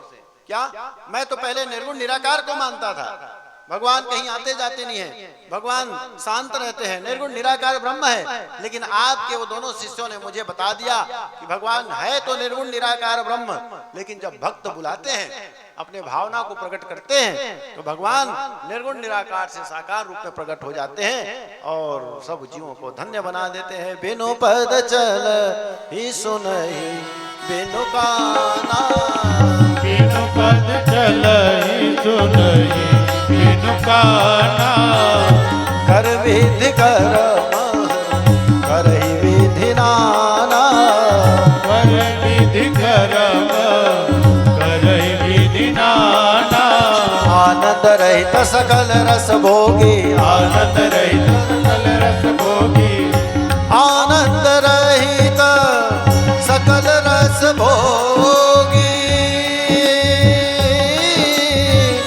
बिनु वाणी वक्ता बड़ जो राम सिया राम सिया राम जय जय राम, राम सिया राम जय जय राम। बस बस बस मैं समझ गया, निर्गुण निराकार ब्रह्म सगुण साकार रूप में प्रकट हो गए हैं। अब मैं उन्हीं के बारे में जानना चाहता हूं। पिताजी मैं आपके चरणों में हूं। भगवान सुखदेव जी ने व्यास जी से कहा आज से मैं आपका शिष्य और आप मेरे गुरु, शिष्यस्ते हम तो साधु प्रपन्नाम, आप मुझे ज्ञान दीजिए। और तब व्यास जी ने अपने बेटे सुखदेव जी को ये दिव्य श्लोकों को भागवत जी के पाठ को पढ़ाया है। अब सुखदेव जी भगवान का जन्म हो गया। अब जल्दी से परीक्षित को लाते हैं। परीक्षित आएगा तब कथा आगे बढ़ेंगे, है ना। अभी परीक्षित आया नहीं है और पहले दिन की कथा में परीक्षित का आना जरूरी है, तो परीक्षित को लाना पड़ेगा। तो परीक्षित को लाने के लिए कहां जाना पड़ेगा हमको? बोलो, हस्तिनापुर। परीक्षित को लाना है तो महाभारत में जाना पड़ेगा। तो महाभारत में जाने की जरूरत नहीं है, अपने घर को देख लो, वही महाभारत है। अपने अपने घर को देखो सब लोग, वहां समझ आ जाएगा, यही हरे महाभारत। लोगों में है द्वेष की बोली, माया बदल दिया वो चोली। अधर्मियों की निकले टोली, धर्म के सीने दागे गोली। तो घर घर में कुरुक्षेत्र बना है, मचा हुआ संग्राम। बंदे केवल एक सहारा, प्रभु का पावन नाम, प्रभु का पावन नाम। घर घर में कुरुक्षेत्र बना है, बने कि नहीं बने? घर घर में बहू कहते डोकरी ला सास ला, तो फुटे आंखी नहीं देखो। सास बहू कह रही मैं हूं तो फुटे आंखी नहीं देखो। भाई भाई में 1 इंच दीवार के लिए, 1 इंच जमीन के लिए लड़ाई हो रही, झगड़े हो रहे हैं, सास बहू। हाँ, घर घर में है महाभारत। पर आप घर में भले ही लड़ते होंगे सास बहू, घर में महाभारत है, लेकिन कथा में आ जाते हो तो दोनों सास बहू एक ही जगह बैठ गए। कैसा सुंदर बोला था वो, मुस्कुरा रही है, वो मुस्कुराई। देख तो मन तो रहा। देखो, कथा की ये महिमा है, कथा का प्रभाव है। कट्टर से कट्टर दुश्मन भी आपके बाजू में आकर के बैठ जाएंगे तो उस समय वो शत्रुता भूल जाएंगे और दोनों मुस्कुराते रहते हैं भगवान की कथा। ये भगवान की कथा की महिमा है। महाभारत, दुर्योधन के जंगे तोड़ दिए हैं, आकाश में बड़े बड़े चील गिद्ध मंडरा रहे हैं। कब ये दुर्योधन का प्राण निकले शरीर से और कब हम इनके आंखों को नोच करके ले जाएं। पापी अधम। पाप करते समय बहुत अच्छा लगता है, पर पाप का परिणाम जिस दिन आता है ना, ओहो बड़ा रोना आता है। पुण्य करते समय बहुत कष्ट होता है। जब आप कोई काम अच्छा करने जाओ ना, बहुत तकलीफ होती है, बहुत परेशानियां आती हैं, पर जिस दिन उसका परिणाम आता है ना, बड़ा सुखद होता है। अब पाप करते समय बड़ा मजा आता है, बड़ा आनंद आता है, लेकिन जब परिणाम निकलता है, ओहो। दुर्योधन ने जीवन भर पाप कर्म किया, आज चील गिद्ध मंडरा रहे हैं, उनके नोच नोच के उसके मांस को खा जाएंगे। महाभारत का युद्ध समाप्त हो चुका है। ऐसे समय में दुर्योधन विचार कर रहा है। क्या विचार कर रहा है? क्या हमारे हस्तिनापुर में एक भी कोई वीर योद्धा नहीं है जो हमारे 100 कौरव भाई को मारने वाले 5 पांडवों से बदला ले सके? हमारे 100 भाई मारे गए, उसके 5 पांडवों का बाल बाका नहीं हुआ। दुर्योधन कह रहा है कोई है हमारे, अभी भी कोई बचा हुआ है हमारी सेना में? 5 नहीं तो कम से कम मुझे शत्रुता भीम से है, भीम का सिर ला करके दे दे। तो वहां पर गुरु द्रोणाचार्य का बेटा अश्वत्थामा खड़ा था। अश्वत्थामा ने कहा दुर्योधन, मेरे रहते हुए ऐसी बात मत बोलो, मैं यूं चुटकी बजा के 5 के सिर काट करके ला दूंगा। पर क्या करूं, मैं हूं ब्राह्मण और ब्राह्मणों को हिंसा नहीं करनी चाहिए। हाँ, तू यदि चाहता है कि मैं 5 पांडवों का शीश काट के लाऊं तो थोड़ी देर के लिए मुझे तुम ब्राह्मण से क्षत्रिय बना दो। दुर्योधन ने कहा अब तो मर ही रहा हूं, हस्तिनापुर मेरा किस काम का, तो जाओ। अश्वत्थामा को तिलक कर दिया, जाओ आज से तुम हस्तिनापुर के मंत्री। अब जाति से ब्राह्मण पर कर्म से क्षत्रिय बना दिया। अब वो निकल गए खड्ग लेकर के, किसको मारने के लिए? 5 पांडवों के शीश काटने के लिए, शीश उतारने के लिए। आधे मार्ग पर गया, अश्वत्थामा विचार करने लगे, अरे मैंने कह तो दिया, बोल तो दिया 5 पांडवों के शीश काट के लाऊंगा, कोई गाजर मूली है, कह तो दिया। इसी को कहते हैं जोश में होश खो देना। जोश में होश खो देना। आप लोग भी कई बार जोश में होश खो बैठते हैं। वो ऐसा किया तो मैं ऐसा करूंगा। आज अश्वत्थामा ने जोश में बोल तो दिया, पर कैसे करूं? तो क्या किया? बोले एक पेड़ के नीचे बैठ गया। उस पेड़ में एक घोंसला था, घोंसले में छोटे छोटे छोटे छोटे शावक थे पक्षी के, और अश्वत्थामा देख रहा था उसको। उसी समय एक उल्लू आया, प्रतीक्षा किया, किसका? बोले रात्रि का। और जैसे रात्रि हुआ तो उल्लू ने कहा अब मैं इसे अपना भोजन बनाऊंगा, ग्रास बनाऊंगा। अश्वत्थामा ने देखा ये उल्लू धीरे धीरे करके पांचों बेटों को, पक्षी के पांचों बेटों को ग्रास बना लिया। अश्वत्थामा ने कहा मिल गया योजना, अब मैं भी ऐसी करूंगा। रात्रि के समय में जाऊंगा और पांचों पांडवों के शीश काट करके लाऊंगा।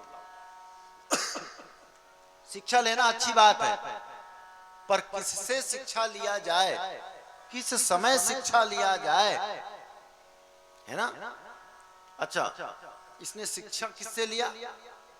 अश्वत्थामा ने, जोर से बोलो। हाँ, उल्लू से शिक्षा लिया। तो ये अश्वत्थामा क्या हो गया? उल्लू का, है ना? अब उससे शिक्षा लिया है ना? हाँ, निकल पड़ा रात्रि का सहारा लेकर। पर यहां तो जिनको बचाने वाले भगवान है ना, उनको कोई बाल बाका नहीं कर सकता। कि जितने तारे गगन में उतने शत्रु होए, कि जितने तारे गगन में उतने शत्रु होए, और जाको राखे राम को मार सके ना कोई। उसके बल में रहिए। आज द्वारकाधीश ने कहा युधिष्ठिर चलो जमुना के किनारे चलते हैं। क्यों? बोले सत्संग करेंगे, मैं तुम्हें बड़ी अच्छी अच्छी बातें बताऊंगा।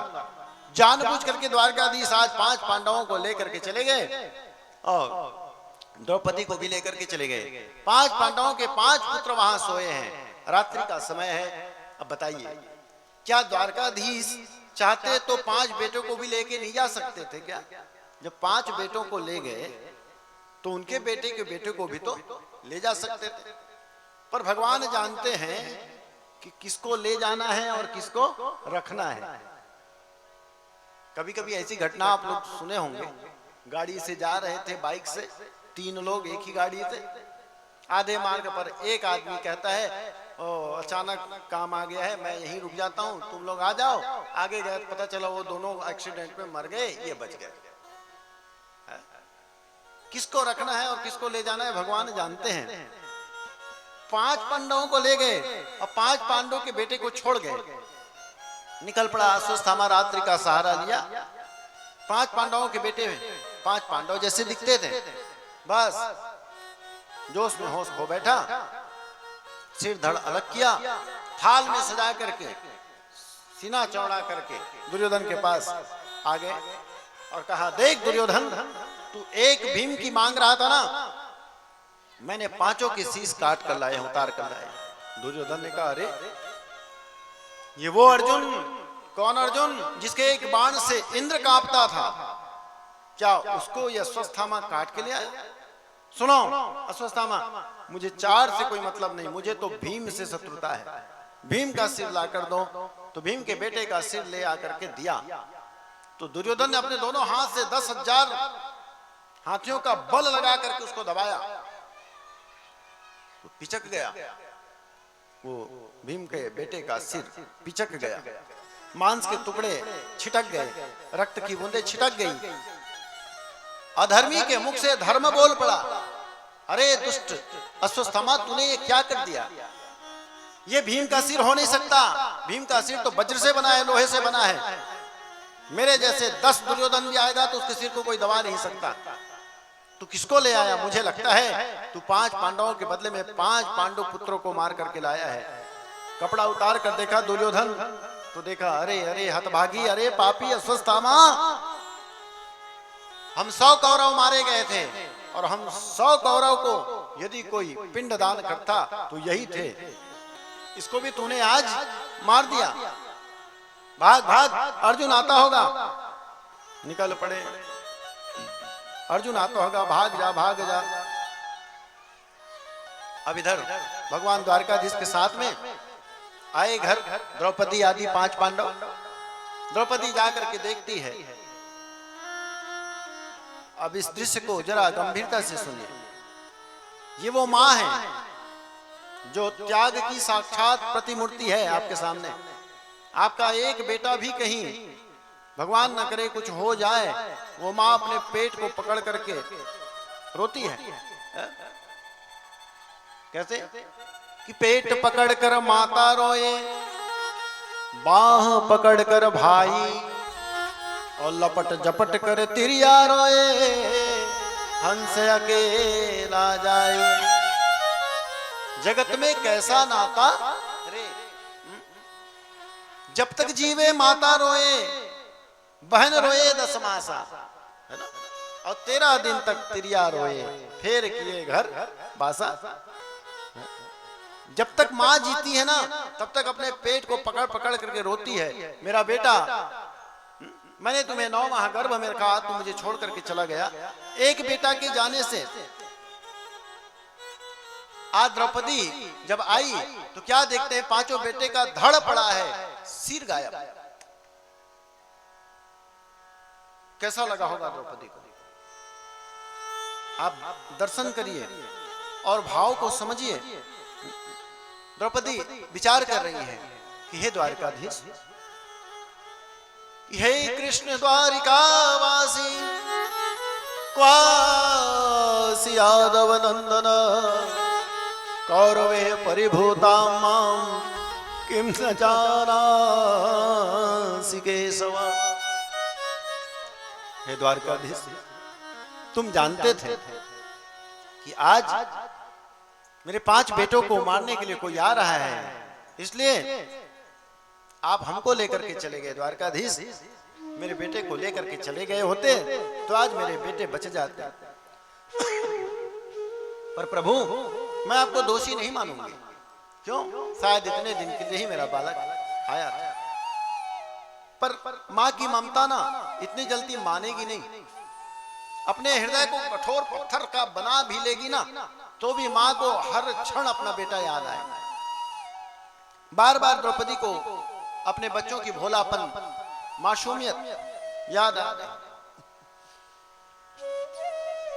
बच्चा आके द्रौपदी से कभी कभी आंचल को पकड़ करके कहते थे, माँ तेरी उंगली पकड़ के चला,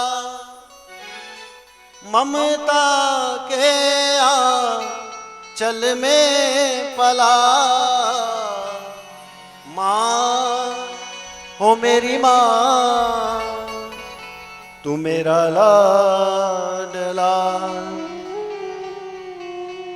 बन के तेरा साया मैं तुझको थाम लो, उठ के रब से पहले मैं तेरा नाम लूं, रखो तुझे पलकों तले, पूजा करूं तेरी, तेरे सिवा तू ही बता क्या जिंदगी मेरी, मैं तो तेरे सपनों के रंग में पला, माँ हो मेरी माँ, तू मेरा लाडला। देवकी का भाव समझिए। द्रौपदी के तो 5 बेटे, देवकी के तो 6 बेटों को कंस ने शिला पर पटक पटक कर मार दिया। ऐसा लगता था कि देवकी के जीवन से दुख जाएगा ही नहीं। कब सुख आएगा? कि बच के अपने घर से सुख जाएगा कहां, अरे बदलेगा नसीब एक रोज मेरी माँ, तेरी खुशी मेरी खुशी, गम तेरा मेरा ये गम, तेरे लिए तेरी कसम लूंगा 100 जन्म, तू नहीं तो दुनिया में कुछ नहीं मेरा, माँ हो मेरी माँ, तू मेरा लाडला।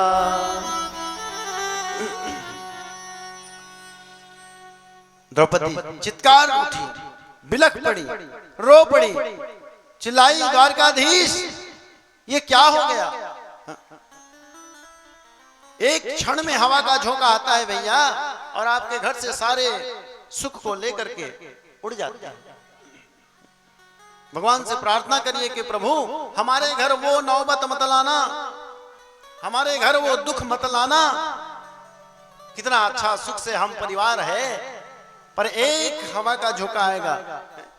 एक हवा का झोंका आया, टूटा डाली से फूल, टूटा डाली से फूल, ना चमन की ना पवन की, किसकी है ये भूल, किसकी है ये भूल। कहते ना मेरा जीवन कोरा कागज कोरा ही रह गया।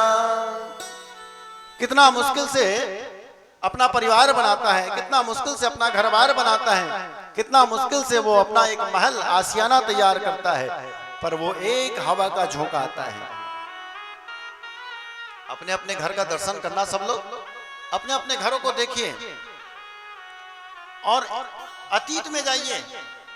पुराने समय में आप कितने अच्छे थे, आपके घर में कितना अच्छा खुशहाल परिवार था, पर न जाने किसकी आंख लग गई कि एक हवा का झोंका आया और आते ही बोले हमारे घर से सारी खुशियां छिन गई। भगवान से आप सभी प्रार्थना करिए कि प्रभु इतनी कृपा करना कि हमारे घर में बहुत बड़ा पहाड़ जैसा संकट ना आए, और आए तो प्रभु आप सामने खड़े हो जाना। द्रौपदी माता रो रही है। माता शिशूना निधनम सुताना निशम्य घोरम परिताप्यमानम तदारुरोध वाष्प कलाकुलाक्षी तां सांत्वयन्ना किरीटमाली। माता शिशूना, माता अपने बालक के धड़ को पड़ा हुआ देखकर द्रौपदी चित्कार उठती है और कहती है किरीटमाली, भगवान का एक नाम है किरीटमाली। हे किरीटमाली, हे गोविंद, हे द्वारकाधीश, क्या आप नहीं जानते। तदारुरोध, रोने लगी। उसकी रोने की पुकार को सुनकर सब भागे। क्यों रो रही है द्रौपदी। 5 पांडवों ने देखा, द्वारकाधीश ने देखा, बच्चों का धड़ पड़ा है, शीश गायब है। भगवान द्वारकाधीश ने आंख बंद किया, अर्जुन से कहा अर्जुन वो हत्यारा ज्यादा दूर नहीं गया है, तू समझ गया ना कौन है। अर्जुन निकल पड़े और पकड़ करके लाए और द्रौपदी के चरणों के नीचे पटक दिया। और अर्जुन ने कहा द्रौपदी ये तेरे बच्चों का हत्यारा सामने खड़ा है, अब तू बता मार दिया जाए है ना, मार दिया जाए कि छोड़ दिया जाए, बोल इसके साथ क्या सलूक किया जाए। द्रौपदी ने कहा मैं देखूं तो जरा कि किसने मेरे 5 बेटों को मारा है। ऊपर आंख उठा करके देखती है तो द्रौपदी के मुंह से निकल पड़ता है, क्या निकल पड़ता है कि मुंचता मुंचता वेश ब्राह्मणो नितराम गुरु मारो निदस्य जननी गौतमी पति देवता। द्रौपदी के मुंह से निकल पड़ा क्या मुंचताम मुंचताम, छोड़ दो छोड़ दो। अर्जुन ने कहा क्या कह रही है द्रौपदी, तेरे 5 बेटों का हत्यारा है। मान लो हमारे बेटे का कोई अपराधी हमारे हाथ लग जाए, मान लो हमारे बेटे को किसी ने मारा है और वो हत्यारा अपराधी हमारे हाथ लग जाए, तो हम क्या करेंगे, पहले उसको वहीं पर 2-4 डंडे पीटेंगे। आज 5 बेटों का हत्यारा अर्जुन के हाथ लग गया, पर अर्जुन ने उसको एक झापड़ नहीं मारा, लाए और द्रौपदी को चरणों में पटक दिए और कहा द्रौपदी इसका मतलब क्या है जानते हैं? अर्जुन है शक्ति और द्रौपदी है भक्ति। शक्ति के द्वारा पकड़िए किसको? विकारों को, अपनी बुराइयों को अंतर की शक्तियों के द्वारा पकड़िए और पकड़ करके भक्ति के चरणों में ले जा करके पटक दीजिए। क्या करना है इसका? द्रौपदी ने कहा मुंचताम, छोड़ दीजिए। क्यों छोड़ दे? बोले ब्राह्मण है इसलिए छोड़ दो। दूसरा नितराम गुरु, बोले गुरु द्रोणाचार्य का बेटा है, और गुरु द्रोणाचार्य का बेटा है मतलब हमारा भाई ही हुआ, गुरु भाई है, इसलिए छोड़ दो।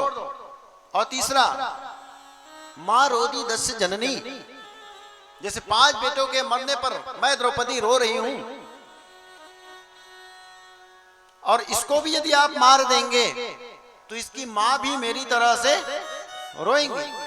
विचार करिए पांडवों, क्या कि मेरे पास चलो बेटा मर गया, लेकिन तुम 5 पति मेरे साथ में हो, और इसके पास बोले इसके मां के पास बोले उसके पति तो पहले ही मर गए द्रोणाचार्य, आज बेटा भी मर जाएगा, तो फिर वो किसके सहारे जिएगी?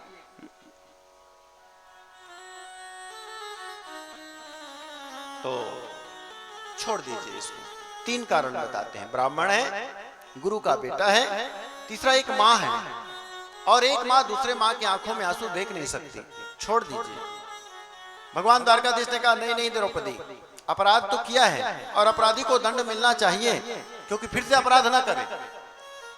इसलिए चलो यहीं पर वोटिंग करते हैं, इसको मार दिया जाए कि छोड़ दिया जाए। वोटिंग करते हैं। 6 लोग हैं वहां पर, 5 पांडव 1 द्रौपदी, 6 लोग हैं। चलो अपना अपना वोट डालो। द्रौपदी से कहा बोलो क्या है तुम्हारा मत? बोले छोड़ दिया जाए। भीम से कहा, भीम ने कहा मारो, 1 वोट उधर चला गया। नकुल से कहा बोलो नकुल तुम्हारा क्या विचार है? बोले छोड़ दिया जाए। सदैव मार दिया जाए। अब 2 बच गए, एक अर्जुन और एक धर्मराज युधिष्ठिर। युधिष्ठिर से पूछा बताओ तुम तो धर्मराज हो, तुम निर्णय करो, इसको मार दिया जाए कि छोड़ दिया जाए। धर्म कहता है कि कभी भी किसी स्त्री के आंखों में आंसू नहीं आने देना चाहिए। ये मर जाएगा तो इसके मां की आंखों से आंसू आएगा। इसलिए सुनिए, जिस घर में स्त्री के आंखों से आंसू निकलते हैं ना, किसी के कारण से वहां से लक्ष्मी रूठ कर चली जाती है। छोड़ दिया जाए इसको। धर्मराज युधिष्ठिर ने कहा अर्जुन तुम अपना वोट डालो। अर्जुन ने कहा ये तो अपराधी है, अभी तक जी रहा है, मैं अभी इसको बाण से मार दूंगा। 6 लोगों का वोटिंग हो गया, 3 इधर आ गए और 3 उधर आ गए। निर्णय अभी भी बाकी है। तो सबने एक साथ कहा प्रभु द्वारकाधीश अब तो भला ना बुरा देखना है, बस तेरा फैसला देखना है। अब तो निर्णय आपके हाथ में है, आप ही बताओ। तो द्वारकाधीश ने कहा अर्जुन ये अपराधी है, 5 बेटों को मारा है, इसलिए इसको मार दो।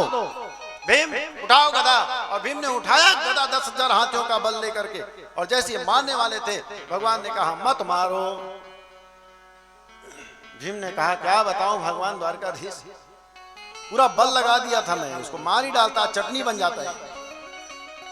एक में रहिए, मारूं या ना मारूं? भगवान ने कहा मारो, और जैसे उठाते थे मत मारो। अर्जुन ने कहा भगवान आप क्यों खेल रहे हो, आप बताइए ना, एक बताइए।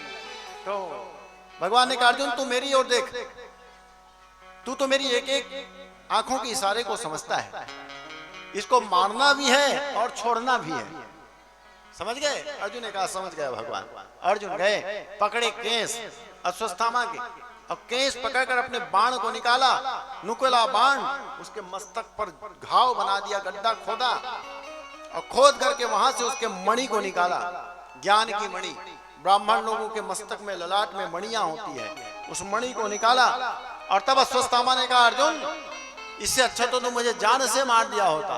क्यों? यदि कोई ब्राह्मण है और यदि वो पागल है तो संसार के लिए उससे बड़ा खतरा और कोई नहीं है।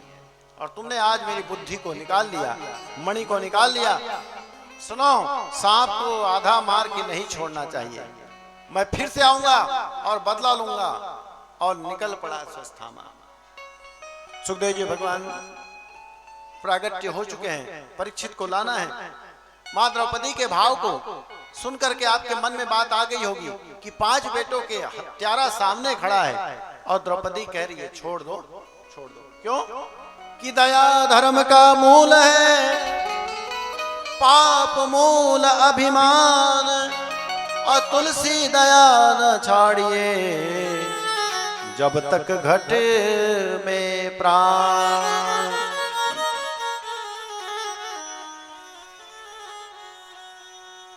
पता चला अश्वत्थामा मन में सोचकर आ रहा था कि मैंने 5 पांडवों का पूरा वंश समाप्त कर दिया। उसी समय किसी ने अश्वत्थामा को बताया कि तुम भ्रम में हो, अभी 5 पांडवों का वंश अभी भी एक बचा हुआ है।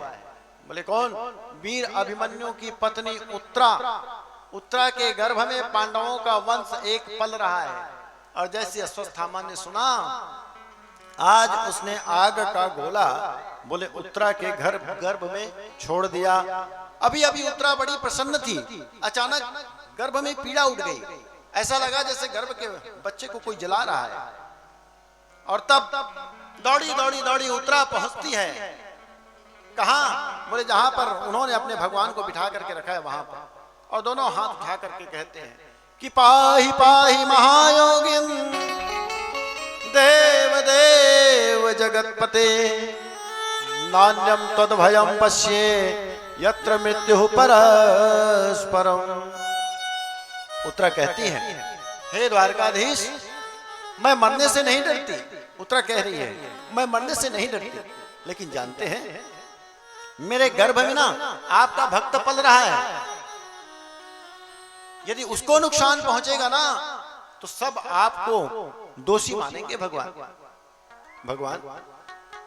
मैं नहीं डरती, डरना तो आपको चाहिए।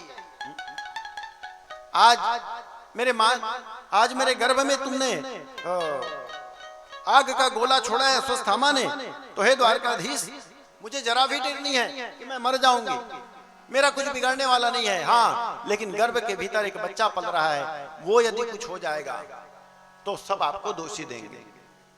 मेरी सासू मां द्रौपदी ने कहा है क्या कि प्रभु जी मोरी का बिगड़ेगी जाएगी लाज तुम्हारी। आप जितने भक्त लोग हो ना, इसको याद कर लो, इसको याद कर लो और कहना भगवान से, जैसे द्रौपदी ने कहा कि प्रभु हम दिन रात आपके शरण में पड़े रहते हैं, दिन रात आपके नाम को गाते रहते हैं, बोलते रहते हैं, अच्छा काम करते रहते हैं, फिर भी आज मेरे ऊपर संकट आया है। तो सुनो भगवान, मेरा कुछ बिगड़ने वाला नहीं है। बिगड़ेगा आपका नाम खराब होगा। लोग क्या कहेंगे कि फलाना जो है वो भगवान का नाम इतना दिन रात लेते थे, आज उसके ऊपर संकट आया तो भगवान ने भी उसकी रक्षा नहीं करी। तो आप सभी लोग भी भगवान से प्रार्थना किया करो, जैसे द्रौपदी कहा करते, प्रभु जी मोरी का बिगड़ेगी जाएगी लाज तुम्हारी। मोपति 5, द्रौपदी कहती है मेरे 5 पति हैं। जिसका एक पति होता है ना, वो माँ समाज में सीना तान कर चलती है। मेरे 5 पति है। अहंकार करती थी मैं भी, द्रौपदी का आज अहंकार टूट गया। 5 पति भी तुम्हारा कुछ नहीं कर सकता। मोपति 5, 5 के तुम पति, 100 पति का है बिसारी, जाएगी लाज तुम्हारी। उत्तरा ने कहा प्रभु पाही पाही, रक्षा करिए रक्षा करिए। महायोगी देव देव जगतपति, हम जितने बैठे हैं ना यहाँ पर, सबके घर में संकट आता है, सबके घर में दुख आता है, और हम सब उस दुख से लड़ने के लिए प्रयास करते हैं, उस संकट को सामना करने के लिए प्रयास करते हैं। पर आप में इतनी सामर्थ्य नहीं है, आप में इतनी ताकत नहीं है कि आपके घर आए हुए समस्या को आप दूर कर दें। तो उसी के शरण गिर जाइए कि प्रभु अब तो जो आप चाहेंगे वही होगा, हमारे चाहने से कुछ होने वाला नहीं है। गिर जाइए शरणों में।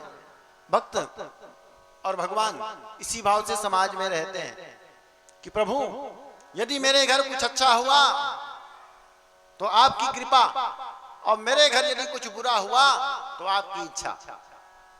कृपा और इच्छा में भक्त लोग रहते हैं, कभी भी भगवान के ऊपर दोष लगाते नहीं है। समरथ को नहीं दोष गोसाई।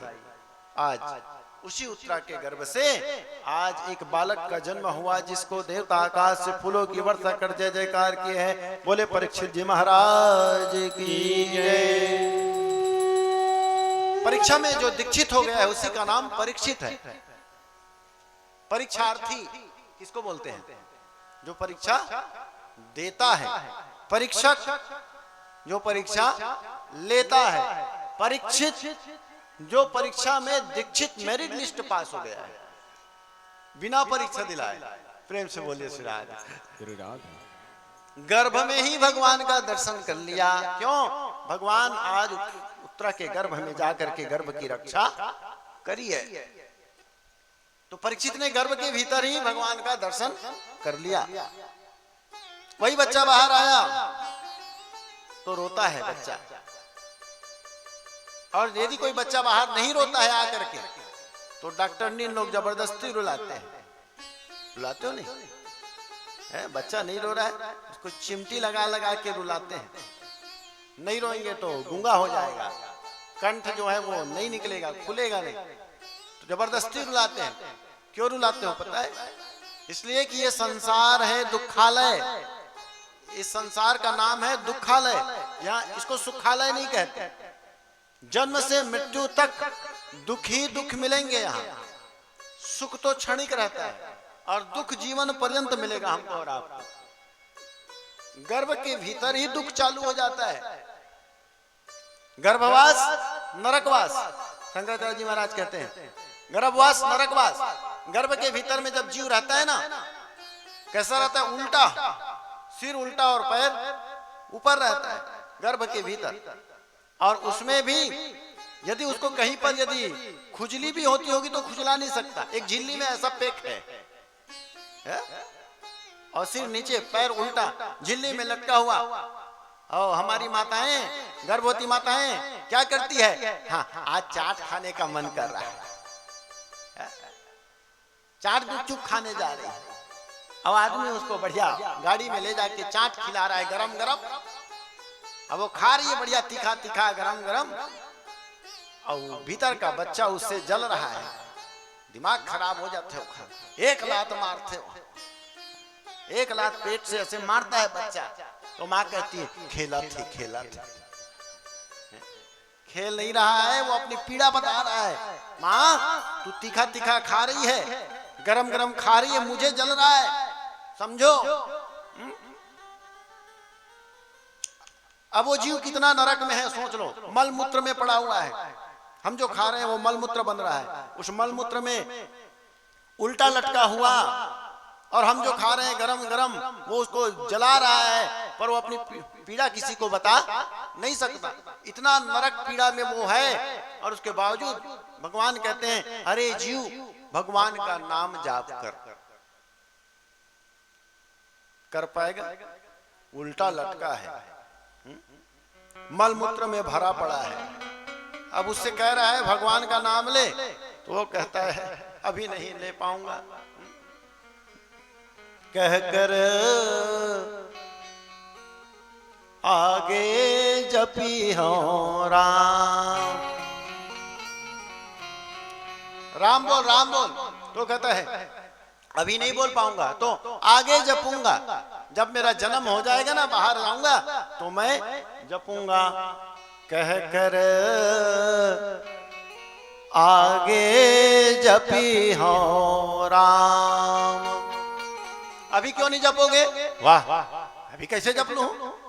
उल्टा पड़ा हूं और तीखे तीखे और गरम गरम सब मेरे अंग को जला रहे हैं, उल्टा लटका हुआ हूं गर्भ के भीतर में, और तुम कहते हो नाम लो नाम लो। उल्टा लटक के देखो और ले भगवान का नाम। हम कितनी पीड़ा में हैं, हम नरक की यात्रा में हैं। तो सब साधु लोग कहते हैं अरे क्या होगा एक बार राम कह देगा तो कहता अरे नहीं ले पाऊंगा भाई, मैं उल्टा लटका हूं, कैसे लूंगा नाम? कह कर कब लोगे? आगे जपी हो राम। भगवान ने कृपा किया, चलो ठीक है। अब वो बच्चे को हवा के साथ में प्रसव पीड़ा बाहर हुआ, बालक बाहर आ गया। अब कहा अब ले लो। गर्भ के भीतर तुम उल्टा लटके थे ना, तू नहीं ले पा रहा था नाम, अब तो तू बाहर आ गया, अब नाम ले लो। तो कहते हैं बाल अवस्था खेल गवायो, अब तो नाम ले लो। अभिराहन खेलंदे कुदंदे कह कर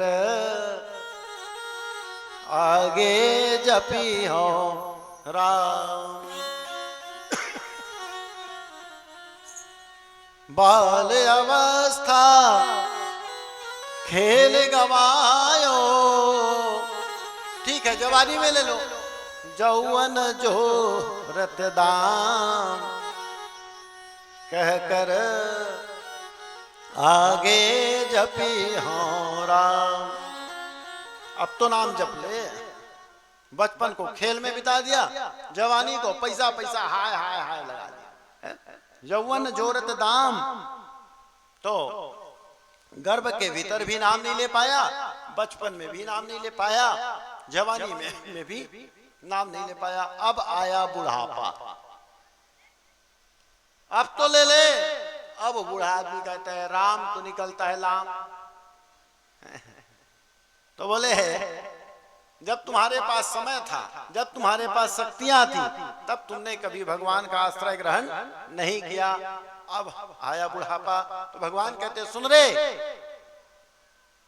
जब तू किसी काम का नहीं, जब घर वाले ने तुझे निकाल दिया, बेटा बहू ने तुझे निकाल दिया, जब तू किसी के काम का नहीं, तब तू मेरी शरण में आ गया। तो सुन, जब तू किसी के काम का नहीं तो मेरे भी काम का नहीं, भाग यहाँ से। बचपन को खेल में बिताया, जवानी को नींद और काम में बिता दिया, अब आया बुढ़ापा, आगे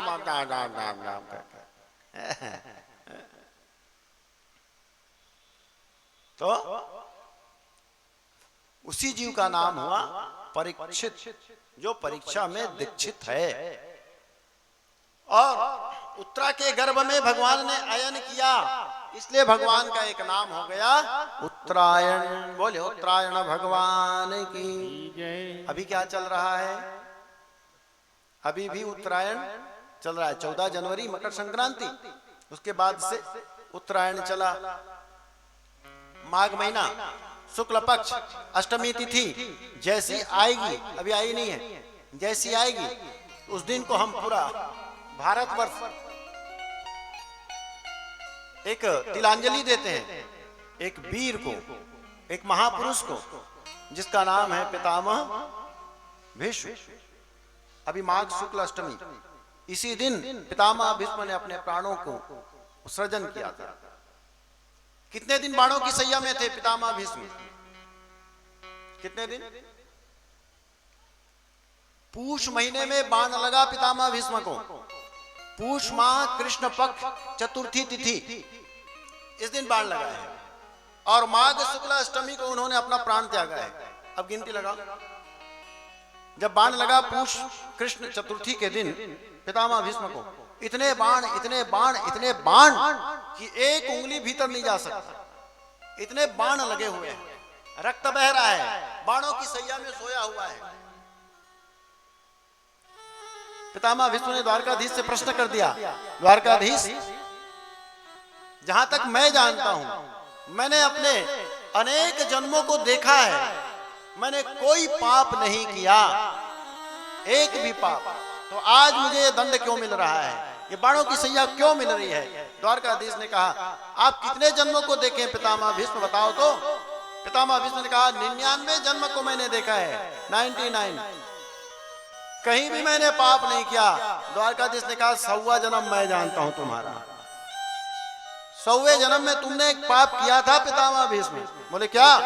बोले उस समय तुम राजकुमार थे और उस समय तुम जा रहे थे रथ से जा रहे थे, तो एक सर्प पड़ा था अधमरा, और वो सर्प मानो प्रार्थना कर रहा था कि मुझे इस पार से उस पार कोई करा दे। तो जानते हो विष्णु तुमने क्या किया? निकाला बाण और बाण से उस सर्प को उठाया, ऐसे झाड़ियों में फेंक दिया। जानते हो वो कहां गिरा? बोले कहां? बोले कांटों के बीच में जाकर के वो सर्प गिरा। इतने कांटे उस सर्प के भीतर लगे कि उस सर्प के भीतर एक उंगली नहीं जा सकता, इतने कांटे लगे। और तब उस सर्प ने कहा, जा रे राजकुमार, तेरे कारण से आज मुझे कांटों से बिधना पड़ रहा है, तो मैं भी तुझे श्राप देता हूं, एक दिन तू भी इतने बाणों की सैया मिलेगी, इतने बाणों की सैया मिलेगी। द्वारकाधीश कहते हैं, जानते हो पितामह, तुम्हारे प्राण क्यों नहीं जा रहे हैं? इच्छा मृत्यु का वरदान तो अलग बात है, तुम्हारे प्राण क्यों नहीं जा रहे हैं? बोले क्यों? बोले तुमने जिस सांप को फेंका था कांटों में, इतने कांटे लगने के बाद वो सांप नहीं मर रहा था। कब मरा? बोले 48 दिन तक वो तड़फा है। इसलिए पितामह, आप भी 48 दिन तक बाणों की सैया में सोए रहोगे, तब आपका प्राण निकलेगा। प्रेम से बोलिए श्री राधा, जोर से बोलिए। अब गिनती लगा लो, पूष कृष्ण चतुर्थी, ठीक है, वहां से 10 दिन और ले लो, कृष्ण पक्ष खत्म। शुक्ल पक्ष का 15 दिन, 15 और 10 25 दिन हो गया पूष का। अब माघ महीने का कृष्ण पक्ष 15 दिन, 25 और 15 40। अब माघ का शुक्ल पक्ष का अष्टमी 8 दिन, कितना दिन? 48 दिन तक पितामह भीष्म, दुर्योधन हंस रहा था पितामह के ऊपर।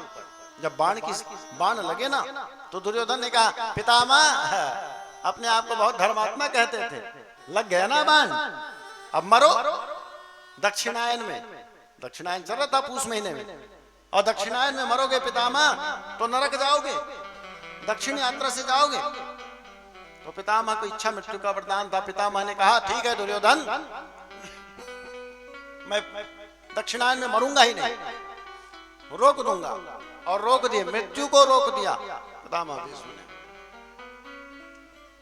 तो जैसे पूष माह खत्म हुआ, मकर संक्रांति आई, तो भगवान ने कहा, पितामह बहुत कष्ट भोग रहे हो, अब आ जाओ, मकर संक्रांति आ गई है, अब आ जाओ।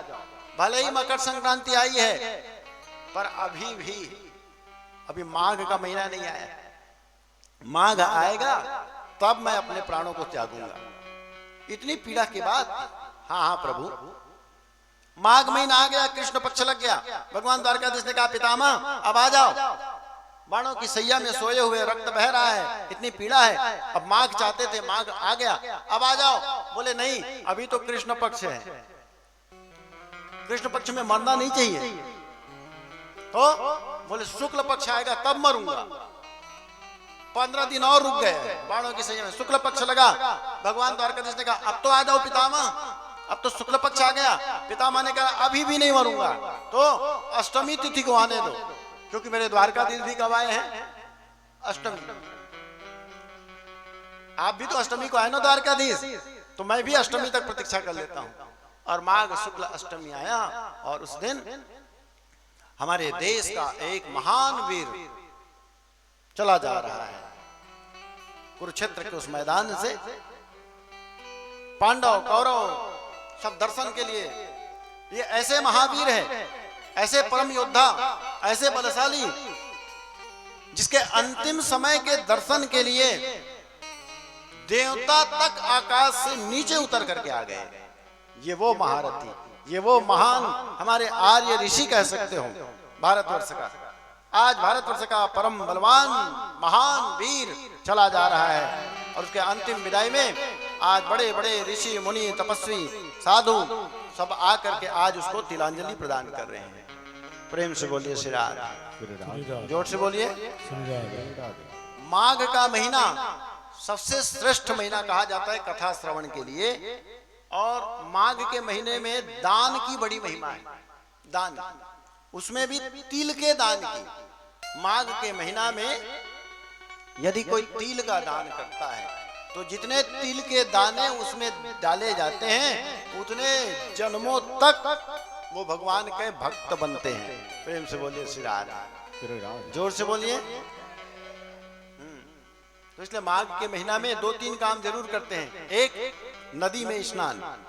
माघ के महीना में आपको नदी में स्नान करना चाहिए, दीपक जलाने चाहिए और तिल का दान करना चाहिए। कैसे तिल का? बोले तांबे के लोटे में तिल डालें, उसके भीतर में बोले कोई धातु डालें और धातु डालकर ऊपर से कपड़ा बंद करें और बंद करके खासतौर से माघ शुक्ल अष्टमी जिस दिन पितामह भीष्म गए उस दिन ये कार्य करने चाहिए। इस तरह से आज उत्तरायण की प्रतीक्षा पितामह भीष्म ने किया, पर ये उस उत्तरायण की प्रतीक्षा नहीं किए। कौन से? बोले 14 जनवरी के बाद जो उत्तरायण आता है उसकी प्रतीक्षा नहीं किए पितामह भीष्म। तो किस उत्तरायण की प्रतीक्षा किए? बोले उत्तरायण नाम किसका है? उत्तरायण नाम किसका है? भगवान द्वारकाधीश का। और भगवान द्वारकाधीश जब सामने आ गए ना तो पितामह भीष्म ने कहा, सदैव देवो भगवान प्रतीक्षताम कलेवरम यावदिदं विनोन्यहम् प्रसन्नः सरुणलोचन लसरन् मुखाम्बुजो ध्यान पश्चतुर्भुजा। कहा, प्रभु अब मैं अपने प्राणों को त्यागूंगा, लेकिन तब त्यागूंगा इसके लिए आपको प्रतीक्षा करनी पड़ेगी भगवान द्वारकाधीश। मेरे जाने के लिए आपको प्रतीक्षा करनी पड़ेगी। भगवान ने कहा, कैसे प्रतीक्षा करूं? बोले जैसे आप खड़े हो वैसे प्रतीक्षा करो। जब तक मैं मर नहीं जाऊंगा द्वारकाधीश तब तक आप मेरे सामने ऐसे ही खड़े रहिए। तो भगवान का मुंह थोड़ा सा टेढ़ा हो गया। ये डोकरा भी बड़ा परीक्षा लेता है।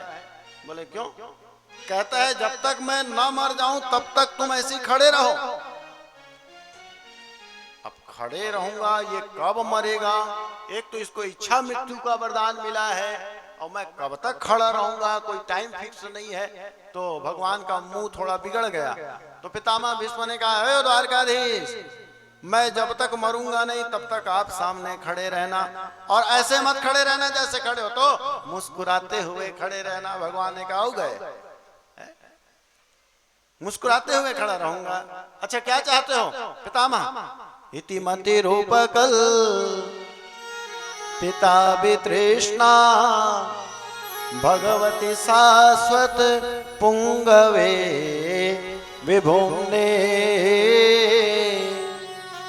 स्वसुखमुपगते क्वचिद् विहर्तुं प्रकृतिमुपेयुषि यद भव प्रवाह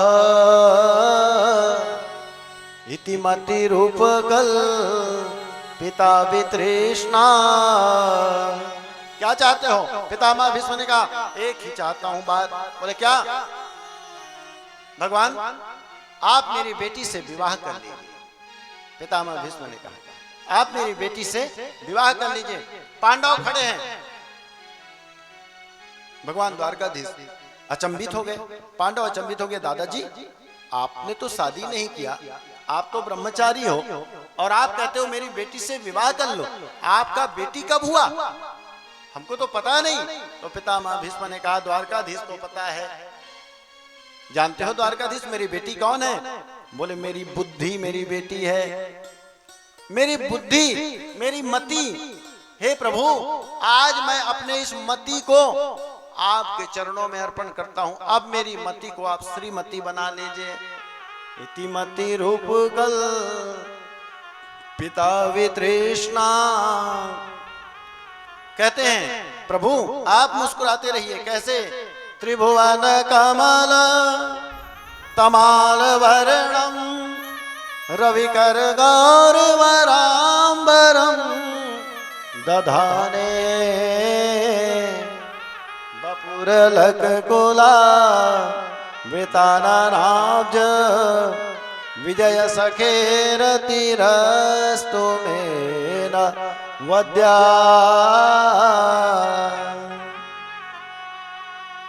भगवान ने कहा ठीक है ठीक है।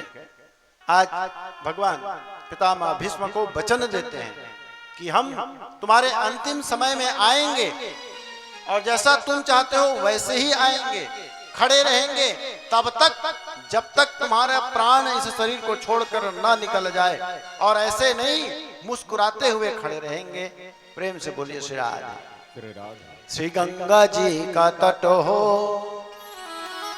जमुना का बंसी बटे हो, मेरा सावरा निकट हो, तब प्राण तन से निकले, गोविंद नाम लेकर जब प्राण तन से निकले। जैसे मृत्यु होनी चाहिए, आपके यहां भी जब कोई अंतिम समय होता है ना, तो आप कुछ कर सको या मत कर सको, तुरंत जाइए। कोई मर रहा हो तुरंत जाइए। ऐसा कहते हैं यदि कोई जा रहा हो और उस समय में यदि कोई उसकी मदद करता है तो भगवान उसके अंतिम समय में स्वयं आते हैं उसको साथ देने के लिए। प्रेम से बोलिए श्री राधे। जोर से बोलिए। जब कोई जा रहा हो तो जाइए, तुरंत उसको पलंग से नीचे उतार दीजिए और गंगा का जल पान करा दीजिए। मस्तक पर चंदन से राम लिख दीजिए, सीना पर राम लिख दीजिए, एक तुलसी का दल रख दीजिए या पौधा रख दीजिए, एक दीपक जला दीजिए। ऐसा जब आप कर देंगे तो भगवान कहते हैं तुमने किसी के अंतिम समय में मदद करी है, तुम्हारा जब अंतिम समय आएगा तो मैं स्वयं लेने के लिए तुम्हें आऊंगा। प्रेम से बोलिए श्री राधे। जोर से बोलिए। ऐसे पितामह भीष्म को ले जाने के लिए आज भगवान स्वयं आए हैं। बड़े बड़े देवता, बड़े बड़े ऋषि मुनि, क्यों आज हमारे भारतवर्ष का महान परम वीर बलशाली जा रहा है। तो आइए हम सब भी, माघ का महीना चल रहा है, शुक्ल पक्ष है, अष्टमी तिथि है, तो हम सब भी आज पितामह भीष्म को भागवत कथा के माध्यम से तिलांजलि देते हैं। इतना तो करना स्वामी, जब प्राण तन से निकले, जब प्राण तन से निकले, इतना तो करना स्वामी, जब प्राण तन से निकले, जब प्राण तन से निकले, इतना तो करना स्वामी, जब प्राण तन से निकले, तब प्राण तन से निकले, गोविंद नाम लेने, तब प्राण तन से निकले, तब प्राण तन से निकले, गोविंद नाम लेकर तब प्राण तन से निकले, तब प्राण तन से निकले, इतना तो करना स्वामी।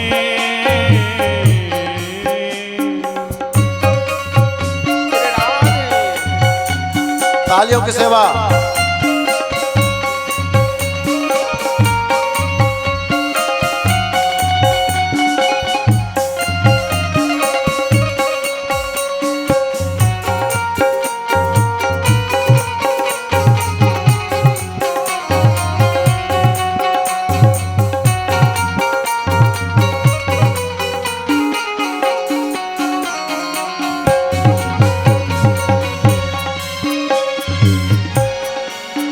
श्री गंगा जी का तट हो, यमुना का बंशी बट हो, श्री गंगा जी का तट हो, यमुना का बंशी बट हो, श्री गंगा जी का तट हो, यमुना का बंशी बट हो, श्री गंगा जी का तट हो, यमुना का बंशी बट हो, मेरा सावरा निकट हो, तब प्राण तन से निकले, इतना तो करना स्वामी, जब प्राण तन से निकले,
जब प्राण तन से निकले, जब प्राण तन से निकले। बोले राधा रमण सरकार की जय। भगवान व्यास जी कहते हैं यह श्रद्धयै तद भगवत प्रियाणाम पांडव सुतानामिति संप्रयाणाम शृणोत्यलं स्वस्थजैनं पवित्रं लब्ध्वा हरो भक्तिमुपैति सिद्धिम्। आज की कथा का फलश्रुति बताते हुए सुत जी महाराज सोनागादी 88,000 ऋषि उसे कहते हैं क्या कि जो कोई भी पांडवों के महाप्रयाण की कथा को श्रद्धा से सुनता है, कहता है, वह निश्चय ही भगवान की भक्ति और मोक्ष को प्राप्त करता है, इसमें कोई शंका नहीं। भागवत जी में स्पष्ट लिखा है यह श्रद्धयै तद भगवत प्रियाणाम। भगवान के भक्तों के प्रिय चरित्र को जो कोई भी कहता है, सुनता है, खास तौर से उस कथा को जब कोई भगवान का भक्त जब यहाँ से चला जा रहा हो और उस कथा को यदि कोई ध्यान से सुनता है, तब उसके बारे में फलश्रुति में बताता है क्या पांडव सुतानामिति संप्रयाणाम। क्या होता है शून्योत्यनं स्वस्थजैनं पवित्रं लब्ध्वा हरहर भक्तिमुपैति सिद्धिम्। वो दो चीजें को प्राप्त करता है, इसलिए आज पितामह भीष्म की कथा को संक्षिप्त में आपके बीच रखा। वो दो चीजों को प्राप्त कर लेता है, एक बोले भक्ति को प्राप्त करता है और दूसरा मोक्ष को प्राप्त करता है। उसकी मुक्ति निश्चित है, क्योंकि भागवत जी का लिखा हुआ कोई भी बातें गलत नहीं हो सकती। साक्षात व्यास जी का लिखा हुआ है, परम पवित्र है। राजा परीक्षित को बनाया गया, पांचों पांडव स्वर्गारोहण करने निकल पड़े, परीक्षित राजा बने। राजा परीक्षित बने तो पांडवों ने शिक्षा दिया, परीक्षित अब तुम चक्रवर्ती सम्राट होने जा रहे हो, चारों तरफ से तुम राजा बनने जा रहे हो, तो जब तुम राजा बन रहे हो ना, तो तुम्हारी कुछ जिम्मेदारियां हैं, मैं तुमको बता रहा हूं, सुन लो। बताइए दादाजी। तो कहा सपने में भी किसी साधु और संत का, ब्राह्मण का अपमान मत करना। परीक्षित राजा बन रहा है, तो पांडवों ने शिक्षा देते हुए कहा सपने में भी किसी साधु संत और ब्राह्मण का अपराध मत कर देना। शरण में कहीं तुम्हारा शत्रु भी आ जाए तो तुम राजा हो, उसको स्वीकार करना, और तुम्हारे आंखों के सामने यदि कोई गलत कर्म कर रहा है तो तुम राजा रहोगे, निकालना तलवार और उसी समय उस बुराइयों को समाप्त कर देना। और परीक्षित राजा बना। परीक्षित एक दिन जा रहा था रथ पर सवार होकर, सामने से एक रथ आ रही थी। भगवान व्यास जी उस रथ के बारे में विचित्र वर्णन करते हैं। क्या बोले उस रथ में एक तरफ बैल बंधा हुआ है और एक तरफ गाय बंधी हुई है, और काला पुरुष उस रथ को हाँक रहा है। इधर से परीक्षित का रथ जा रहा था, उधर से वो रथ आ रही थी। परीक्षित ने कहा रथ रोकिए, और सामने वाले रथ वाले से कहा अरे तू कौन है, एक तरफ बैल और एक तरफ गाय, आखिर तू कौन है।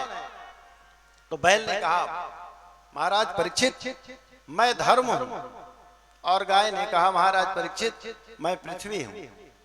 जब से आप राजा बने हैं ना, तब से धर्म और पृथ्वी के ऊपर अत्याचार बढ़ गए हैं, और हम अपने प्राणों को बचाने के लिए आज इधर उधर भाग रहे हैं। अब तुम्हारे शरण में आए हैं परीक्षित, हमारी रक्षा करिए। परीक्षित ने तुरंत तलवार निकाल लिया और काले पुरुष से कहा तू कौन है रे काले पुरुष। तो बोला मैं कलयुग हूं महाराज। और तब परीक्षित ने कहा कलयुग, अभी तो द्वापर चल रहा था, अभी तो भगवान द्वारकाधीश की लीला चल रही थी, तुम कब आ गए। कलयुग ने कहा जिस दिन भगवान द्वारकाधीश यहाँ से गए ना, उसी दिन से मैं यहाँ आ गया, कलयुग आ गया। क्या चाहते हो। बोले मुझे अपने राज्य में रहने दीजिए। परीक्षित ने कहा तुम्हें मैं अपने राज्य में नहीं रहने दे सकता। क्यों। क्योंकि तुम जब मेरे राज्य में रहोगे ना, ऐ कलयुग चोरी बढ़ेगी, हिंसा बढ़ेगा, अत्याचार बढ़ेगा, जुआ खेलेंगे, शराब पिएंगे, ये सब खराबी आएगी तुम आओगे तो।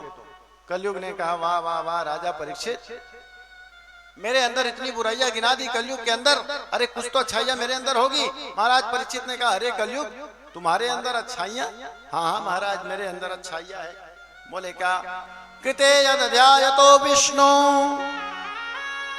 त्रेतायाम मखई पूजा द्वापरे परिचर्यायाम कलौ केवल कीर्तनात्।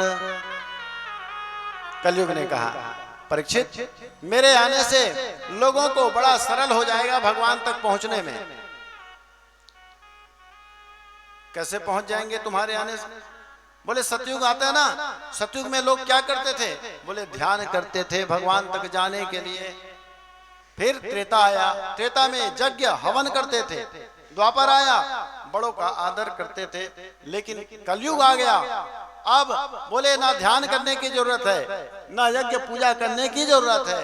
बस एक बार अपने मुंह से बोल दीजिए श्री राधे, दोनों हाथ उठा करके। भगवान कहते हैं, कलयुग ने कहा, बस मुझ में यही एक अच्छाई है।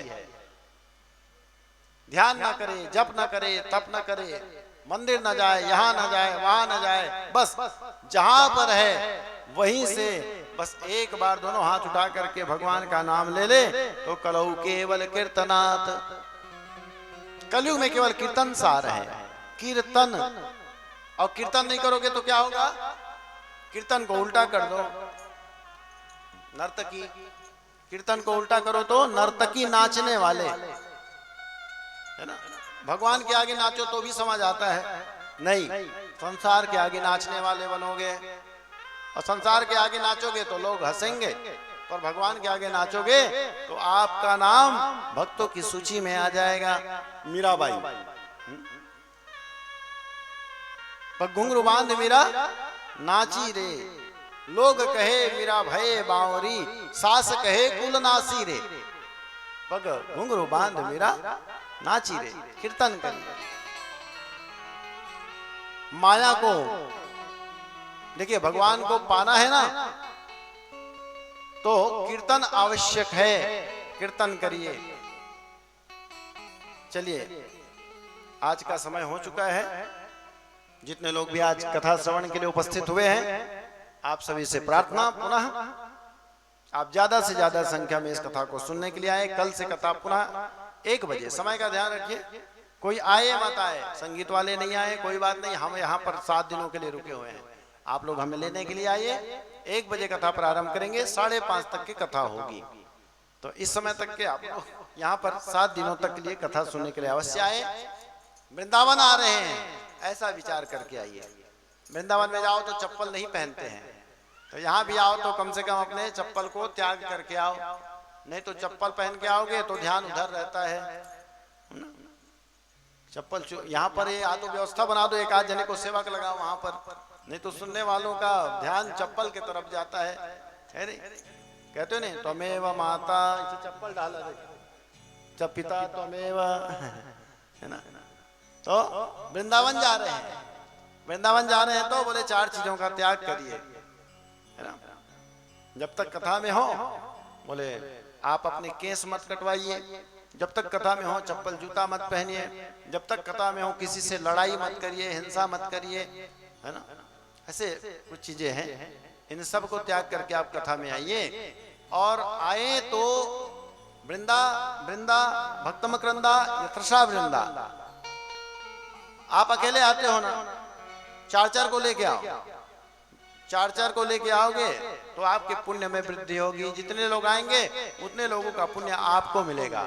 तो इसलिए आज तो पहला दिन है और पहले दिन में जितने माताएं भाई लोग आए हैं इतनी संख्या पर्याप्त है।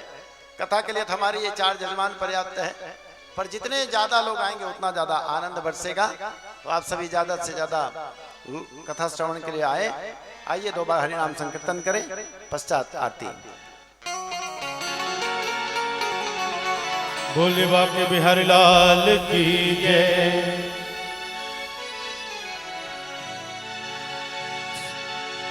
दीवाना बना दिया हमें, मस्ताना बना दिया।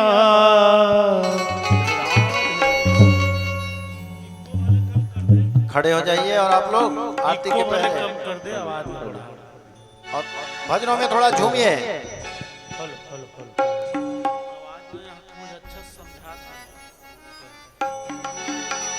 दीवाना बना दिया हमें, मस्ताना बना दिया। बनवारी गिरधारी, बनवारी गिरधारी, बनवारी तेरी यारी ने दीवाना बना दिया।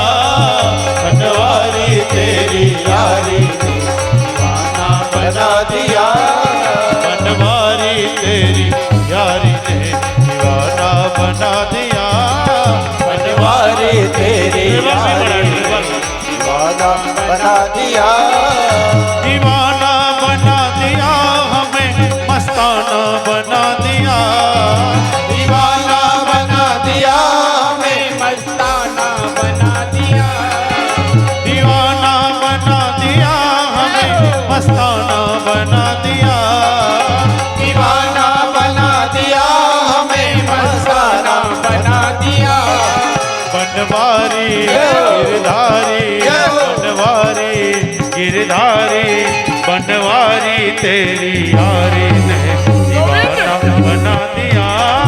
बनवारी तेरी यारी ने दीवाना बना दिया।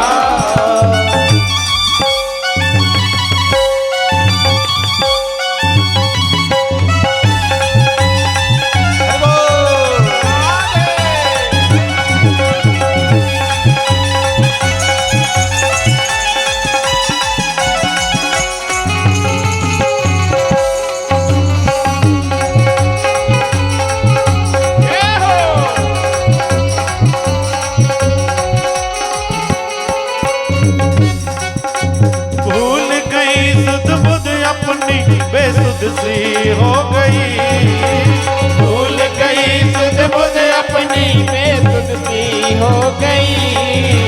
भूल गई सुध बुध अपनी बेसुध सी हो गई। भूल गई सुध बुध अपनी बेसुध सी हो गई। अपने ही घर में रह के अनजाने हो गई। अपने ही घर में रह अनजानी हो गई। अपने ही घर में रह के अनजानी हो गई। अपने ही घर में रह के अनजानी हो गई। तुम्हें समा तुम्हें समा तुम्हें समा बना के दिल अपना परवाना बना दिया। बनवारी तेरी यारी ने दीवाना बना दिया। बनवारी तेरी यारी दीवाना बना दिया। दीवाना बना दिया हमें, मस्ताना बना दिया। दीवाना बना दिया हमें, मस्ताना बना दिया। बनवारी गिरधारी, बनवारी गिरधारी, बनवारी तेरी यारी ने दीवाना बना दिया। बनवारी तेरी यारी ने दीवाना बना दिया।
दीवाना बना दिया बनवारी तेरी यारी ने दीवाना बना दिया बनवारी तेरी यारी ने दीवाना बना दिया दीवाना बना दिया हमें मस्ताना बना दिया दीवाना बना दिया हमें मस्ताना बना दिया बनवारी गिरधारी बनवारी गिरधारी बनवारी तेरी यारी ने दीवाना बना दिया बनवारी तेरी यारी ने दीवाना बना दिया बनवारी तेरी यारी ने दीवाना बना दिया बनवारी तेरी यारी ने दीवाना बना दिया। जय राधे राधे राधे राधे राधे राधे राधे वृंदावन में बरसाने में